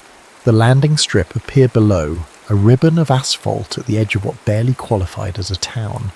As they descended, Ethan's stomach tightened with a familiar anxiety. What the hell was he doing? He'd never owned a dog, much less driven a dog sled. He'd never lived somewhere he couldn't get pizza delivered at midnight. He'd never... Mr. Cole? A young woman stood beside a weathered truck in the small lot outside the airfield office. She was startlingly petite, maybe 5'2", wearing a flannel shirt that hung loose on her slender frame. Her dark hair was pulled back in a messy bun, revealing a face that looked younger than he'd expected. Willow? He asked, extending his hand. That's me. Her handshake was firm, her eyes an unsettling shade of grey. Not blue-grey or green-grey, but the colour of storm clouds. Welcome to Talkeetna. She took one of his bags and loaded it into the truck. Thanks for meeting me, he said, struggling to make conversation as they drove away from the airstrip. The town seems... quaint. A slight smile. Quaint is one word for it. 300 residents year-round, though it doubles in summer with tourists. Winters, though. Winters, it's just us. Ethan wanted to ask about her. How old she was, why she ran a B&B in the middle of nowhere, who us referred to besides her grandfather. But something in her demeanour suggested she preferred keeping conversation functional. Instead, he watched out the window as they passed the town's main street. A collection of log cabins converted to gift shops, a brewing company, an ice cream parlour, and a bar whose sign simply read Fairview. That's downtown, Willow explained. Southside is mostly residential, and we're headed north about 2 miles out. The truck turned onto a narrower road that wound through dense forest before finally emerging at a clearing. The Northlights bed and breakfast was a large 2-storey log structure with a wraparound porch flanked by several smaller outbuildings and what appeared to be dog kennels set further back on the property. Beyond it all, a pristine lake reflected the afternoon sunlight. Nice place, Ethan said, genuinely impressed. Been in my grandparents' family for 3 generations. Before the tourists, it was just a homestead. Willow parked and got out. Grandpa's probably with the dogs. I'll show you to your cabin, then give you the tour. My cabin? She pointed to one of the smaller structures. That's where you'll stay. We don't make staff sleep in the main house. Everyone needs their privacy. The cabin was simple but comfortable. A studio set up with a queen bed, small kitchenette, bathroom with a stand-up shower, and a desk by the window that overlooked the lake. Rustic but not primitive. There was Wi-Fi, electric heat, and even a small TV. It's perfect, Ethan said, setting down his bags. When do I start? Willow leaned against the doorframe. Tomorrow's soon enough. Rest day. Get your bearings. Dinner's at 6 in the main house. We don't have guests until the weekend, so it's just you, me, and my grandparents. As she turned to leave, Ethan called after her. Willow? She paused, those storm cloud eyes meeting his. Thanks for taking a chance on me. I know I don't exactly have the right experience for this. Something unreadable passed across her face. Everyone has their reasons for coming to Alaska, Ethan. Most of them boil down to needing to be somewhere that isn't where they were before. She offered a small smile. 6 o'clock. Don't be late. Gran hates when food gets cold. Left alone, Ethan unpacked methodically, arranging his belongings as though establishing this new space might help establish this new self. From the bottom of his duffel, he pulled out his field recording equipment, a Zoom F3 field recorder, a matched pair of Clippy EM272 XLR microphones, Sony MDR 7506 headphones, and an Apple MacBook Pro with Reaper installed. It was the one passion he had maintained even during his worst days after Mia. The emptiness hit suddenly as he sat on the edge of the bed. 6 hours ago, he'd been in New York. Now he was in Alaska, where he knew no one, working a job he wasn't qualified for, running from a broken heart that had followed him anyway. His phone buzzed. Mia again. Did you arrive? Are you okay? He stared at the message for a long moment before replying simply, I'm here. I'm okay. Then he silenced his phone, set an alarm for 5:45, and lay back on the bed. Outside his window, the lake water rippled under a breeze, making a sound both foreign and familiar. He closed his eyes and listened, really listened, for the first time in months. Lean with the sled, not against it, Frank Morgan called over the morning wind. You fight the curve, you'll flip us both. Ethan adjusted his weight, feeling the wooden sled respond beneath him as they navigated a turn on the practice trail. After 2 weeks at Northlights, he'd graduated from kennel cleaning and feeding to actual dog handling. This first run with Frank, Willow's grandfather and the unquestioned patriarch of the operation, was his first real test. The 6-dog team powered ahead, their breath visible in the crisp October air. Talkeetna had already seen its first snowfall, though not enough for proper sledding. Today they used a wheeled training rig, but Frank insisted the principles were the same. Good! Now give 'em the command to slow. Whoa! Ethan called out, surprised when the lead dog actually responded, bringing the team to a gradual halt. Frank clapped him on the shoulder. You're a natural city boy! Ethan couldn't help but laugh. Nothing about the past 2 weeks had felt natural. His first days had been a blur of sore muscles, blistered hands, and endless instructions about the B&B's operation.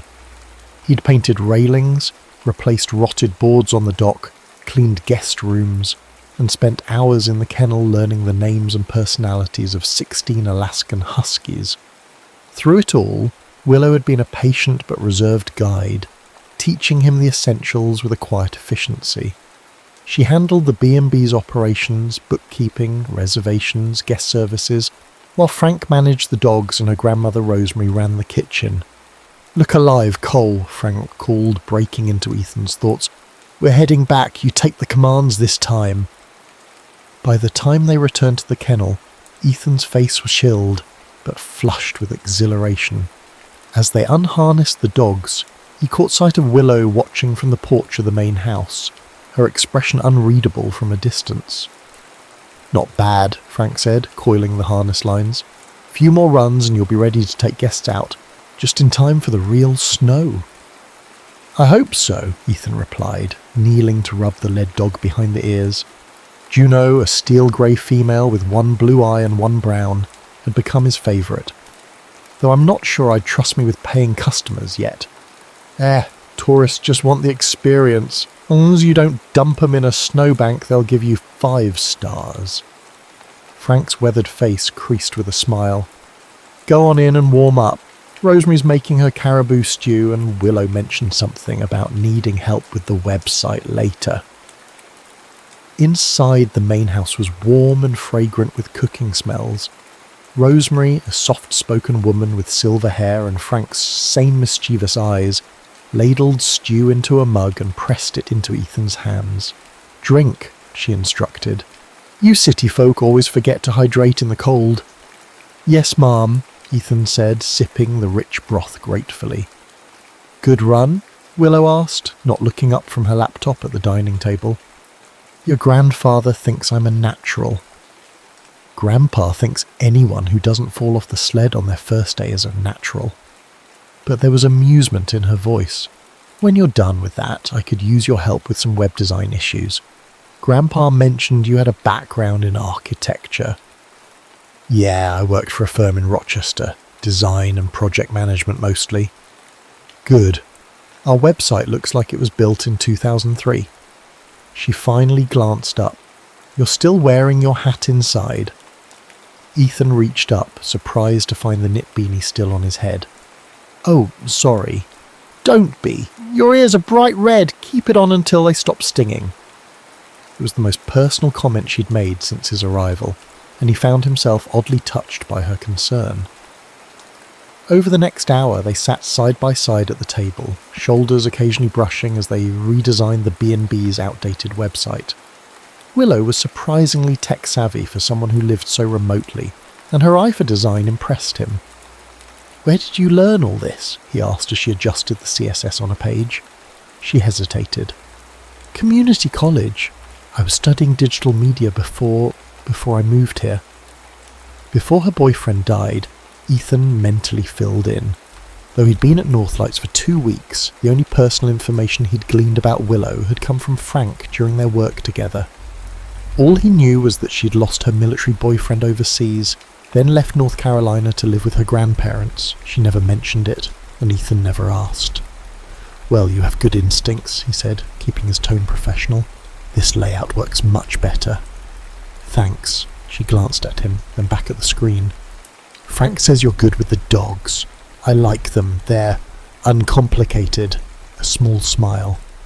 Uncomplicated is a nice way of saying they'll love anyone who feeds them. Maybe that's what I like about it. Earned affection. The words slipped out before he could censor them. Willow's hands paused over the keyboard. For a moment, Ethan thought he'd overstepped, revealed too much of his own brokenness. But then she nodded, almost imperceptibly. I understand that, she said quietly. They worked in silence for another hour. But something had shifted between them, some small recognition of shared experience, of parallel paths that had somehow converged in this unlikely place. That night, after dinner, Ethan returned to his cabin and retrieved his recording equipment. The temperature had dropped further, and his breath clouded as he walked down to the lake's edge. Setting up his matched microphones on a stand, he put on his headphones and simply listened. The world through the amplified microphones was a revelation. Water lapping gently at the shore, the distant call of an unseen bird, wind rustling through pine needles. He adjusted levels, finding focus in the technical details, then hit record. For 30 minutes he stood motionless, capturing the sounds of a world so different from the one he'd left behind. No car horns, no voices, no constant hum of urban life, just wilderness breathing around him. What are you doing? He hadn't heard Willow approach. Pulling off the headphones, he turned to find her standing a few feet away, hands tucked into the pockets of her parka. Field recording, he explained. I collect natural sounds. For what? Sometimes I sell them to sound designers for films or games. Mostly I just collect them for myself. She tilted her head. Can I hear? He hesitated, then handed her the headphones. Willow put them on, and her eyes widened slightly as the amplified sounds of the night surrounded her. For several long moments she stood completely still, listening. When she finally removed the headphones, her expression had softened. It's like hearing the world with new ears, she said. That's exactly what it is. Ethan smiled. Want to try recording something? To his surprise, she nodded. For the next hour they moved around the property, capturing different sound perspectives. The creak of the dock, the hushed whisper of trees, the distant chorus of dogs responding to a faraway wolf howl. Willow proved to be an intuitive assistant, suggesting locations and even holding a reflector to capture certain audio angles. As they worked, Ethan found himself watching her more than his equipment. In the dim light, with her focus entirely on the sounds around them, she seemed different, more open, more present. When she suddenly looked up and caught him staring, he expected her to retreat back into her usual reserve. Instead, she smiled, a real smile that reached her eyes and transformed her face. "What?" "Nothing," he said. "You're just good at this. I used to help my boyfriend record guitar demos." Her voice was quiet but steady. He was always particular about microphone placement. It was the first time she'd mentioned him voluntarily. Ethan nodded, not wanting to press. "Some things translate across different types of recording." "Yeah," she looked at the lake, then back at him. "It's getting late. We should head back." As they packed up the equipment, their fingers brushed while coiling a cable. Neither of them acknowledged it, but neither pulled away too quickly either. At the fork in the path between the main house and his cabin, Willow paused. "Thanks for showing me that." "Any time," Ethan said. "Really?" She nodded, then added, "We have guests arriving tomorrow. 2 couples from Seattle. They've booked the half-day dog sledding experience for Saturday." "Am I running it?" "With Frank, yes. He thinks you're ready." She hesitated. "I do too." Before he could respond, she turned and walked toward the main house, her silhouette gradually disappearing into the darkness. Ethan stood watching long after she was gone, aware of a warmth in his chest that had nothing to do with his heavy coat. Back in his cabin, he transferred the evening's recordings to his laptop and began editing almost automatically, his mind elsewhere. Partway through, his phone buzzed with a text from Mia. Their occasional check-ins had continued, growing more infrequent but strangely less painful with time and distance. "How's the great wilderness treating you?" He considered his response more carefully than usual. "Better than I expected. I'm learning to drive a dog sled." Her reply came quickly. "That sounds both terrifying and amazing. Are you still planning to come back in February?" The question gave him pause. February had been his original return date, the end of his 6-month commitment to Northlights, but for the first time the thought of returning to New York didn't bring the comfort of familiarity. Instead, it felt like an approaching deadline, a countdown to leaving something that had, somehow, begun to feel more substantial than mere escape. "That's the plan," he wrote finally, "but plans change." He sent the message, then returned to his editing, losing himself in the captured sounds of Talkeetna and in memories of storm-grey eyes that had, for a brief moment, looked at him with something like connection. November in Talkeetna brought serious snow and the year's first steady stream of aurora chasers, tourists who came specifically to witness the northern lights from the pristine vantage point that Northlights B&B offered. The guest room stayed consistently booked, and Ethan found himself fully integrated into the daily operations. Mornings meant kennel duty and dog sled preparations. Afternoons were spent either guiding guests on beginner trails or handling maintenance tasks around the property. Evenings brought dinner service assistance and then, increasingly often, time with Willow. Their shared interest in recording had become a regular activity. 3 times a week, weather permitting, they would venture out with Ethan's equipment, capturing the evolving soundscape of the Alaskan wilderness. Willow had proven herself not just a willing assistant, but an insightful collaborator, hearing nuances in the natural environment that even Ethan sometimes missed. "The ice on the lake is making that singing sound again," she said one evening, as they stood on the partially frozen shoreline, the temperature well below freezing. "Can you hear it?" Ethan adjusted his headphones. Through the amplified microphones, he picked up the eerie, otherworldly tones of lake ice expanding and contracting, a sound like crystalline whale songs echoing across the surface. "Got it," he confirmed, watching the levels on his recorder. "This is incredible." It only happens when the temperature drops suddenly after sunset. Willow's face, half hidden by her scarf, showed concentrated interest. My grandfather used to tell me it was the lake spirits talking to each other. What do you think they're saying? She considered this, her breath clouding in the frigid air. Bundle up, idiot humans, it's 15 below. Ethan laughed, the sound carrying across the empty landscape. Fair assessment. As they recorded, the sky above them began to shimmer with the first hints of aurora, faint green ribbons undulating against the stars. Willow pointed upward. Looks like a good night for it, she said. The guests will be thrilled. Do you ever get used to it? Ethan asked, watching the lights intensify.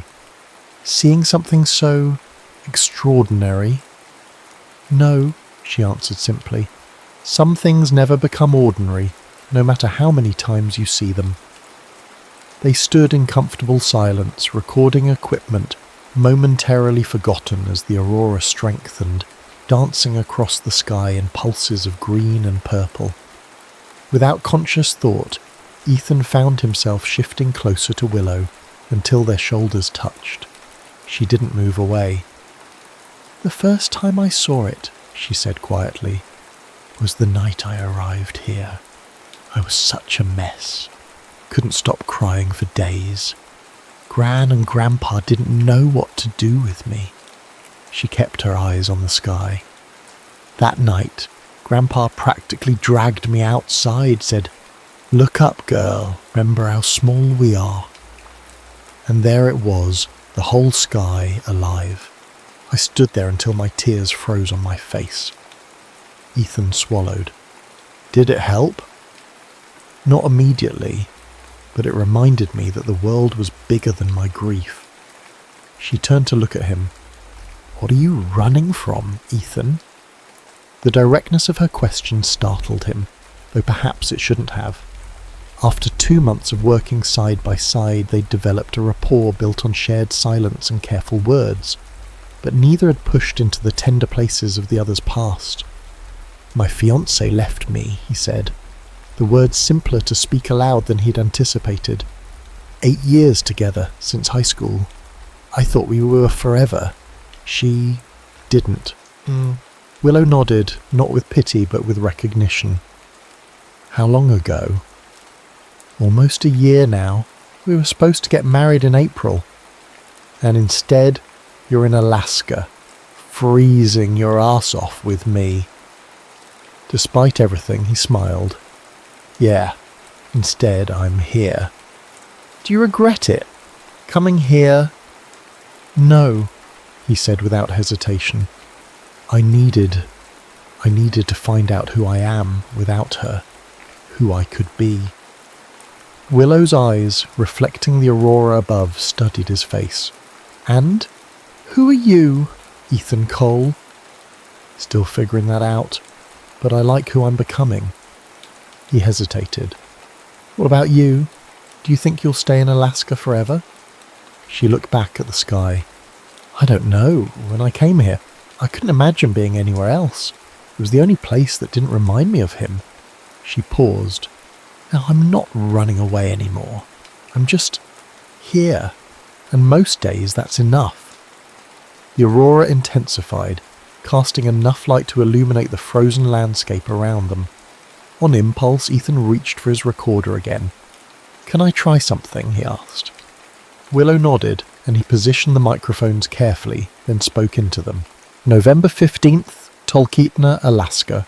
Aurora, recording with Willow Morgan. He glanced at her. Say something. She hesitated, then leaned toward the microphone. Hello, night sky. We're listening. They stood recording the silence for several minutes. Not true silence, of course, but the subtle symphony of night. Distant owl calls, creaking ice, their own measured breaths, the soft rustle of their clothing when they moved. Later, back at Ethan's cabin, they huddled over his laptop, listening to the playback while warming their hands on mugs of the tea Rosemary had pressed upon them before they escaped from the main house. There's not much to hear, Willow observed, head tilted toward the speaker.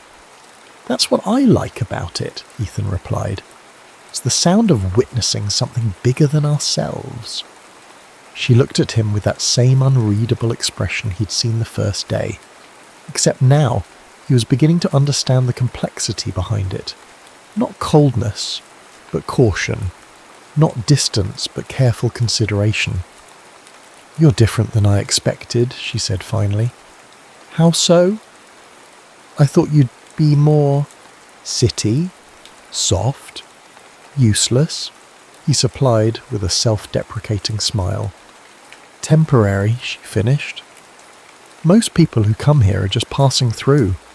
Even when they stay 6 months, they're still just visiting. But you're present in a way most visitors aren't." The compliment warmed him more than the tea. Maybe because I didn't come here looking for something specific. I just needed somewhere to be. And now? Now I'm finding things I wasn't looking for. He met her eyes. Good things. The moment stretched between them, taut with unspoken possibilities. Then Willow set down her mug and stood. "It's late," she said. "We have the Henderson group arriving tomorrow, and they've booked the extended trail run." Ethan walked her to the door, suddenly reluctant to end the evening. "Thanks for coming out tonight. The recording was better because of you." At the threshold, Willow turned, her face half in. For a heartbeat, Ethan thought she might say something more, might acknowledge whatever was growing between them. Instead, she reached out and briefly touched his arm. "Good night, Ethan." "Good night, Willow." After she left, Ethan returned to his laptop, listening again to their Aurora recording. Her voice, saying "we're listening," looped in his mind as he edited the file, balancing levels and removing wind noise. When he finally fell asleep, it was with headphones still on, the sound of that night, and her presence in it, following him into dreams. December transformed Talkeetna into a winter wonderland. Snow blanketed everything.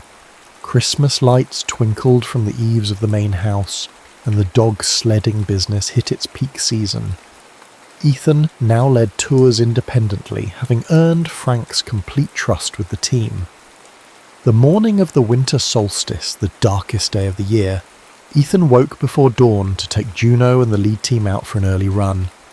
With no guests scheduled until afternoon, he planned a longer trail, one that curved around the far side of the lake and through pristine forest rarely seen by tourists. To his surprise, he found Willow already at the kennel, preparing harnesses. "Morning," she said, her breath visible in the poignant pre-dawn cold. "Mind some company?" "Not at all," he replied, unable to keep the pleasure from his voice. "Special occasion?" "Solstice tradition. Grandpa and I always take a sunrise run, but his hip's bothering him, so I thought," she shrugged, "unless you'd rather go alone." "I'd rather go with you." They worked in companionable silence, harnessing the dogs who pranced with excitement, aware of the adventure ahead. As they finished, Frank appeared, limping slightly but grinning. "Taking my place already, Cole?" he called. "Next thing I know, you'll be after my B&B too." "Just borrowing your dog, sir," Ethan replied with a smile. "And your granddaughter, apparently." "She's her own woman," Frank's eyes twinkled. "She chooses good company these days."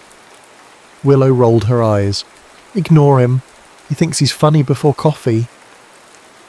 Once the sled was ready, Ethan took the driving position with Willow standing just in front of him, both of them nestled between the curved handles.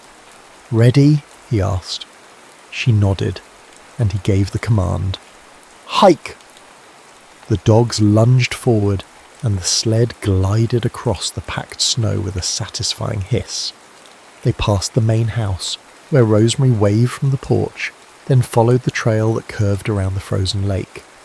The sky was just beginning to lighten, not with true sunlight, but with the deep blue that preceded dawn in winter. Ethan was acutely aware of Willow standing within the circle of his arms, her back occasionally brushing against his chest as they navigated turns. They had grown closer over the past weeks, sharing meals, working together, spending evenings recording, or simply talking by the fire. but always with a careful boundary of physical space between them. Now, as the sled picked up speed on a downhill stretch, she leaned back against him more firmly, and he adjusted his stance to support her. "Okay?" he asked close to her ear. "Perfect," she replied, and he could hear the smile in her voice. They sledded in silence for nearly an hour, following the winding trail as dawn slowly illuminated the landscape. When they reached the far side of the lake, Ethan called for the dogs to halt near a small clearing with a view of the mountains. "This is beautiful," Willow said as they secured the sled. "I haven't been out this far in months. I found it last week. Thought it might make a good recording spot." Ethan reached into his pack and pulled out a thermos. "Tea?" They sat on a fallen log, sipping hot tea while the dogs rested, curled in the snow. The solstice sunrise painted the sky in shades of pink and gold, reflecting off the distant glaciers. "When I first came to Alaska," Willow said, breaking the comfortable silence, "I hated how dark it got in winter. The endless night felt like it matched how I felt inside." Ethan nodded, understanding. "And now?" "Now I see the beauty in it. The darkness makes you appreciate the light more." She turned to look at him. "Like grief. You don't get over it. You learn to carry it differently." "Is that what you've done? Learn to carry it?" "I'm trying." She pulled a small object from her pocket, a brass compass worn with age. "This was his, James. My grandpa gave it to him when he enlisted." Ethan watched as she cradled it in her gloved hands. "It's beautiful. After he died, I couldn't look at it without falling apart. Now," she held it out to Ethan, "now I can share it with someone who understands what it means to lose your direction and have to find a new one." The weight of her trust settled in his chest as he carefully took the compass. "Thank you. I've been thinking about what happens when your 6 months are up," she said, her eyes on the horizon. "You'll be leaving in February." The thought had been weighing on Ethan too, growing heavier as the calendar pages turned. What had once seemed like an escape hatch back to real life now felt like an approaching loss. "That was the original plan," he agreed carefully. "Is it still your plan?" He looked at her, really looked at her. The sunlight caught in her dark hair, her storm grey eyes questioning but not demanding. In the 3 months since he'd arrived, broken and adrift, something had healed in him. Something had grown too. "I don't know," he admitted. "My life is still in New York. My family, my career, what's left of it." "And Mia?" she asked quietly. He shook his head. "No, not Mia. What we had, it's in the past now. I'll always care about her. But I'm not in love with her anymore." "When did you know?" Willow's voice was soft, almost lost in the morning air. Ethan considered the question carefully. "I think part of me knew before I came here. That's why I needed to leave, to make sure it wasn't just hurt or pride talking." He looked at the compass in his hand, its needle pointing steadily north. "But being here, finding purpose again, meeting you, it confirmed what I already knew. Some endings are just endings." Willow was quiet for a long moment, then slid her hand into his. Even through their gloves, the contact felt significant, a deliberate crossing of the careful boundary they'd maintained. "I didn't think I'd ever want to feel anything for anyone again," she said. "After James, I just shut down, came here to disappear. And now," her eyes met his, clear and certain, "now I'm ready to reappear." The kiss, when it finally happened, felt both inevitable and surprising, like the first snowfall of winter or the sudden appearance of aurora in a clear sky. Ethan leaned forward, Willow met him halfway, and their lips touched with gentle certainty. When they pulled apart, their breath mingled in the cold air between them. Willow's cheeks were flushed, her eyes brighter than he'd ever seen them. "We should head back," she said, though she made no move to rise. "Gran will worry." "5 more minutes," Ethan replied, pulling her closer. "The dogs aren't complaining." She laughed, the sound crystal clear in the winter stillness, and rested her head against his shoulder. 5 minutes. They sat together as the sun continued its brief winter arc, casting long shadows across the snow. In the distance, Denali stood immovable and eternal, witness to countless human stories played out beneath its watch. For the first time since arriving in Alaska, Ethan didn't feel like a visitor passing through. He felt improbably but undeniably like he was exactly where he belonged. Christmas at Northlights came with traditions that felt ancient and grounding.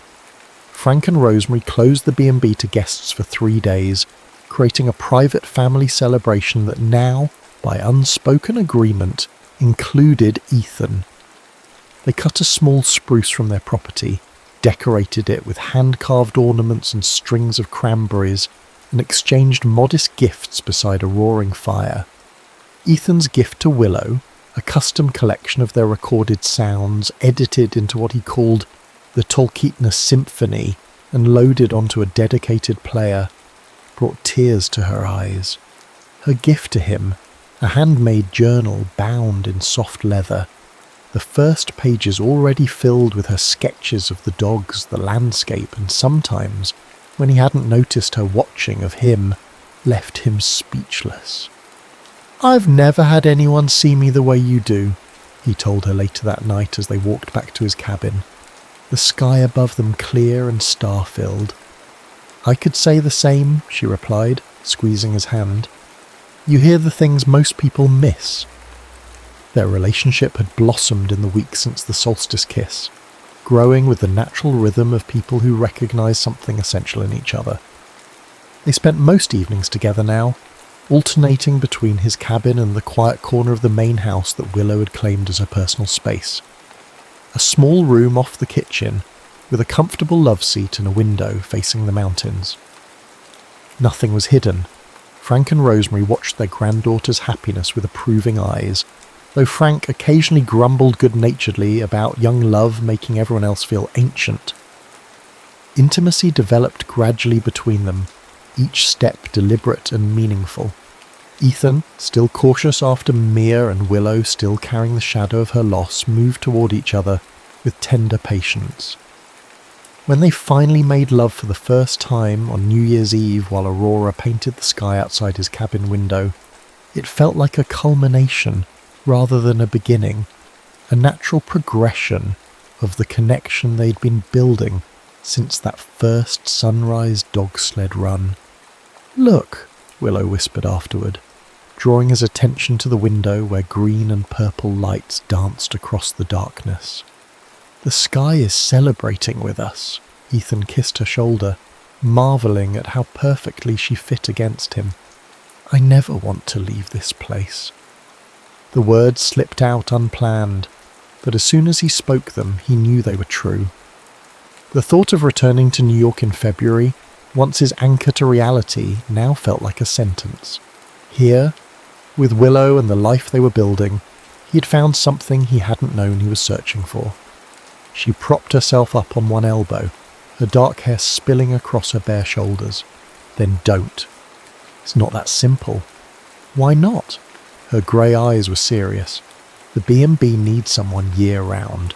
Grandpa's not getting any younger, and his hip's worse than he admits. We've talked about hiring someone permanent, and you already know the operation.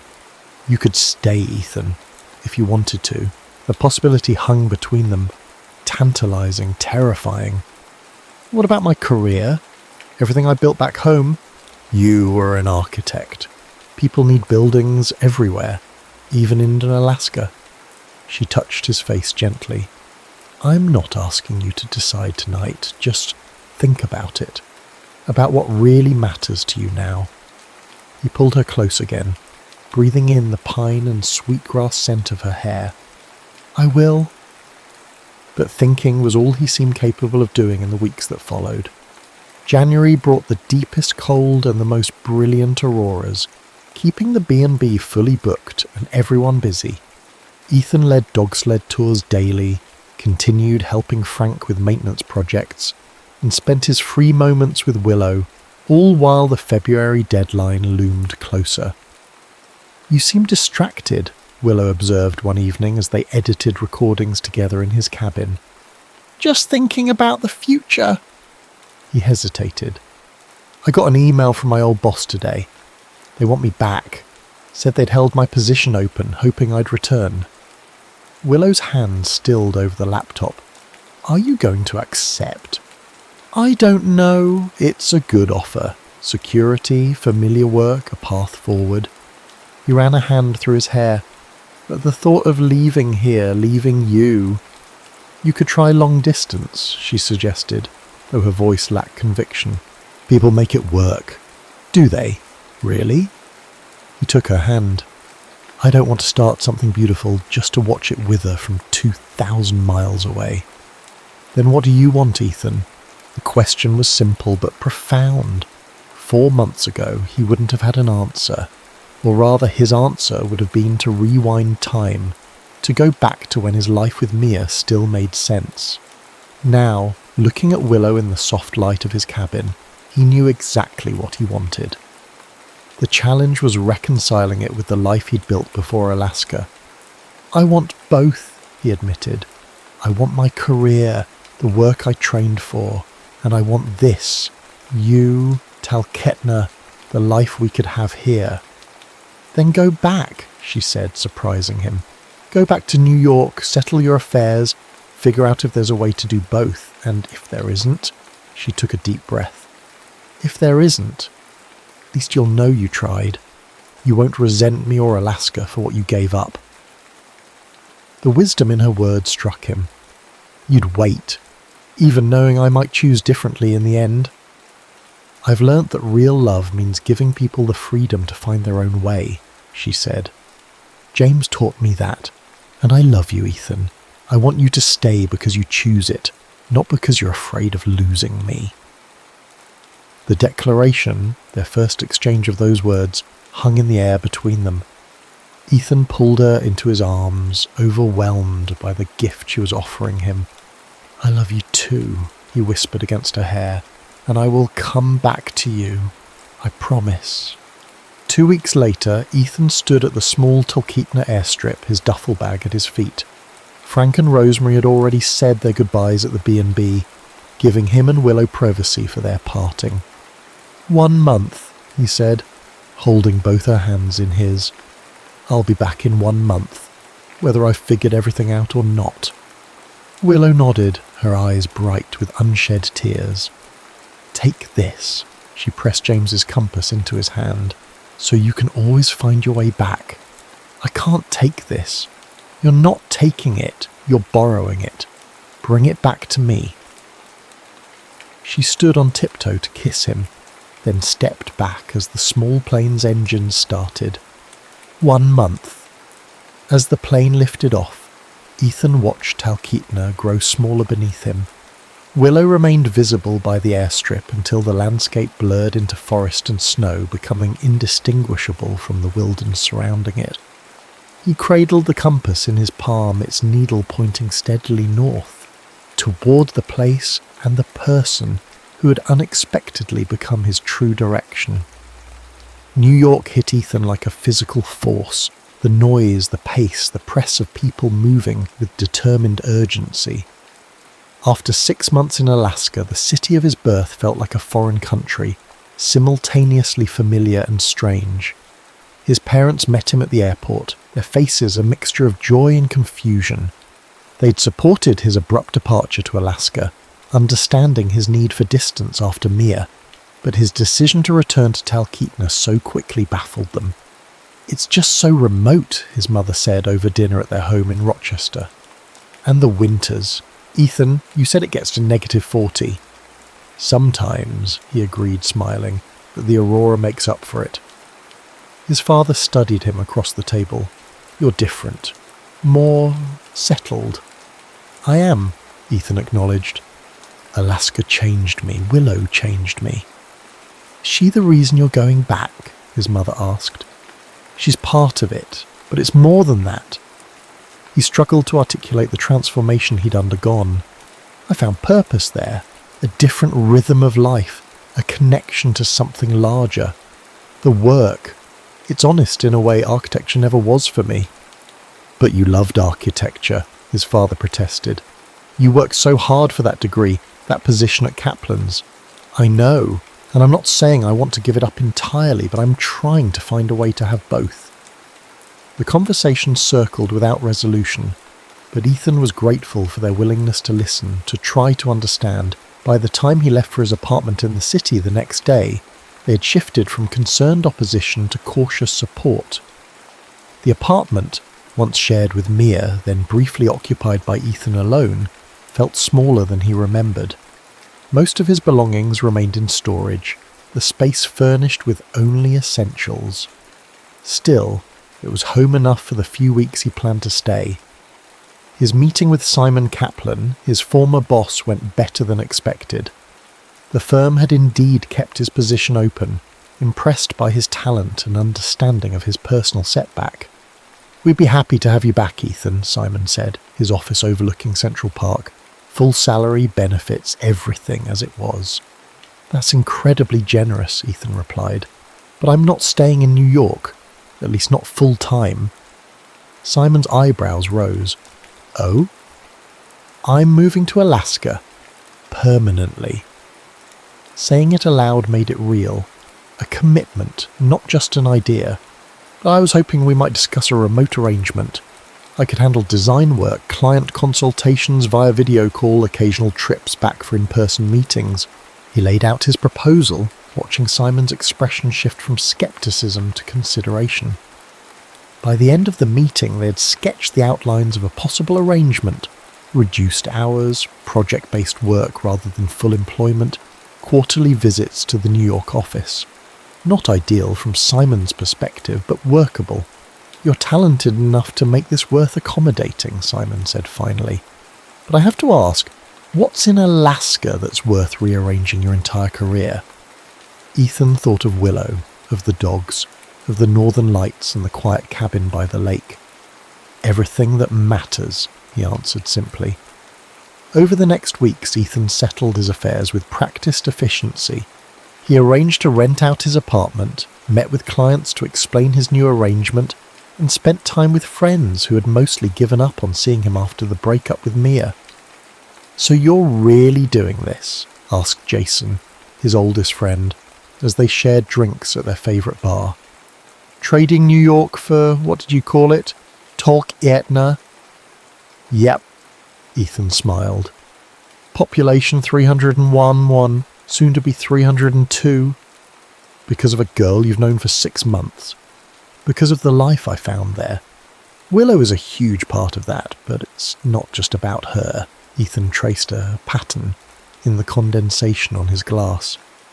"It's about who I am there versus who I was here." Jason studied him. "You do seem lighter, less like the walking corpse you were after Mia left." "Thanks for that image." "You know what I mean. I haven't seen you this sure of yourself in years." Jason raised his glass. "To Alaska, then. May it be everything you hope." The last item on Ethan's New York agenda was the hardest, seeing Mia. They'd maintained sporadic contact during his time away, but he felt he owed her an in-person goodbye, a proper closure to their shared history. They met at a quiet cafe near the apartment they had once shared. When she walked in, Ethan was struck by the absence of the pain he'd expected. Mia was still beautiful, still familiar in the way only someone you've loved for 8 years can be. But the sight of her no longer ached. "You look good," she said, sitting across from him. "Tan, more muscular." "Dog sledding will do that," he replied with a small smile. "You look good too." And she did. There was a lightness to her, a confidence that had been missing in their final months together. She'd cut her hair, changed her style somewhat, but the real difference was in her eyes. Like him, she seemed more at peace. "So you're really moving to Alaska?" she asked after they'd exchanged pleasantries. "For good?" "That's the plan." He told her about the arrangement with Kaplan's, about the B&B, about his cabin by the lake. And about the girl, Mia added gently. Willow, right? Ethan hesitated, then nodded. Yes, she's important to me. I'm glad. To his surprise, she seemed genuinely pleased. I was worried about you after us. I didn't want you to close yourself off. I almost did, he admitted, but Alaska had other ideas. They talked for nearly 2 hours, moving from the awkwardness of ex-lovers to something approaching the friendship that had always been the foundation of their relationship. Mia told him about her new job in publishing, about the classes she was taking, about rediscovering parts of herself she'd set aside during their years together. I was right, she said as they prepared to leave, about us needing to find ourselves separately. I just never imagined it would take you to Alaska to do it. Life has strange detours, Ethan agreed. But I think we both ended up where we needed to be. Outside the cafe they hugged goodbye, a real embrace, not the stiff, pained gesture they'd shared at their breakup. As he watched her walk away, Ethan felt the final thread of his old life gently release, not severed, but resolved, set in its proper place among his memories. That night, he called Willow. Their daily conversations had become a lifeline during their separation, but tonight felt different, weightier, more significant. I saw Mia today, he told her, sitting on the floor of his nearly empty apartment. It was good, healing. I'm glad, Willow said, her voice clear despite the distance. Did it make you question anything? It confirmed everything. He touched the compass that sat beside him. I'm coming home, Willow. To you. To Alaska. To the life we're going to build. The silence that followed was filled with emotion he could feel across the miles. When? She asked finally. 3 days. I've booked the flights. I just need to pack up the last of what I'm bringing. 3 days, she repeated, and he could hear the smile in her voice. The dogs miss you. Gran's been making your favourite bread. Grandpa keeps checking the thermometer, saying it's warming up just in time for your return. And you? He asked softly. I've been recording things for you. The lake ice breaking up, the first geese returning, spring sounds. Her voice caught slightly. I've missed you more than I can say. I love you, he told her. I'll be home soon. 3 days later, as promised, Ethan stepped off the small plane in Talkeetna. The air was warmer than when he'd left, the first hints of spring evident in the patches of exposed ground where snow had melted. The familiar truck waited by the airstrip, but this time it wasn't just Willow who'd come to meet him. Frank and Rosemary stood beside her, and beyond them, to Ethan's surprise, the entire dog team harnessed to the large sled. Juno at the lead barked excitedly when she saw him. What's all this? He asked as Willow embraced him. Your welcoming committee, she said, her grey eyes bright with happiness. And your chariot home. Frank clapped him on the shoulder. Figured your first ride back should be in style, though you'll have to drive, my hip's acting up again. Ethan laughed, overcome with the rightness of the moment. He greeted Rosemary with a hug, then knelt to give Juno and the other dogs the attention they demanded. Finally, he turned back to Willow. I have something for you, he said, reaching into his pocket for the compass. As promised. She took it with a smile, then surprised him by pressing it back into his hand. Keep it, she said. You've proven you know how to use it. As they loaded his bags onto the sled, Ethan felt the last of his uncertainty fade. The path ahead might not be perfectly straight or always clear, but he had found his true north, in the wild place with these good people, and especially with the remarkable woman who now stood beside him, ready to navigate whatever came next, together. 1 year later. The northern lights rippled across the Talkeetna sky, painting the darkness with veils of green and purple.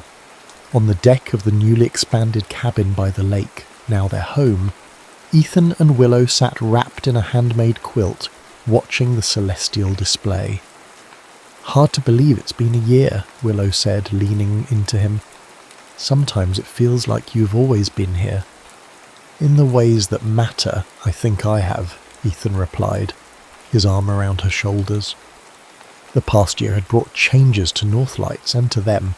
With Ethan's design background and connection to Kaplan's, they'd modernised the B&B's offerings while preserving its rustic charm. Frank's hip had finally required surgery, making Ethan's permanent presence even more valuable. The dog sledding tours now operated year-round, using wheeled rigs in summer, and had become one of the most sought-after experiences in the area. Ethan's remote work arrangement had evolved too. He now served as a consultant for Kaplan's Elay Alaskan projects, travelling to Anchorage occasionally, but maintaining his base in Talkeetna. His field recordings had gained a following online, with several being licensed for documentaries about the Alaskan wilderness. But the most significant change lay between them, in the deepening of their connection that had transformed initial attraction into lasting partnership. "I have something for you," Ethan said, reaching into his pocket. "Or rather, something to ask you." Willow turned to him, her grey eyes reflecting the aurora above. "I'm listening." He withdrew a small wooden box, hand-carved with a pattern of mountains and stars. "I made this, from that spruce that fell during the November storm." She took it, running her fingers over the intricate carving. "It's beautiful." "Open it." Inside, nestled on a bed of soft moss, lay a ring. Not a traditional diamond, but a band of polished meteorite inlaid with local jade and tiny aurora-coloured opals. "Willow Morgan was," Ethan said softly. "I came to Alaska broken, looking for silence. I found music instead, in the wilderness, in the rhythm of this life, and most of all, in you." He took her hand. "Will you marry me? Not because we need any ceremony to confirm what we already know, but because I want to stand under these same lights and promise you forever in front of everyone we love." Tears filled her eyes, catching the colours of the aurora. "Yes," she whispered. "Of course, yes." As he slipped the ring onto her finger, a particularly brilliant wave of green light pulsed overhead, as if the sky itself was celebrating their promise. Later they lay in bed listening to the faint chorus of wolves in the distance, a sound Ethan had captured many times but never tired of hearing. Willow's head rested on his chest, her breathing slowing towards sleep. "Do you ever miss New York?" she asked drowsily. "The life you had before?" Ethan considered the question, his hand absently stroking her hair. "I miss certain things, good pizza, art museums, being able to get Thai food at midnight. But that life feels like a prologue now, like everything before Alaska was preparing me for this, for here, for you." She lifted her head to look at him, her expression soft in the dim light. "What do you think would have happened if we'd met in New York? If we'd crossed paths there instead of here?" "I'd like to think we would have found each other anyway," he said. "That some connections are inevitable, regardless of geography." "You're getting poetic in your old age, Ethan Cole," she teased, settling back against him. "Alaska does that to a person. Or maybe it's just loving you." Outside, the aurora continued its silent dance across the sky, nature's reminder that the most profound beauty often comes after the darkest nights. Inside, Ethan held the woman who had helped him rediscover not just love, but purpose, not just healing, but growth. His last thought before drifting to sleep was not of what he'd left behind, but of all that lay ahead. Seasons changing, dogs aging, a B&B thriving, a love deepening, a life being lived fully and intentionally in this wild place that had become, improbably but perfectly, home. The end.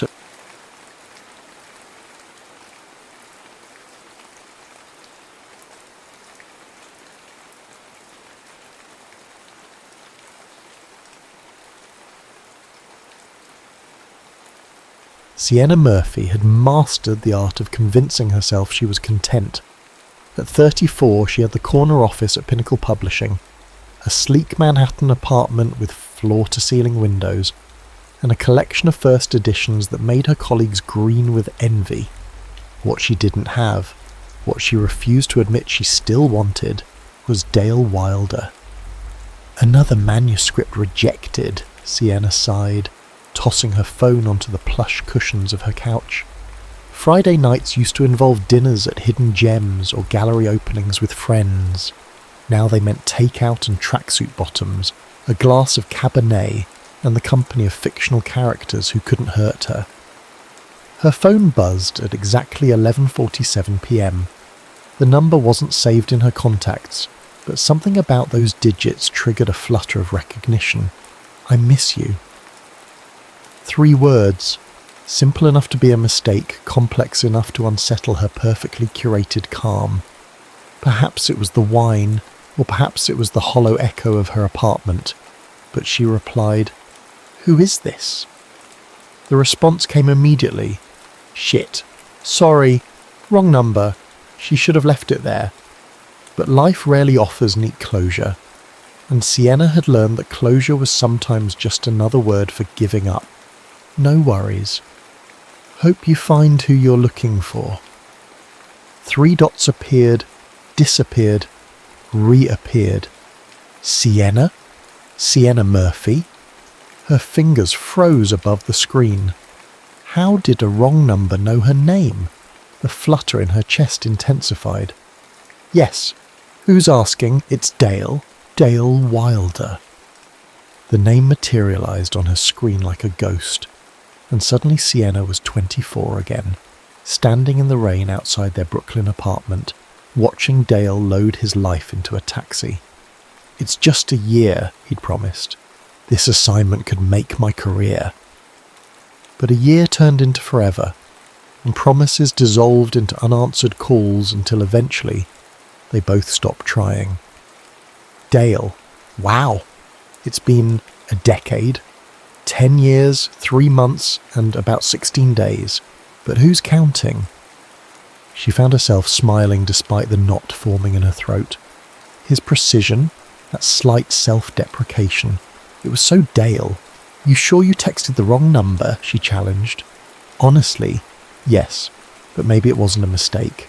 Maybe it was, I don't know, cosmic intervention?" Sienna rolled her eyes, but the smile lingered. Ill-believing in fate. Someone has to balance out your skepticism. "How have you been, Sienna?" And just like that, they were talking.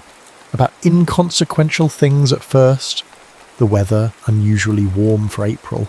Their jobs, she'd been promoted twice, he'd won a Pulitzer.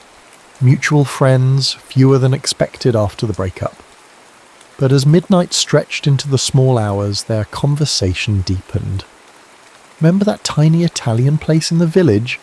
With the chef who always gave us free limoncello?" Dale texted. "Of course, Vincenzo's. Their carbonara was like a religious experience. It's still there. I checked." Her heartbeat quickened. "You're in New York for the last month. Home base for now." The implications of "for now" weren't lost on Sienna. Dale had always been in transition, a nomad with a camera and insatiable wanderlust. His temporary stops eventually became her permanent heartbreak. "We should get coffee," he suggested after a pause that felt significant. "Just to catch up properly, no pressure."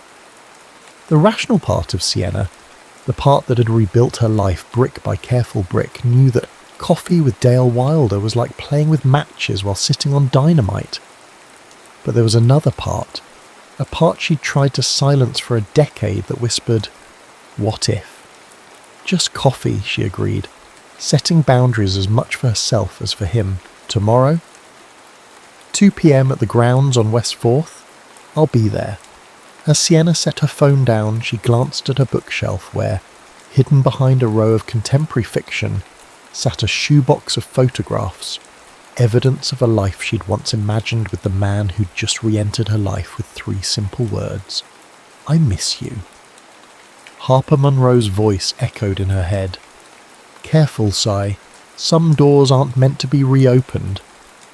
But Sienna had spent 10 years being careful, and where had it gotten her? Successful, yes. Fulfilled, debatable. Alone on a Friday night, definitely. She ran her fingers through her chestnut hair, longer now than when Dale had known her. She wasn't the same idealistic 20-something he'd left behind. She was sharper, more guarded, less willing to gamble her heart. She'd built a life without him, a good life. One coffee couldn't change that. Could it? Across the city in a rented Soho loft filled with photography equipment and half-unpacked boxes, Dale Wilder stared at his phone, hardly believing his luck. He'd meant to text Rebecca, a half-hearted attempt to resurrect a relationship that had ended largely because she wasn't Sienna.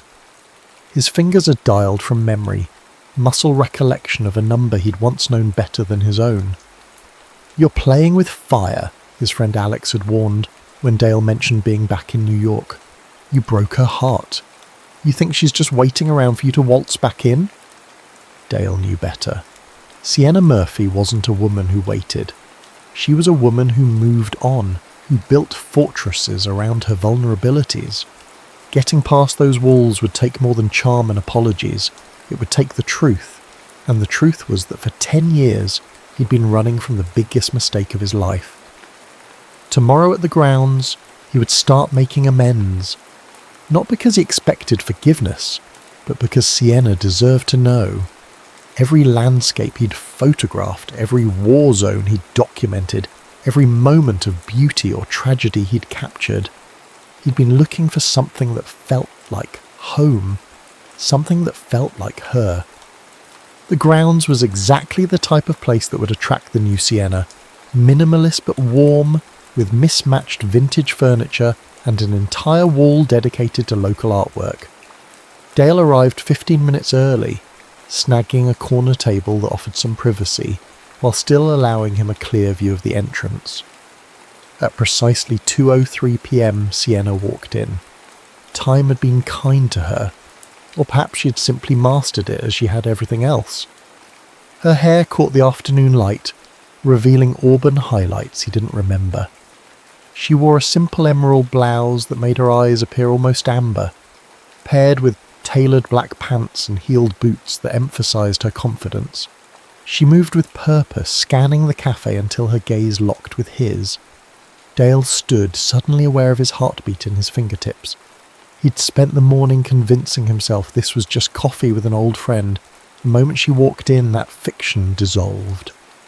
"Hi," she said, her voice controlled but soft. "Hi back." He gestured to the chair across from him. "I ordered you a latte. Oat milk, no sugar. Unless your coffee preferences have changed too." A flicker of surprise crossed her face. They haven't. She settled into the chair, placing her phone face down on the table, a conscious decision to be present. "You look good. The rugged photojournalist suits you. And you look successful, which isn't surprising." He smiled, taking in the subtle changes 10 years had wrought. Fine lines around her eyes that appeared when she smiled, a certain guardedness in her posture. "So," she began after an awkward pause, "a Pulitzer, huh?" Dale nodded, embarrassed by the pride that surfaced. "For the series on climate refugees in the South Pacific. It was intense, beautiful and heartbreaking." "I saw the photographs," Sienna admitted. "In the Atlantic. They were stunning, intimate without being exploitative." "You followed my work?" The revelation surprised him. "I'm a literary editor. It's my job to keep up with important cultural contributions." She took a sip of her latte, leaving an imprint of nude lipstick on the rim. "It doesn't mean anything." But it did, and they both knew it. "What about you?" Dale asked, changing the subject. "Pinnacle Publishing's rising star from what I hear." "Who've you been talking to?" she challenged, eyes narrowing slightly. "Harper.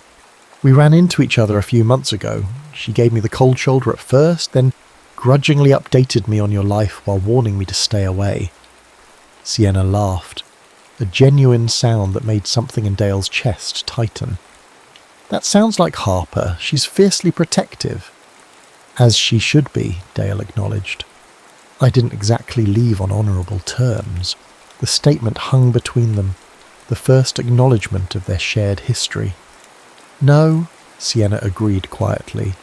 You didn't. Dale had prepared speeches, rehearsed explanations, but sitting across from her, they all seemed inadequate. I was selfish, he said simply. I convinced myself I was doing it for us, but I was doing it for me. I needed to see the world, make my mark. I didn't realise what I was leaving behind until it was too late. When did you realise? Her question was pointed, her gaze steady. In a refugee camp in Bangladesh, I was photographing this family, parents, 3 kids, grandmother, who'd lost everything in a flood. But they were laughing, sharing one mango between them, and I thought, this is what I've been trying to capture, this feeling of home, of belonging, no matter where you are. And then it hit me that I had that once, with you. Sienna's expression softened slightly, but she remained silent. I tried calling, Dale continued, about 2 years after I left, but your number had changed, and Harper told me you were seeing someone. Marcus, Sienna nodded. He was nice, safe, predictable. What happened? He proposed after a year. I realised I couldn't say yes to someone when I was still... She trailed off, looking away. Still what? Dale pressed gently. Haunted, she admitted. By us, by what could have been. Their conversation flowed easier after that confession, as if acknowledging the elephant in the room had given them permission to be honest. They exchanged stories, her promotion to senior editor, his close call in a Syrian airstrike, her brother Greg's wedding where she'd caught the bouquet and promptly handed it to another guest. Remember that bookstore in Williamsburg? Dale asked as they finished their 3rd round of coffee. The one with the ladder that got stuck when we were in the poetry section, Sienna finished, smiling at the memory. And you kissed me for the first time while we were waiting for the owner to rescue us.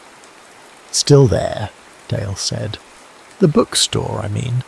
I walked past it yesterday and almost went in. Why didn't you? He met her gaze steadily.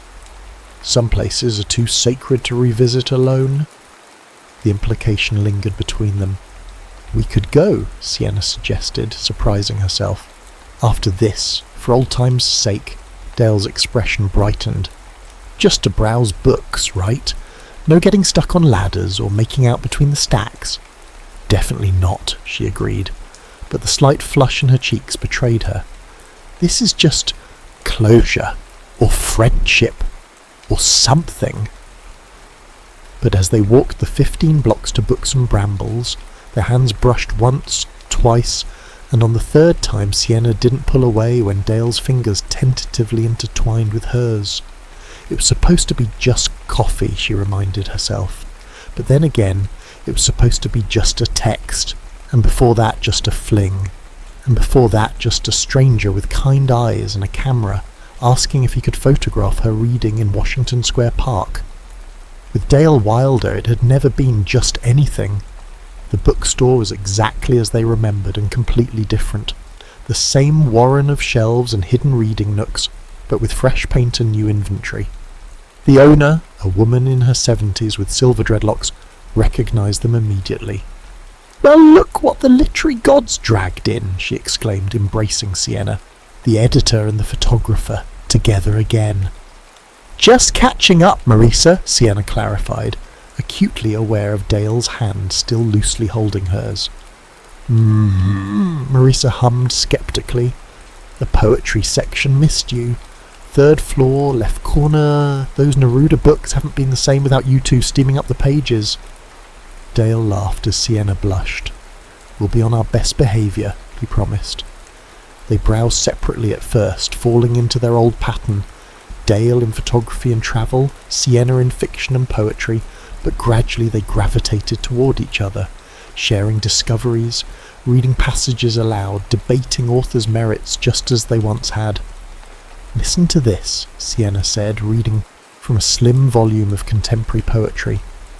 "What if we are just the sum of moments we didn't turn back, roads untaken, words unpoken, What if love is just the courage to reverse one such moment? Their eyes met over the book, and the years between them seemed to compress. I should have come back, Dale said quietly. After that first assignment, I should have chosen you. Sienna closed the book carefully. And I should have been brave enough to follow you, or at least to answer when you finally called. Why didn't you? Because I was afraid, she admitted. Not of travelling or of change, but of being someone's afterthought. Your camera always came first, Dale. I couldn't compete with your passion. It wasn't a competition, he countered, or it shouldn't have been. I was young and stupid and thought I had to choose between my art and my heart. And now? The question slipped out before Sienna could stop it. Dale stepped closer, close enough that she could smell the familiar scent of him, sandalwood, and something uniquely his. Now I know better. Now I know that the greatest art comes from being fully alive, fully present, and I was never more alive than when I was with you. The moment hung between them, charged with a decade of unresolved feelings. Sienna was acutely aware of every point of almost contact, his breath on her cheek, the heat radiating from his body, the magnetic pull she'd spent years trying to forget. She stepped back. I can't do this again, Dale, she said softly. I built a life after you left. A good life. I can't risk that for whatever this is. He nodded, respect and disappointment mingling in his expression. I understand, but can I ask one thing? What? Let me show you New York through my lens. One day, as friends. There's an exhibit at the Whitney I think you'd love, and a new restaurant in Chinatown that serves these dumplings that would make you reconsider atheism. Sienna laughed despite herself. That's quite a claim. I stand by it. Saturday, no pressure, no expectations, just two old friends experiencing the city. She should say no. Every instinct for self-preservation screamed it, but there was another voice, quieter but persistent, that whispered, What are you so afraid of? Saturday, she agreed. I'm serious, Dale. Friends, nothing more. He placed a hand over his heart. Scout's honour. You were never a scout. Details, details. As they parted ways outside the bookstore, Sienna found herself watching Dale walk away, his camera bag slung over his shoulder, his stride confident but unhurried. Once, watching him leave had broken her heart. Now it sparked something else, anticipation, curiosity, and the unsettling sense that her carefully constructed life was about to be gloriously disrupted. Back at her apartment, Sienna called Harper. You saw Dale? Harper asked incredulously after Sienna explained. Voluntarily? Without a lawyer present or a sharp object in your purse? It was just coffee, Sienna insisted, and a bookstore visit, for closure. And I'm just running a cafe, not building a cutthroat coffee empire. Harper's voice softened. Be careful, Si. That man has more power over your heart than you like to admit. It's different now, Sienna argued. We're different. People don't change that much, Harper warned, and your heart certainly hasn't. After hanging up, Sienna found herself standing before her closet, wondering what one wore to a just friends outing, with the man who still appeared in her dreams.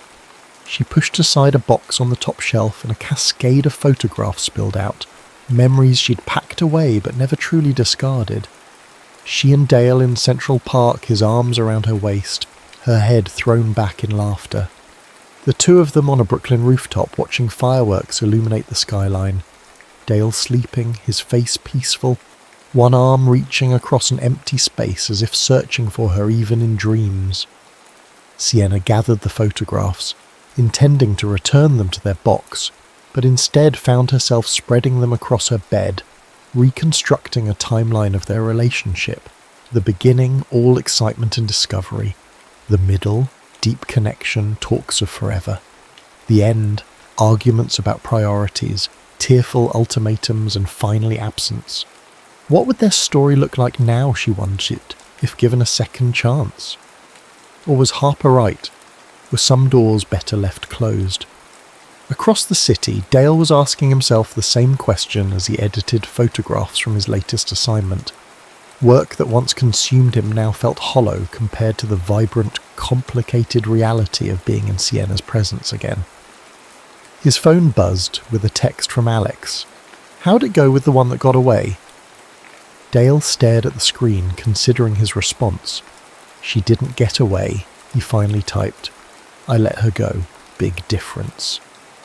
And now? Alex pressed. Dale thought of Sienna's guarded eyes, the way she'd pulled back in the bookstore, the careful boundaries she'd established.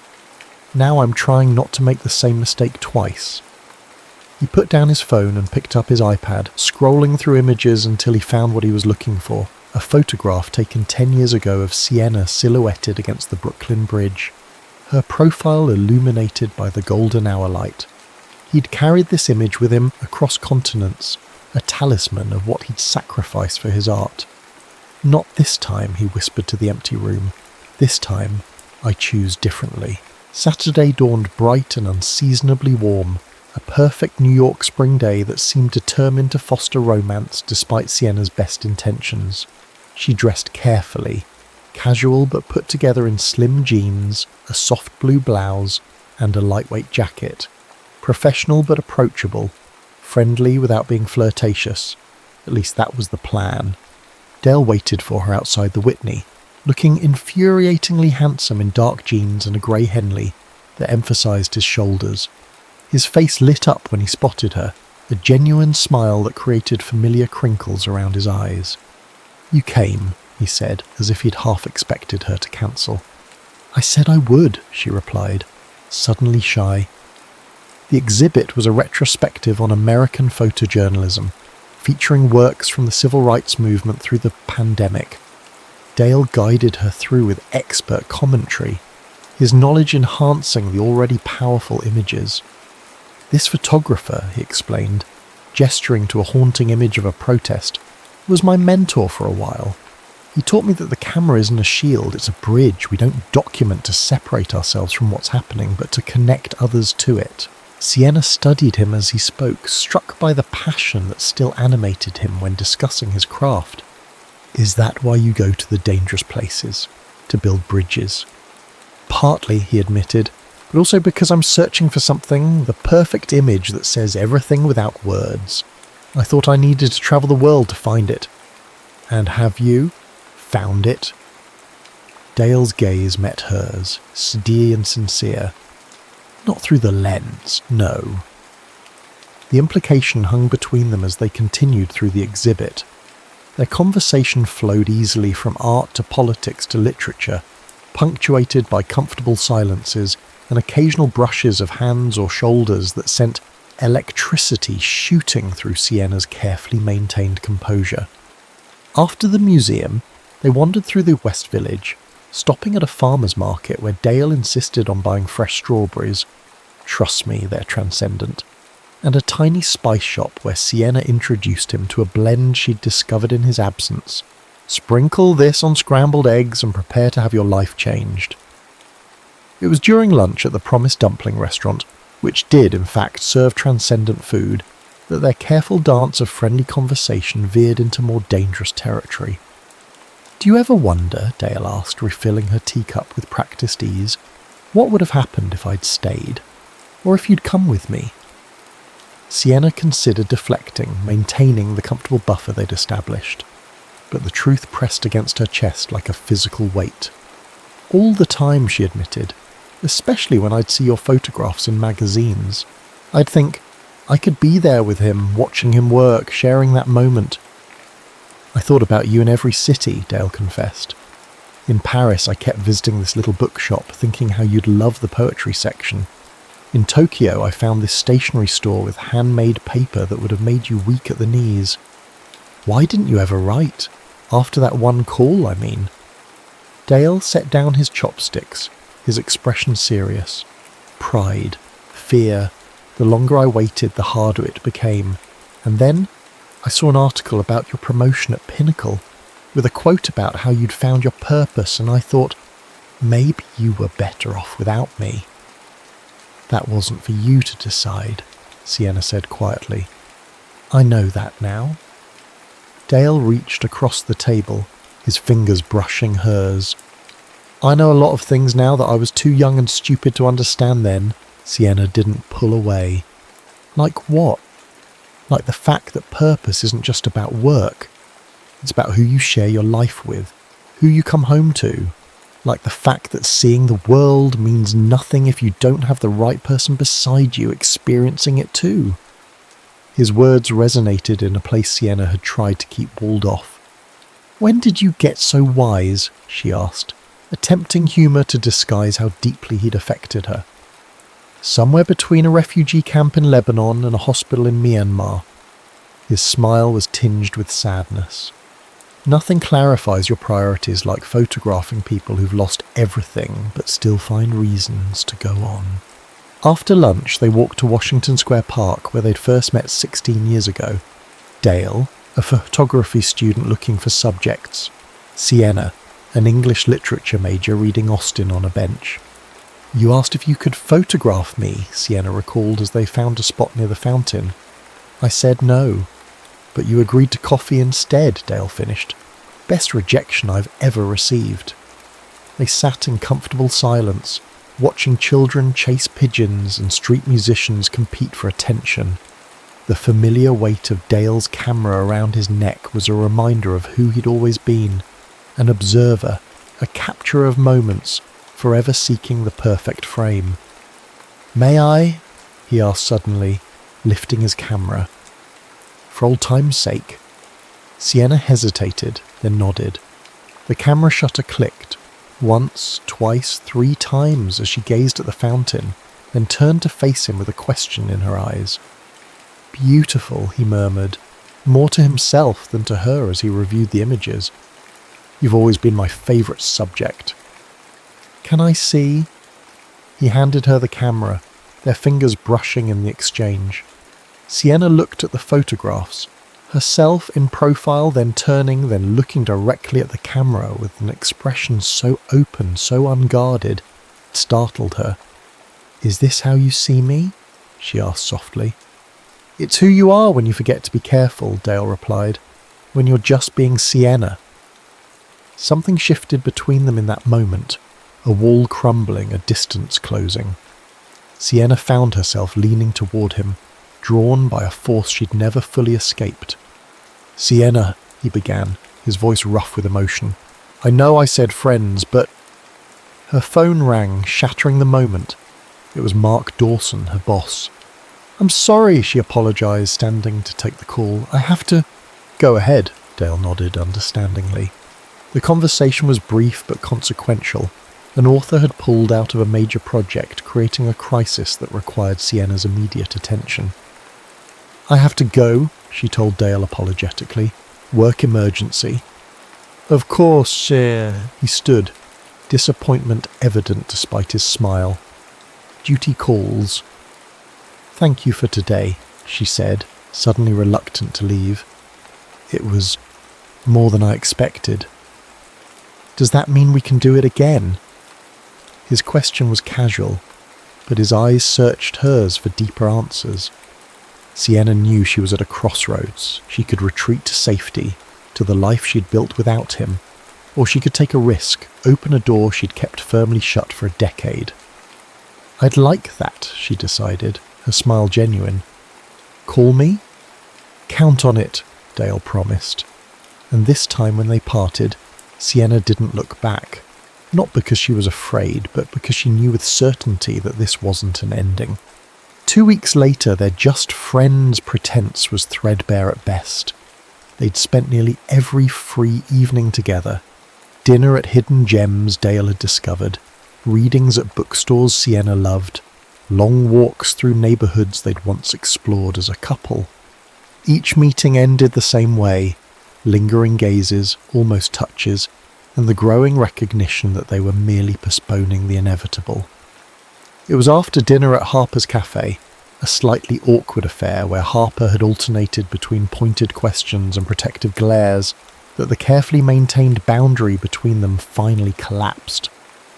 "Your friend is terrifying," Dale commented as they walked towards Sienna's apartment.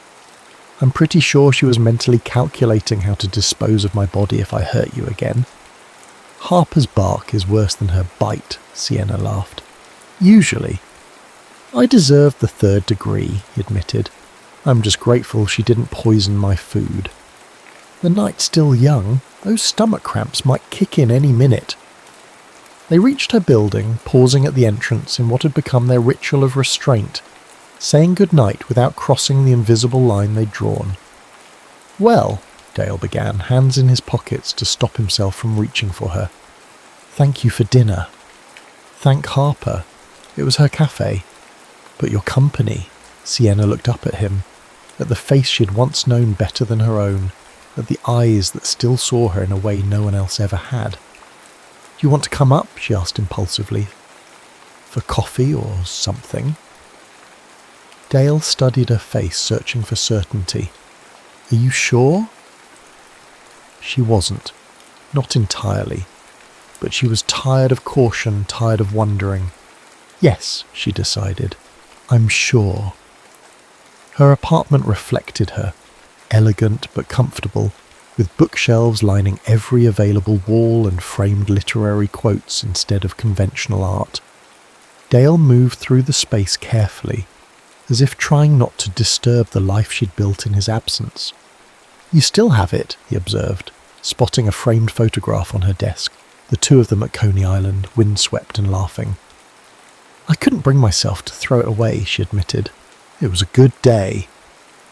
"The best," he agreed, turning to face her. "Sienna, I need to tell you something." Her heart stuttered.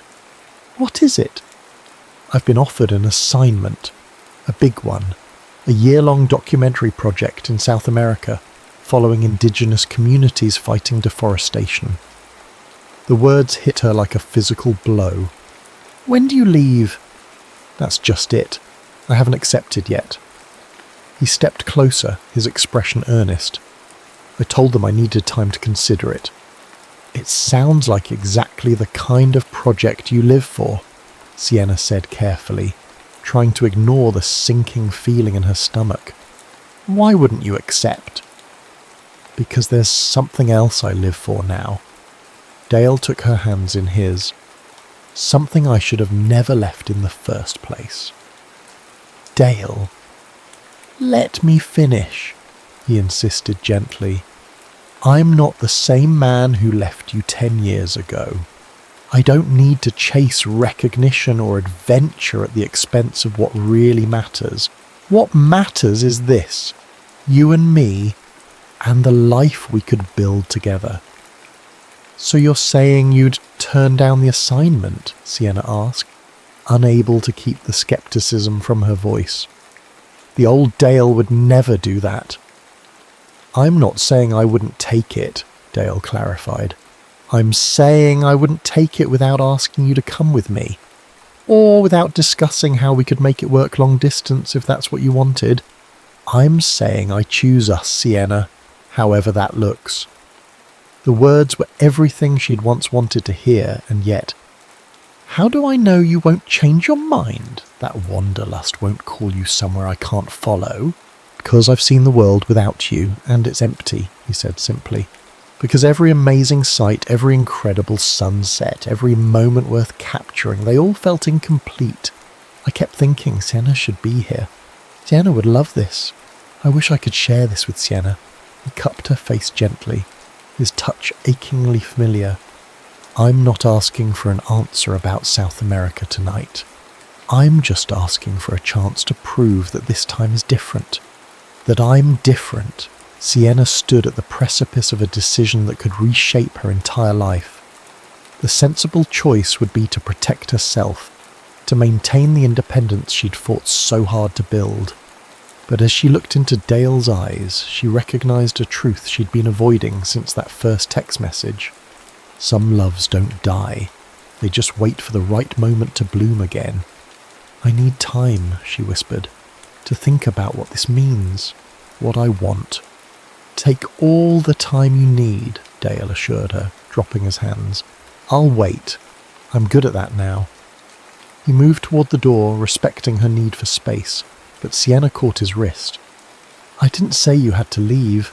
Their kiss, when it finally came, was like returning to a beloved book, familiar yet full of new discoveries. His hands remembered the curve of her waist, her fingers recalled the texture of his hair, and their bodies fell into a rhythm that 10 years apart hadn't erased. Later, tangled in sheets and shared breaths, Sienna traced the new scars on Dale's body, evidence of the life he'd lived without her, stories written on his skin.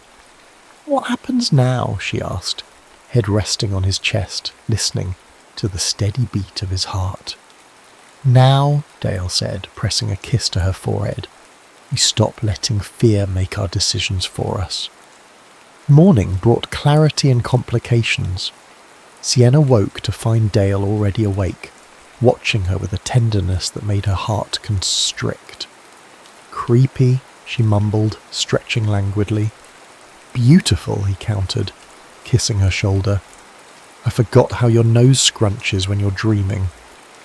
The intimacy of the observation, the fact that he had once known her sleeping habits, that he remembered such a detail, was both comforting and terrifying. They'd fallen back into each other's arms as if the decade between had been merely a pause, not a separation. But reality couldn't be held at bay forever. Over breakfast, Dale making omelettes in her kitchen as if he belonged there, they talked around the subject of South America, focusing instead on safer topics, the manuscript Sienna was editing, the exhibit Dale was planning for his refugee series. It was only as they finished their coffee that Sienna finally asked, "When do they need your answer?" about the assignment. 3 weeks, Dale replied, his expression carefully neutral. "But I meant what I said last night. I won't make any decision without considering us first." "What if there is no us?" Sienna challenged, needing to test his resolve. "What if last night was just closure?" Dale set down his mug, his gaze steady. Was it just closure? She wished she could say yes, could retreat to the safety of her independent life. But the truth hummed in her veins. "No," she admitted softly, "it wasn't just closure." "Then we figure it out," Dale said with quiet determination. "Together. No ultimatums, no running away, not from me, not from you." The next few weeks passed in a blur of rediscovery and negotiation. By day they maintained their separate lives, Sienna immersed in a publishing crisis, Dale preparing for a gallery showing. By night, they rebuilt what had been broken, sharing stories of the years between, relearning each other's bodies, confessing fears and hopes in the safety of darkness. "What if you come for part of it?" Dale suggested one evening, as they sat on Sienna's balcony, watching the city lights shimmer. "You could use some of your vacation time, stay for a month or two. I could come back between segments." "Long distance," Sienna mused, swirling wine in her glass. "The very thing we couldn't make work before." "We're not the same people we were before," Dale reminded her. "I have more control over my assignments now. You have more flexibility with remote work. Technology's better. We could actually see each other every day, even when we're apart." Sienna considered it. The prospect wasn't ideal, but it was a compromise. Something neither of them had been willing to attempt a decade ago. "I need to think about it," she said finally. "Not just about logistics, but about what I want. For myself. For us." Dale nodded, accepting her hesitation without pushing. That, perhaps more than anything, convinced Sienna that he truly had changed. The old Dale would have pressed his case, would have tried to persuade her with passion and promises. This Dale gave her space to find her own answers. The decision crystallized for Sienna not during a profound moment of revelation, but in the quiet ordinariness of a Tuesday evening. She'd had a disastrous day at work, an author threatening to pull their manuscript, a printing error in a major release, Charlie from marketing having a complete meltdown over a missed deadline. She'd arrived home exhausted, mentally composing her resignation letter, and found Dale in her kitchen chopping vegetables. "Bad day?" he'd asked, taking one look at her face. Without waiting for an answer, he had poured her a glass of wine, guided her to the couch, and simply listened as she vented her frustrations. No solutions, no platitudes, just presence and understanding. Later, as they ate the simple but delicious meal he'd prepared, Sienna realised something profound. In all her years of independence, in all her carefully constructed self-sufficiency, she'd forgotten the simple comfort of having someone to come home to, someone who saw her, not just her competence or her success, but her humanity, her vulnerability. "I want this," she said suddenly, interrupting Dale's story about a photography student he had been mentoring. "The pasta?" he asked, confused. "I can make it again tomorrow if you want." "No," Sienna laughed, then grew serious. "This, us, a life together." Dale set down his fork, his expression a mixture of hope and caution. "Are you saying?" "I'm saying I don't want to be afraid anymore." She reached for his hand across the table. "I'm saying that whatever form it takes, South America, New York, long distance, side by side, I choose us. I choose you." The smile that bloomed across Dale's face was like sunrise. "You're sure?" "I've never been more sure of anything," Sienna confirmed. "Which is terrifying, by the way. I hope you appreciate the personal growth happening here." Dale laughed, then sobered. "I do, and I promise you, Sienna Murphy, I will never take that trust for granted." They began planning, not just for South America, but for a shared future. Dale negotiated with his agency, arranging for regular breaks in the year-long project. Sienna spoke with Mark about remote work possibilities. They discovered solutions neither would have considered at 24. Compromises that felt not like concessions, but like choices made with clear eyes and open hearts.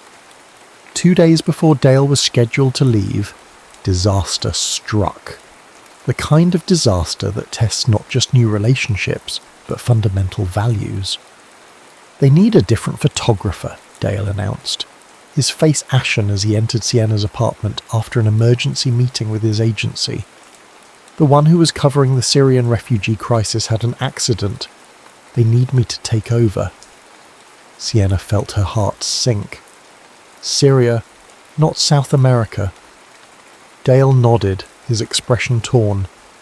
"It's a critical assignment.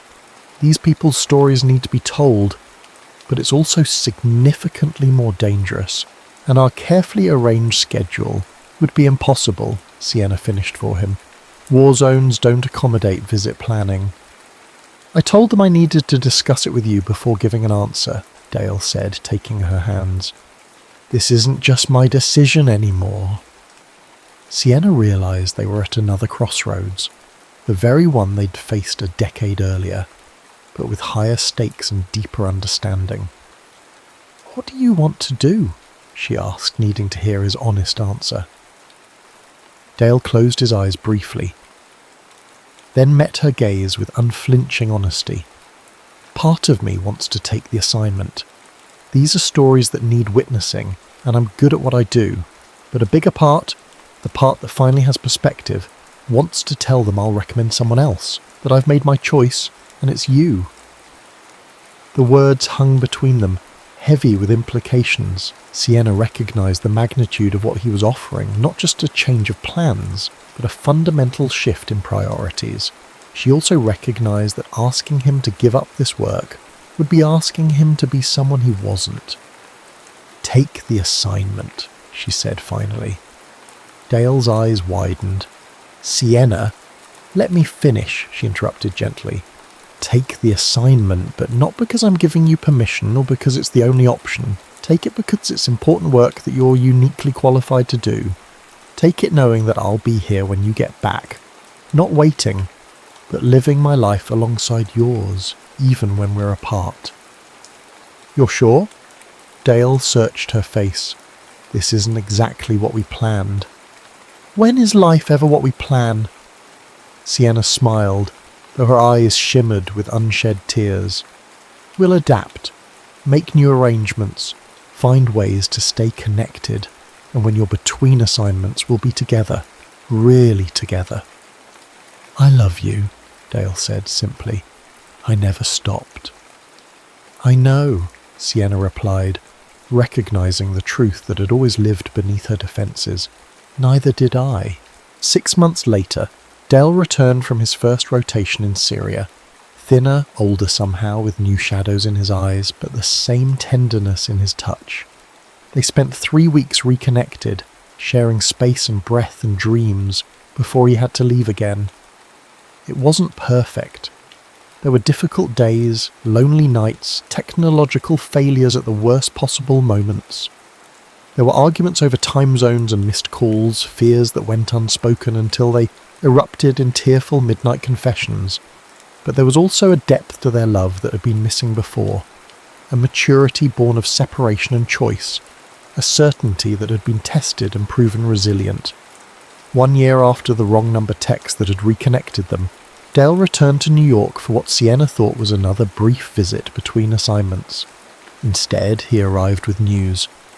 "I've accepted a position at the New York School of Visual Arts," he announced as they walked through Central Park, autumn leaves crunching beneath their feet. "Teaching advanced photojournalism with time built in for independent projects." Sienna stopped walking, stunned. "You're staying in New York?" "Not just in New York," Dale clarified. "With you, if you'll have me." "What about your field work?" Sienna asked, needing to be sure. "The stories you feel compelled to tell?" "I'll still tell them," Dale assured her. "I've arranged for 8 weeks each year for international assignments, but the rest of the time I'll be here, building a life with you." "You won't resent it?" Sienna pressed. "The compromise?" Dale took her face in his hands, his expression serene in its certainty. "It's not a compromise, Sienna, it's a choice. My choice, the right one, finally." From his pocket he withdrew a small velvet box, not new, but familiar. The same ring he'd given her 12 years before, the one she'd returned when he'd chosen his career over their relationship. "I kept it," he explained, seeing her recognition, as a reminder of what I'd lost, what I hoped to find again someday. He didn't kneel. They were beyond such formalities. Instead, he held the ring between them, an offering rather than a question. "Marry me," he said simply. "Not because it's expected or traditional, but because I want to choose you every day for the rest of my life. Because we've proven we can survive distance and time and our own worst tendencies. Because there's no one else I want to build a home with, grow old with, argue with, and love with every breath I have left." Sienna looked at the ring, a modest diamond flanked by sapphires, chosen by a younger Dale who'd known her taste even then. She thought of the journey that had brought them to this moment, the pain, the growth, the unexpected second chance. "Yes," she answered, her voice steady with certainty. "Not because we need a piece of paper to validate what we have, but because I want the world to know that I choose you too. That we chose each other, eyes wide open, knowing exactly what we're getting into this time." As Dale slipped the ring onto her finger, a perfect fit, despite the years between, Sienna realised that their story wasn't about fate or cosmic intervention or even a fortuitous wrong number. It was about 2 people who loved each other, enough to grow, to change, to meet in the middle of their separate paths and forge a new one together. Later that night, as they lay tangled in sheets and plans for the future, Dale murmured against her hair, "You know, I lied about that first text." Sienna propped herself up on one elbow, curious. "What do you mean?" "Wasn't a wrong number," he confessed. "I knew exactly who I was texting. I'd gotten your number from Harper months before, but never had the courage to use it." "You sneaky," Sienna swatted his chest, laughing. "So much for cosmic intervention." "Oh, I still believe in fate," Dale grinned, pulling her closer. "It just needed a little help from me." "From us," Sienna corrected, kissing him softly. It's always been about us. And in the quiet sanctuary of their reconnection, with the city lights painting patterns on the ceiling, and the future stretching before them, imperfect but chosen, complex but certain, they finally understood what had eluded them a decade before. That love isn't about perfect timing or dramatic gestures or even shared passion. It's about the courage to choose each other again and again, through distance and doubt and the messy reality of two separate lives becoming one shared journey. Sometimes the right love starts with a wrong number, and sometimes it just takes a decade to get the message.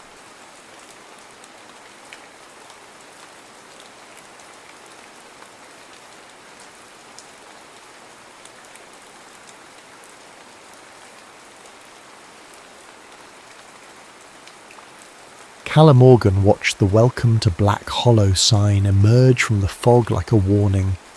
The peeling paint and weathered wood seemed to say what her mother wouldn't.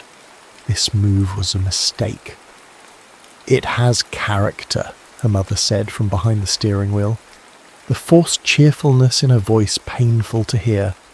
Character wasn't the word Calla would use, haunted maybe, forgotten, the kind of place where secrets didn't just hide, they festered.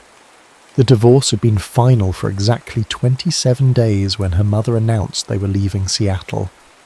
A fresh start, she'd called it, as if a small town in the middle of nowhere could erase the memory of finding her father with his research assistant. Black Hollow emerged from the mist like a town trapped in amber. Victorian houses with widow's walk stood sentinel over narrow streets. Shops with hand-painted signs lined the main street. No chain stores, no familiar logos. Just local establishments with names like Blackwood Apothecary and Clips Antiques. The Morgans' new home sat at the edge of town, backing up to a forest so dense it seemed to swallow the sunlight. Their realtor had called it a historic gem at an unbeatable price. Translation: nobody wanted to live in it. The house groaned when they entered, as if disturbed from a long sleep. Calla's bedroom was on the second floor, with a bay window that faced the woods. That night, as her mother slept off the exhaustion of unpacking, Calla sat at the window, watching the fog curl around ancient trees. Something moved at the forest's edge.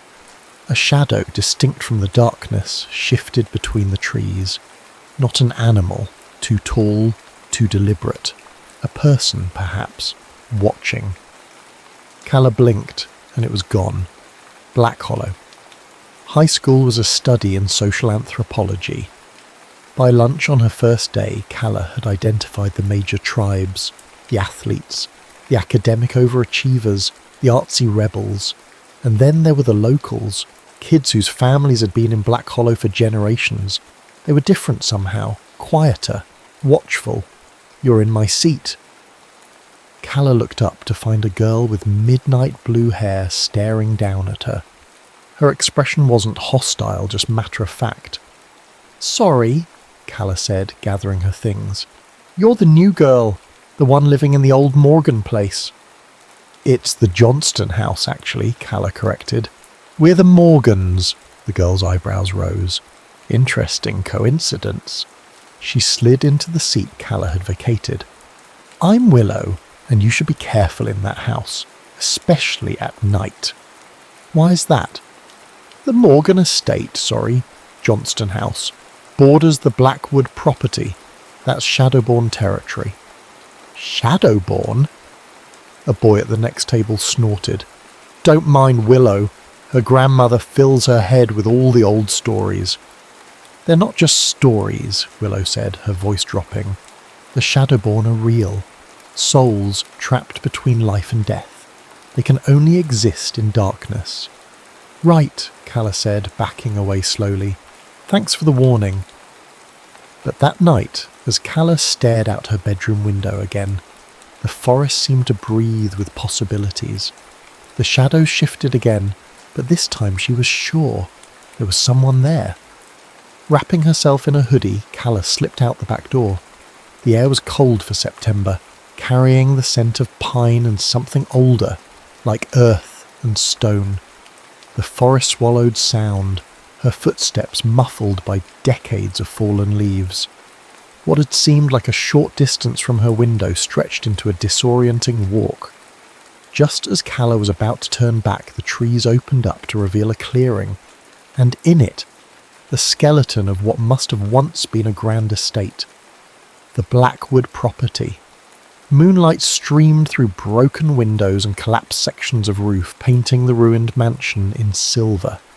Despite its decrepit state, there was a strange beauty to it, a sense of frozen time. You shouldn't be here at night. Calla whirled around, heart thundering.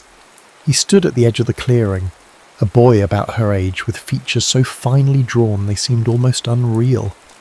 His eyes caught the moonlight, reflecting it back like polished silver. He wore dark clothes that seemed to blend with the shadows around him. "This is private property," he said, his voice low and melodic, with an accent she couldn't place. Something old-fashioned, like he'd stepped out of another time. "I'm sorry," Calla said, finding her voice. "I'm new in town. I live just through those trees." "The Morgan place." It wasn't a question. "Johnston House," she corrected automatically. "But yes, that's the one." A smile touched his lips, there and gone in an instant. Names change. The land remembers. "I'm Calla." He hesitated, as if weighing whether to offer his name in return. "Ash," he finally said. "Do you live around here?" she asked, though something told her the answer was complicated. His smile was sad now, in a manner of speaking. He glanced at the sky. "You should go home, Calla Morgan. Night isn't safe here." "Because of the Shadowborn?" The words slipped out before she could stop them. He went very still. "What do you know of such things?" "Nothing," she admitted. "Just something a girl at school mentioned." Ash's silver eyes studied her face. "Some legends exist for a reason. Go home, Calla. Lock your doors and windows, and don't come back here." But even as he said it, something passed between them, a recognition, a connection that hummed like electricity in the air. And Calla knew, with absolute certainty, that she would see him again. The next day at school, Calla found Willow in the library during free period. "The boy who lives near the old Blackwood estate," Calla said without preamble. "Ash, what do you know about him?" Willow's eyes widened. "You've seen him?" "Last night." Willow glanced around, then lowered her voice. "There is no boy living near the Blackwood estate. No one has lived there for over 100 years. "But I met him," Calla insisted. "He was real." "Was it dark? Could you see through him at all?" "What? No. He wasn't a ghost, if that's what you're asking." Willow didn't look convinced. "What did he look like?" "Tall, dark hair, silver eyes." The colour drained from Willow's face. Asher Blackwood disappeared in 1873. He was said to have eyes like quicksilver. She pulled out her phone and showed Calla a photo of an old portrait. "This hangs in the town museum." Calla's breath caught. The portrait was faded, the colours muted by time, but the face was unmistakable. Ash. His clothes were different, from another century, but those eyes, the same. "That's impossible," she whispered. "Not if he's a Shadowborn," Willow said. "Neither living nor dead, bound to the darkness. The legend says they can only exist at night. In sunlight, they dissolve." Calla remembered how Ash had glanced at the sky, his urgency in sending her home. "I'm going back tonight," she announced. "That's a terrible idea," Willow said, but Calla could see the curiosity in her eyes. "But if you do, be careful. The Shadowborn are drawn to the living. They feed on life energy." "I'll be fine," Calla said, but a shiver ran through her. Feed on life energy, surely that was just part of the legend. But when night fell and Calla returned to the ruins, she couldn't shake Willow's warning. The moon was hidden behind clouds tonight, the forest darker, more forbidding. "I didn't think you'd come back." Ash materialised from the shadows, startling her. Tonight he seemed more substantial, less a part of the darkness. "You told me not to," Calla said, "yet here you are." "I have questions." His smile was sad. "I imagine you do." "Are you a ghost?" Calla asked, the question blunt in the quiet night. Ash's laugh was soft, carrying no humour. "Not exactly." He moved closer, and Calla noticed how the moonlight seemed to pass through him at certain angles, as if parts of him weren't quite solid. "I'm what your friend Willow would call a shadowborn." "So you were listening yesterday?" "I'm drawn to the living," he said simply, "especially newcomers. There's something about your energy, brighter, undimmed by this place." A chill ran down Calla's spine. "Do you feed on life energy?" His expression darkened. "Is that what they're saying now?" "No, Calla, I don't feed on anything. I simply exist, or half exist, caught between worlds." "How?" "A curse," he said. "One I've been living with for a very long time." "Since 1873, Calla said. "I saw your portrait today, in the museum." He nodded, unsurprised. "The last image of Asher Blackwood, painted 2 weeks before I vanished, before I became this." "What happened to you?" Ash turned toward the ruined mansion. "Let me show you something." He led her through what had once been grand entry doors, now hanging precariously from rusted hinges. Inside, moonlight filtered through gaps in the roof, illuminating a grand staircase that must have once been magnificent. Now it was in decay, whole sections missing. "This was my home," Ash said, his voice distant. "The Blackwood estate. My father built it when Black Hollow was still new, just a handful of families carving civilization from wilderness." He guided her through rooms filled with broken furniture, peeling wallpaper, and the debris of decades. In what must have been a parlour, a cracked mirror hung askew on the wall. As they passed it, Calla noticed something strange. Her reflection appeared, but Ash cast no image. "You have no reflection," she breathed. "One of the many inconveniences of my condition," he said with a wry smile. They continued to a small room at the back of the house. Unlike the others, this one seemed preserved, as if time had left it untouched. Books lined the walls, thick with dust but intact. A desk sat in the centre, papers still arranged as if their owner had just stepped away. "My study," Ash said. "The heart of the curse." He gestured to a large book open on the desk. The pages were yellow with age, the ink faded but still legible. Drawings of celestial bodies, shadowy figures, and complex symbols covered the pages. "I was a scholar of the occult," Ash explained. "Not out of malice or dark intent, but curiosity. I wanted to understand the boundaries between worlds." His voice turned bitter. "I should have known better than to meddle with forces beyond my comprehension." "What happened?" Calla asked again. "I fell in love," he said simply, "with Heather Graves, daughter of a rival family. Our families had been enemies for generations, fighting over land, influence, the future of Black Hollow. But Heather and I didn't care about old feuds. We were going to leave, start fresh somewhere else." His expression darkened. "But Heather's father, Jonathan Graves, discovered our plan. He couldn't bear the thought of his daughter leaving with a Blackwood, so he turned my own research against me." Ash touched the book, his fingers passing partially through the pages. "Using my notes, Graves performed a ritual during the solar eclipse of 1873.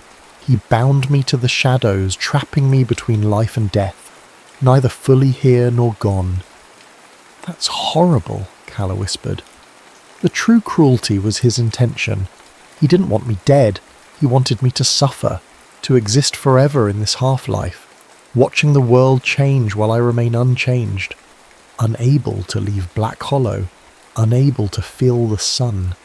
Ash's silver eyes met hers, unable to truly live. There must be a way to break the curse, Calla said. Perhaps, but I've had over a century to search for answers and found nothing. He reached toward her face, his fingers stopping just short of touching her cheek. You should go, Calla. The longer you stay with me, the more you risk. Risk what? The curse. It doesn't just affect me. Those who spend time with Shadowborn begin to fade themselves. The boundary between your world and mine grows thinner. You could become like me. I don't believe that, Calla said. But even as she spoke, she noticed how the moonlight seemed to pass partially through her hand, just for a moment. Ash saw it too. His expression turned to alarm. Go, now, and don't come back. But Calla knew, even as she found her way home through the dark forest, that she would return. Something about Ash called to her, a connection that defied explanation, and if there was a way to break his curse, she was determined to find it. The next day at school, Calla couldn't focus. Her mind kept returning to Ash, to the Blackwood estate, to the curse that had trapped him for over a century.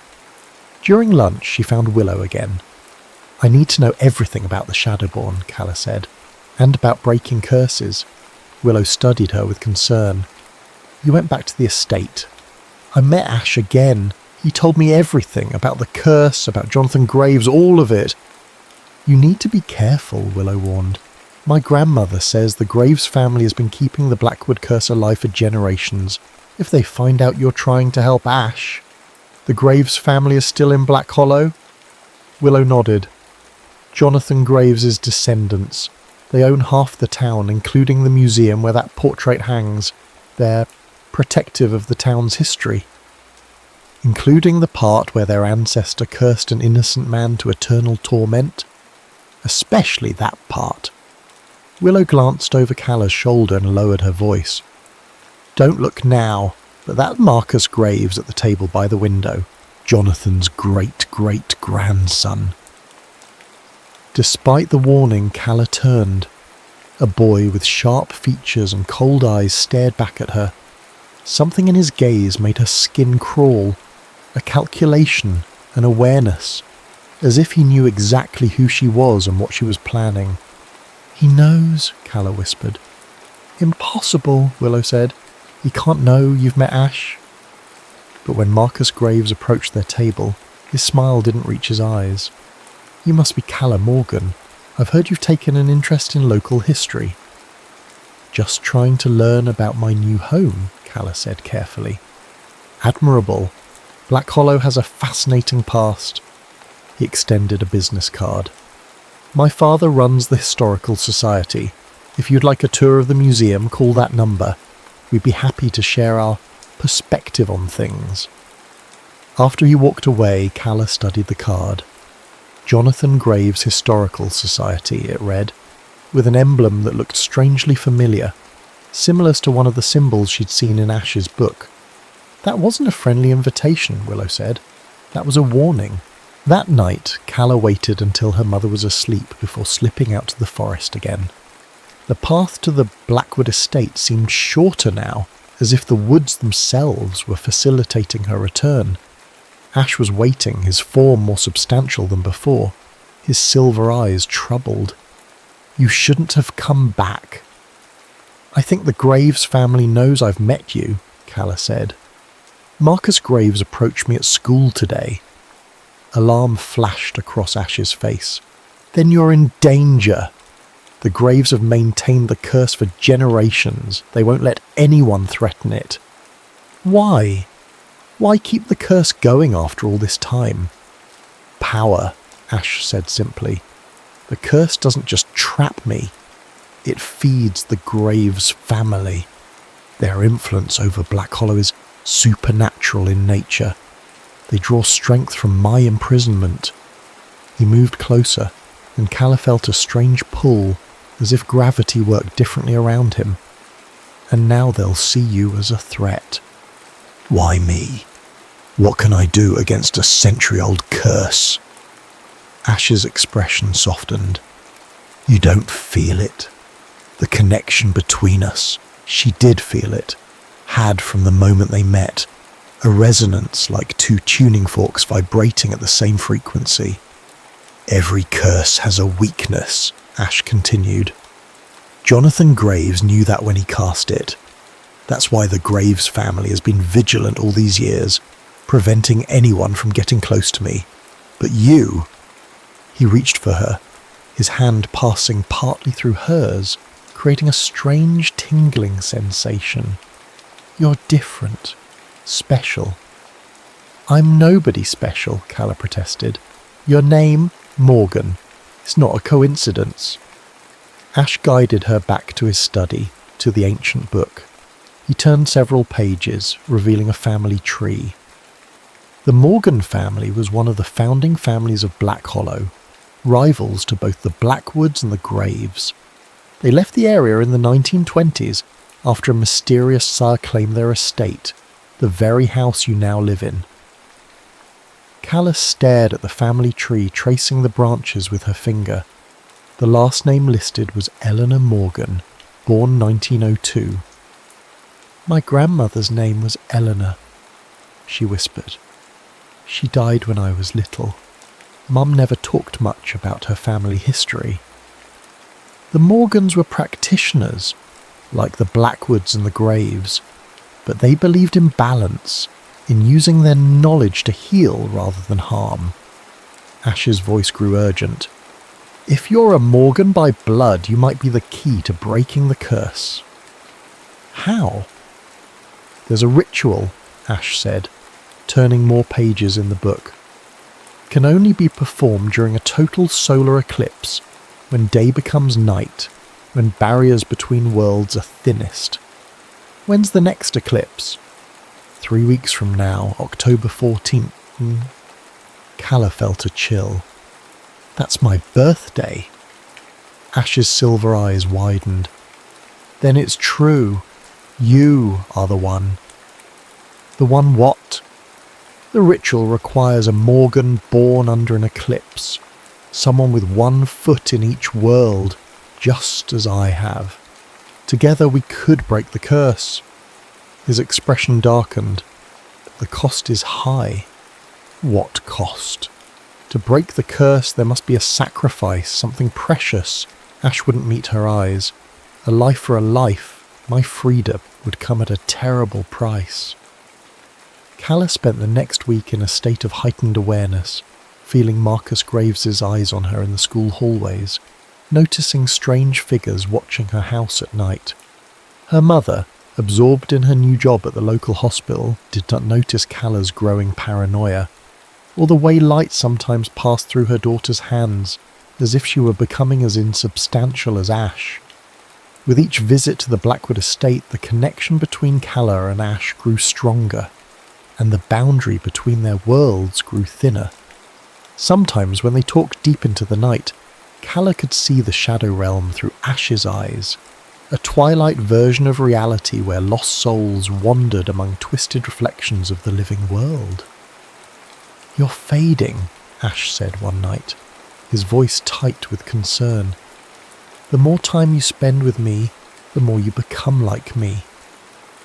Calla held up her hand to the moonlight, watching it turn partially transparent. I'm not afraid. You should be, he insisted. This isn't a gift, Calla, it's a prison. But secretly Calla had begun to wonder if becoming a Shadowborn might not be so terrible, if it meant being with Ash. The thought terrified and thrilled her in equal measure. Willow had become Calla's confidant, her connection to the normal world as Calla drifted further from it. Together they researched the Morgan family history, the mechanics of the curse, and the approaching eclipse. My grandmother says the eclipse will be total over Black Hollow, Willow said, showing Calla a map on her phone. The path of totality passes right over the town. It'll be dark as night for about 3 minutes. 3 minutes to break a 150-year-old curse, Calla mused. Not much time. Are you sure about this? Willow asked. Ash said the ritual requires a sacrifice. What if What if it means you? The thought had crossed Calla's mind. And that's the price, she said quietly. I can't leave him trapped like that, Willow. Not if I can help. You barely know him. That's not true, Calla protested. I know him better than I've known anyone. When we're together, it's like I've found a piece of myself I didn't know was missing. Willow's expression was troubled. Just be careful. The Graves won't let this happen without a fight. As if conjured by her words, Marcus Graves appeared at their table, sliding into a seat uninvited. Discussing the eclipse, he asked, his smile not reaching his eyes. It's going to be quite the event.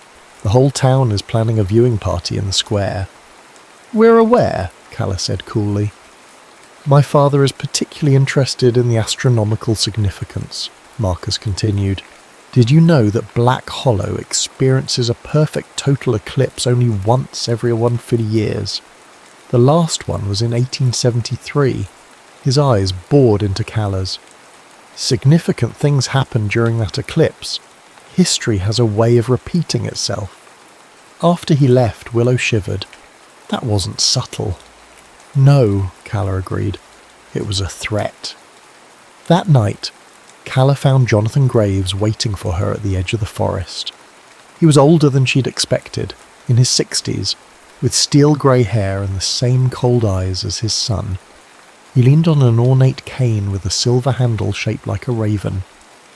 Miss Morgan, he said, his voice cultured, precise. I believe it's time we had a conversation about your extracurricular activities.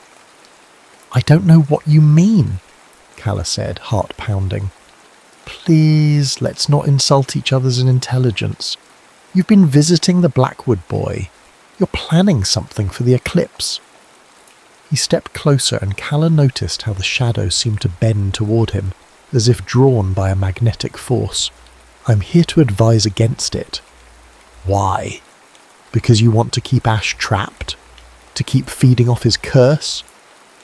Jonathan's eyebrows rose. He's been filling your head with his version of events, I see. Did he tell you why he was cursed? The real reason? He said it was because he wanted to leave Black Hollow with Heather Graves. Your ancestor couldn't bear to lose his daughter to a Blackwood. Jonathan laughed, the sound sharp in the quiet forest. A convenient narrative for a lovesick boy.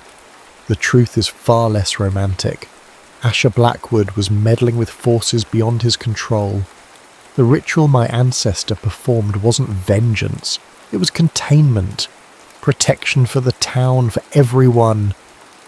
I don't believe you, Calla said, but doubt crept into her mind. No. Ask him about the others then, the ones who faded before you. Jonathan's eyes flickered to Calla's hands, which had grown more transparent in the moonlight. You're not the first young woman Asher has lured into his trap.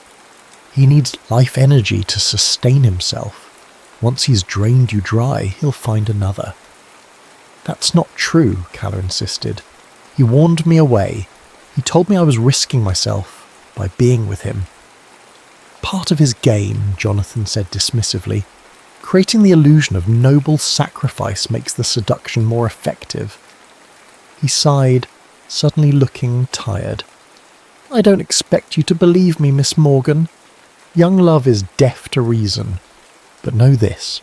If you attempt to break the Blackwood curse during the eclipse, you won't just be risking yourself. The consequences for Black Hollow would be catastrophic. After he left, Calla stood trembling at the forest's edge. Could Jonathan be telling the truth? Had Ash been manipulating her all along? She found him waiting in the ruined parlour of the Blackwood estate, silver eyes brightening when he saw her. Jonathan Graves confronted me, she said without preamble. He said you were cursed as containment, not vengeance, that you were dangerous. Pain flashed across Ash's face. Of course he would say that.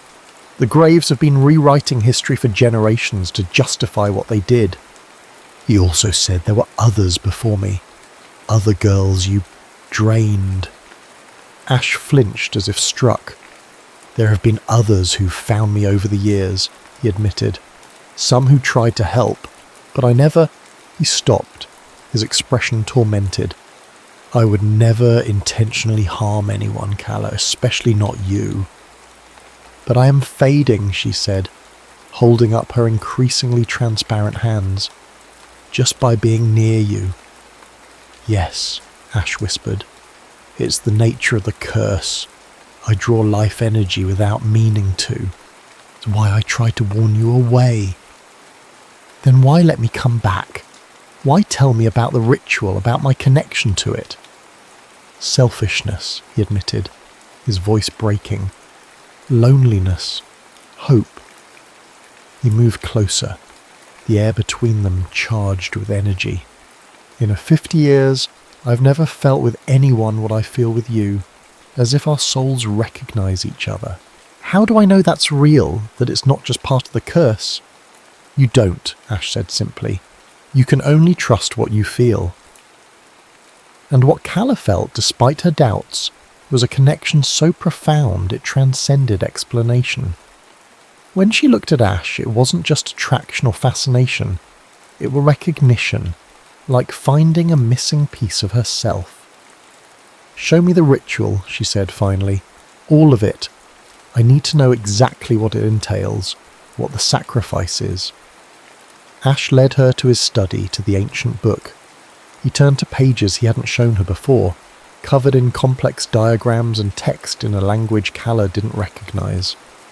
The eclipse creates a moment when barriers between worlds thin, he explained. When light becomes darkness and darkness light. In that moment, the curse can be broken. His finger traced symbols on the page, but magic demands balance. A soul trapped between worlds can only be freed if another takes its place. Calla's breath caught. Someone has to become a Shadowborn in your place. Yes, Ash said, his voice tight. That's the sacrifice. A willing soul must offer itself to the darkness. And you expected that to be me, Calla said, understanding dawning. That's why you've been reluctant to explain, because the ritual would trap me as you've been trapped. I would never ask that of you, Ash said fiercely. Never. I'd rather remain cursed for eternity than see you suffer my fate. Then why tell me about the ritual at all? Because there might be another way. Ash turned to a different page, showing a variation of the ritual. If the person performing the ritual has strong enough ties to both worlds, like you, a Morgan born under an eclipse, they might be able to break the curse without a direct exchange. Instead of a soul for a soul, an offering of something equally precious. What kind of offering? Ash's expression was grave. That's the unknown. The text suggests that which is most cherished. But what that means, he shook his head. It's a risk, a terrible risk, but one worth taking, Calla said firmly. Outside, an owl hooted, 3 times in quick succession. Ash went still, listening. What is it? Calla asked. A warning, Ash said. The graves are coming, you need to go. How do you know that? The forest tells me things. One advantage of being bound to this place for so long. He guided her toward a hidden exit at the back of the estate. Go home, Calla, be careful, the graves won't stop until the eclipse has passed. As Calla made her way through the dark forest, she felt eyes watching her. Not just human eyes, but something else. The trees themselves seemed to bend toward her, branches reaching like fingers. The boundary between her world and the Shadow Realm was growing thinner every day, and deep down, a part of her welcomed it. The town of Black Hollow transformed as the eclipse approached. Banners appeared on Main Street announcing the Eclipse Festival. Shops displayed merchandise with celestial themes. Tourists began arriving, filling the small inn and renting rooms in local homes. Beneath the festive atmosphere, Calla sensed a current of unease. The locals, the ones whose families had been in Black Hollow for generations, watched the preparations with wary eyes. They hung protective symbols in their windows and kept the children close after dark. They know, Calla realized. They have always known about the curse, about the Shadowborn. It's part of the town's collective memory. At school, Marcus Graves had become Calla's shadow, appearing whenever she was alone, always with the same cold smile and veiled threats. "My father wants to ensure you'll join us for the eclipse viewing in the town square," he said, cornering her after English class. "It would be safer that way." "I haven't decided where I'll watch it," Calla replied carefully. Marcus's smile didn't waver. "The Blackwood estate would be a poor choice. Structurally unsound. Dangerous." His eyes flicked to her hands, which Calla had taken to hiding in the sleeves of her sweater to conceal their increasing transparency. "You're not looking well, Calla. Perhaps you should see a doctor. My uncle is an excellent physician." "I'm fine," Calla said, pulling away, but she wasn't fine. The fading was accelerating. At night, looking in her bathroom mirror, Calla could see through parts of herself to the wall behind. When she stepped into sunlight, it hurt. Not like a sunburn, but deeper, as if the light passed through her and scorched something essential inside. She was becoming a Shadowborn, with or without the ritual. "It's happening too fast," Ash said when she told him, his face tight with guilt. "The connection between us is too strong. I'm pulling you into my world without meaning to." "Then we need to break the curse now," Calla insisted. "We can't wait for the eclipse." "The ritual won't work without the eclipse," Ash said. "The moment when day becomes night is crucial. There has to be something we can do to slow this down," Calla said, desperation edging into her voice. Ash's expression turned thoughtful. "There might be. The Morgans were healers. Their grimoire, their book of spells and remedies, might contain something that could help." "Where would I find this grimoire?" "Your house, the Morgan estate. There must be a reason your mother was drawn to that specific property. The Morgans would have hidden their most precious possessions before they left Black Hollow." That night, after her mother had fallen asleep, Calla searched their house inch by inch. In her own bedroom, she found it, a loose floorboard under the window seat, and beneath it, a hidden compartment containing a leather-bound book nearly identical to the one in Ash's study, the Morgan Grimoire. Calla brought it to Ash the next night. Together they pored over its pages, Calla translating the strange symbols using knowledge that seemed to rise from somewhere deep within her, as if her bloodline itself remembered the language of magic. "Here," she said finally, pointing to a passage near the end of the book. "A protection spell against fading. It requires creating a tether to the living world." "A physical object that binds your essence," Ash confirmed, reading over her shoulder. "It would slow the process, give us time until the eclipse." The ritual was simple but intimate. Calla needed to bind her essence to something of sentimental value, something that represented her connection to life, to the physical world. She chose a locket that had belonged to her grandmother Eleanor, the last Morgan to live in Black Hollow. Ash guided her through the ritual, his voice soft as she recited words in a language she shouldn't have understood but somehow did. As the final word left her lips, the locket grew warm against her skin, pulsing with a gentle light. The effect was immediate. Calla's hand solidified, the transparency receding like tide washing back to sea. She could feel the locket humming against her skin, a constant reminder of her tether to the living world. "It worked," she breathed, examining her solid fingers in the moonlight. "Temporarily," Ash cautioned. "The tether will hold until the eclipse, but no longer. By then we must either break the curse or—" He didn't finish the sentence. He didn't need to. "Or I'll become like you," Calla thought, trapped between worlds. The days before the eclipse passed in a blur of preparation and vigilance. Calla and Willow gathered the materials needed for the ritual: black candles, herbs that only grew in the light of a waning moon, a silver knife with a bone handle that they found buried beneath the oldest oak in the forest, exactly where the Morgan grimoire said it would be. The Graves family grew more desperate as the eclipse approached. Jonathan Graves himself appeared at Calla's door one evening, his manner falsely pleasant as he spoke with her mother. "We're hosting a special viewing event for the eclipse," he told her, his eyes occasionally drifting to Calla, who hung back in the hallway. "As new residents, you should join us. Experience Black Hollow at its finest." "That sounds lovely," her mother said, oblivious to the tension crackling between her daughter and the town's most prominent citizen. After he left, Calla's mother turned to her with excitement. "Isn't that nice?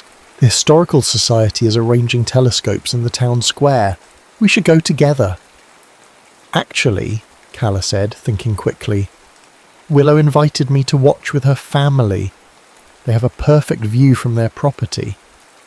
It wasn't a complete lie. Willow would be with her, but at the Blackwood estate, not her family's home. The morning of October the 14th, Calla's birthday, the day of the eclipse, dawned with an unnatural stillness. Birds fell silent. The air hung heavy and expectant. Even Calla's mother sensed something different about the day, hugging her daughter a moment longer than usual before leaving for work. "Happy birthday, sweetheart," she said. 17, I can hardly believe it." She pressed a small wrapped box into Calla's hands. "This was your grandmother's. I was saving it for today." Inside the box was a ring, silver, set with a moonstone that seemed to capture and reflect light in impossible ways. "It's beautiful," Calla said, slipping it onto her finger. It felt warm, as if greeting her. "It's been passed down through the women in our family for generations," her mother said. "Gran said it was magical," she laughed, embarrassed. "Silly superstition. But she was insistent that you should have it on your 17th birthday." Calla looked at her mother with new understanding. "Did you know about our family's history in Black Hollow?" Her mother's smile faltered. "Gran had stories about the Morgans being special, having certain abilities. I never put much stock in it." She hesitated.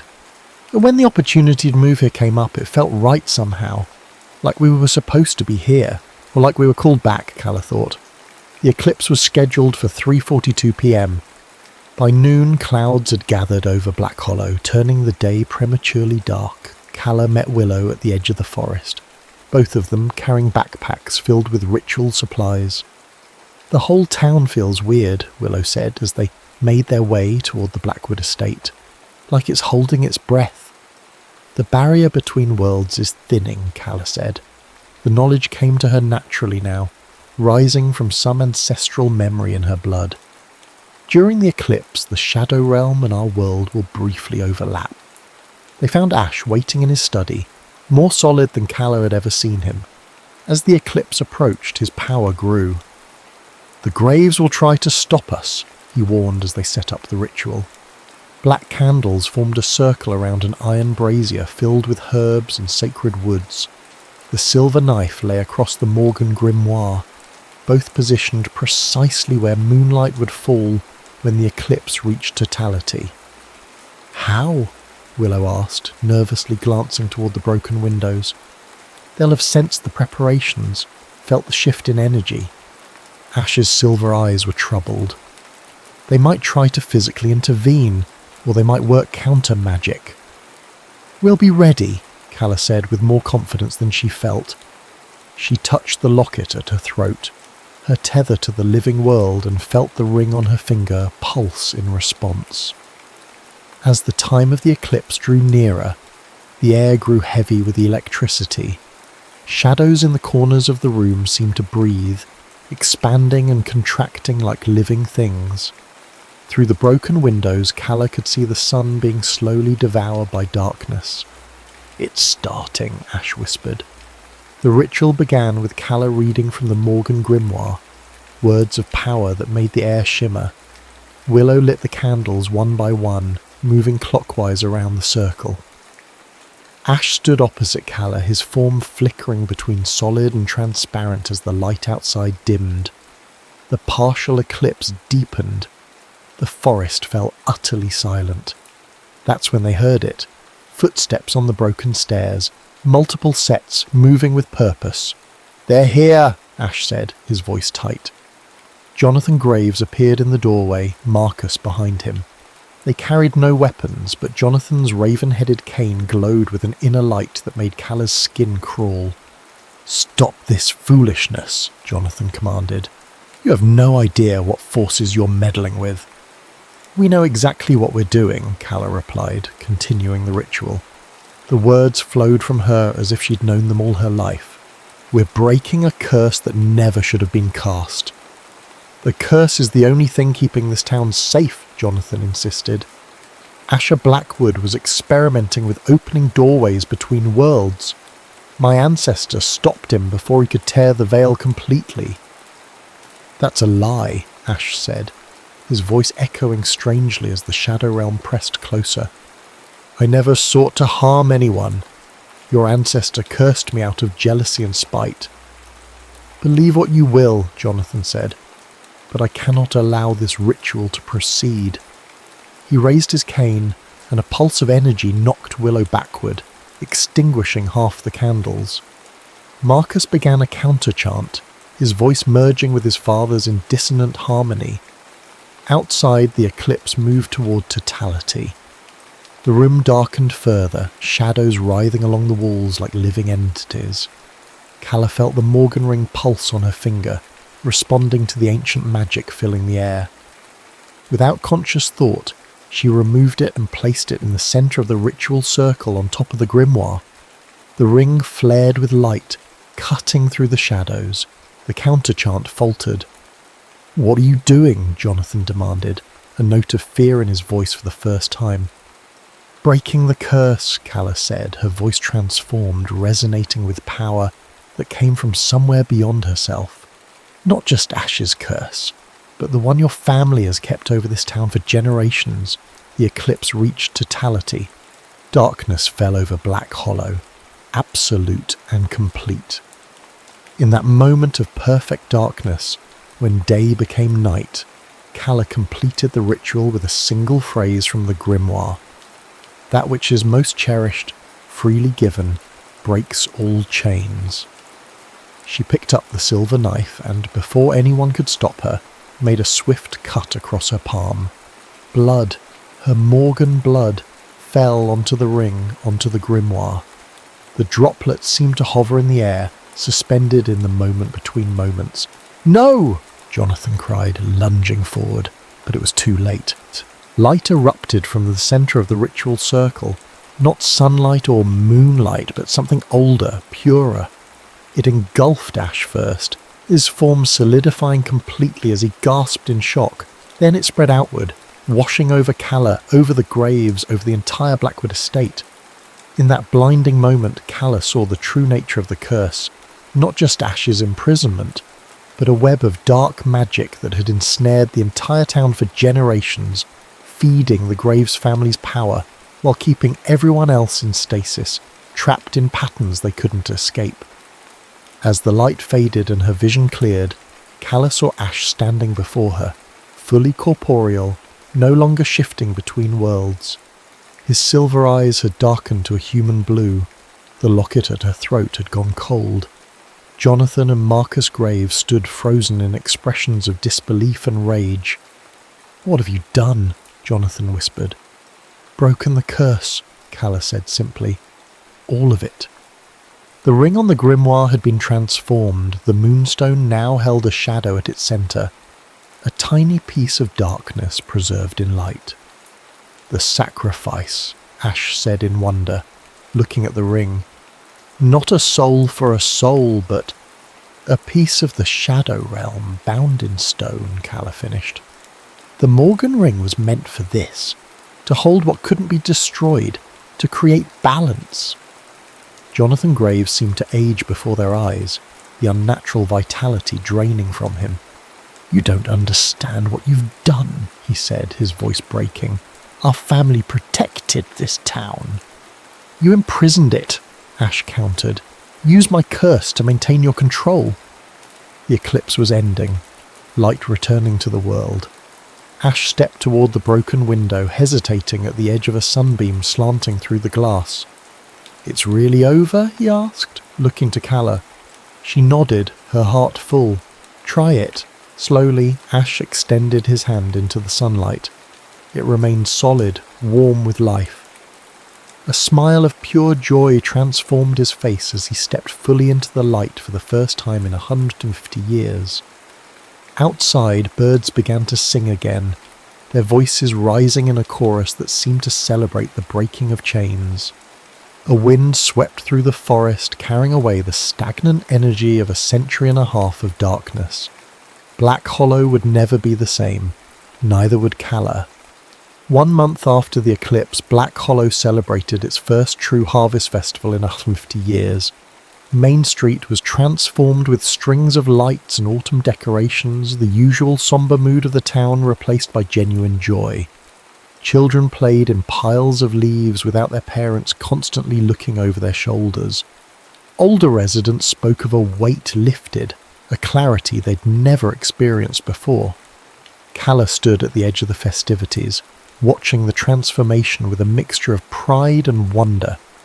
The Morgan ring hung on a chain around her neck now, the shadow at its centre, a reminder of what had been sacrificed and what had been saved. "Quite the change, isn't it?" Ash said, peering at her side. He still moved with the silence of a Shadowborn, though he was fully human now. "Are you adjusting?" Calla asked, studying him in the warm glow of the streetlights. His features remained the same, the fine bone structure, the thoughtful eyes, the gentle smile that appeared only for her, but there was a vibrancy to him now, a presence in the world that had been missing before. "Slowly," he admitted.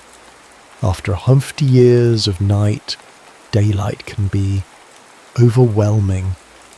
He glanced up at the stars, visible despite the festival lights. "I miss certain aspects of the Shadow Realm. The quiet, the way time flowed differently." His hand found hers. "This is better.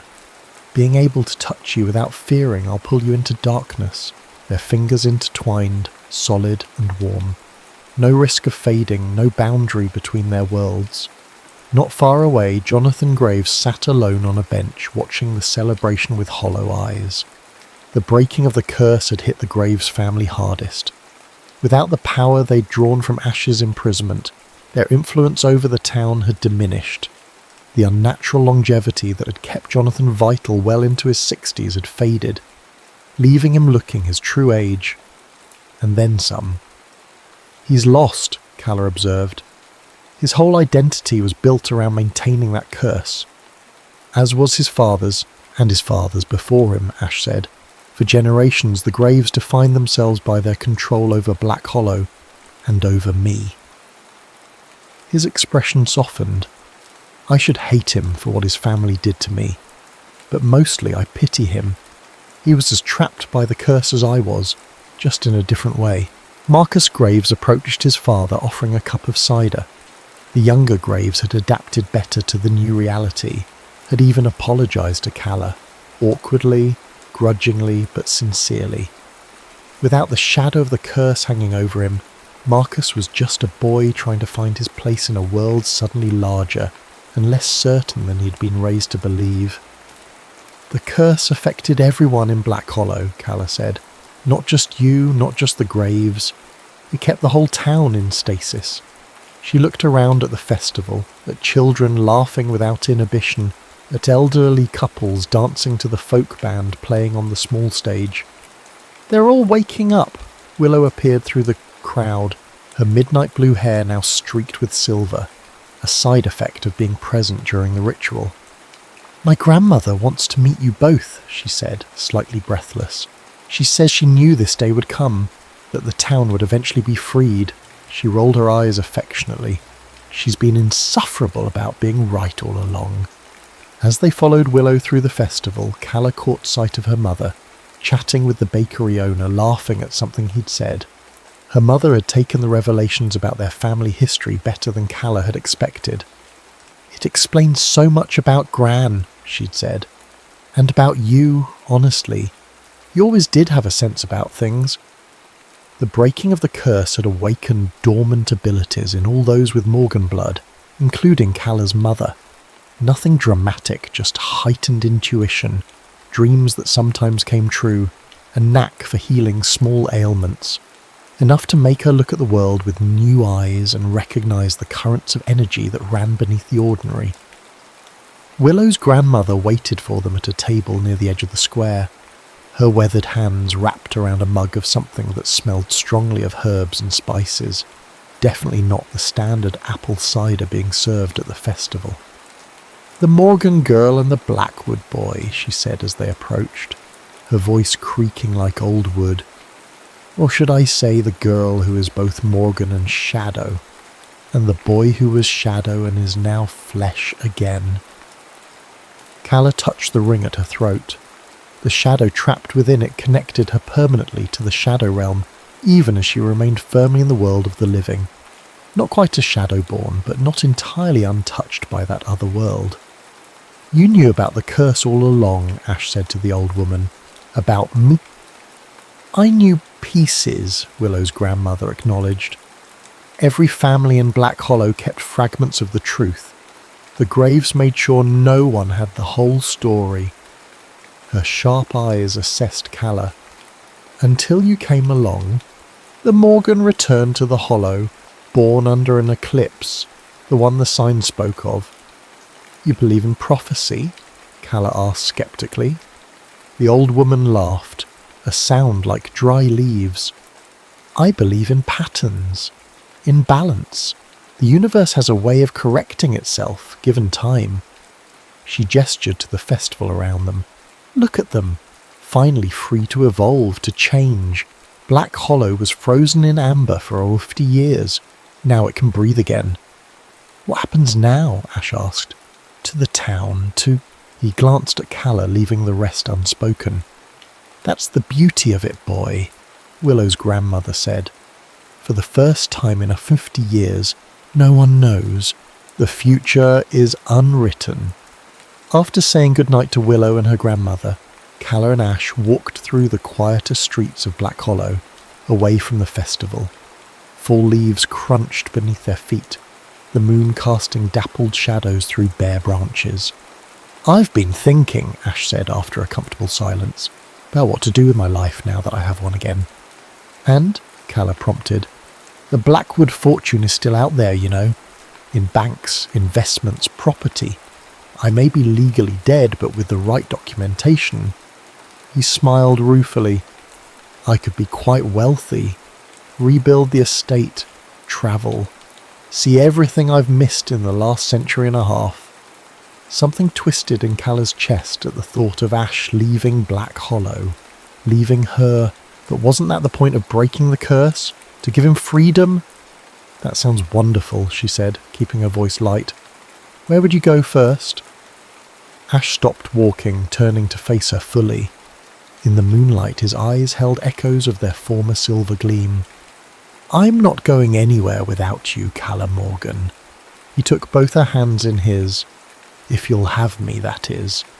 "I'm still in high school," she reminded him, though her heart raced.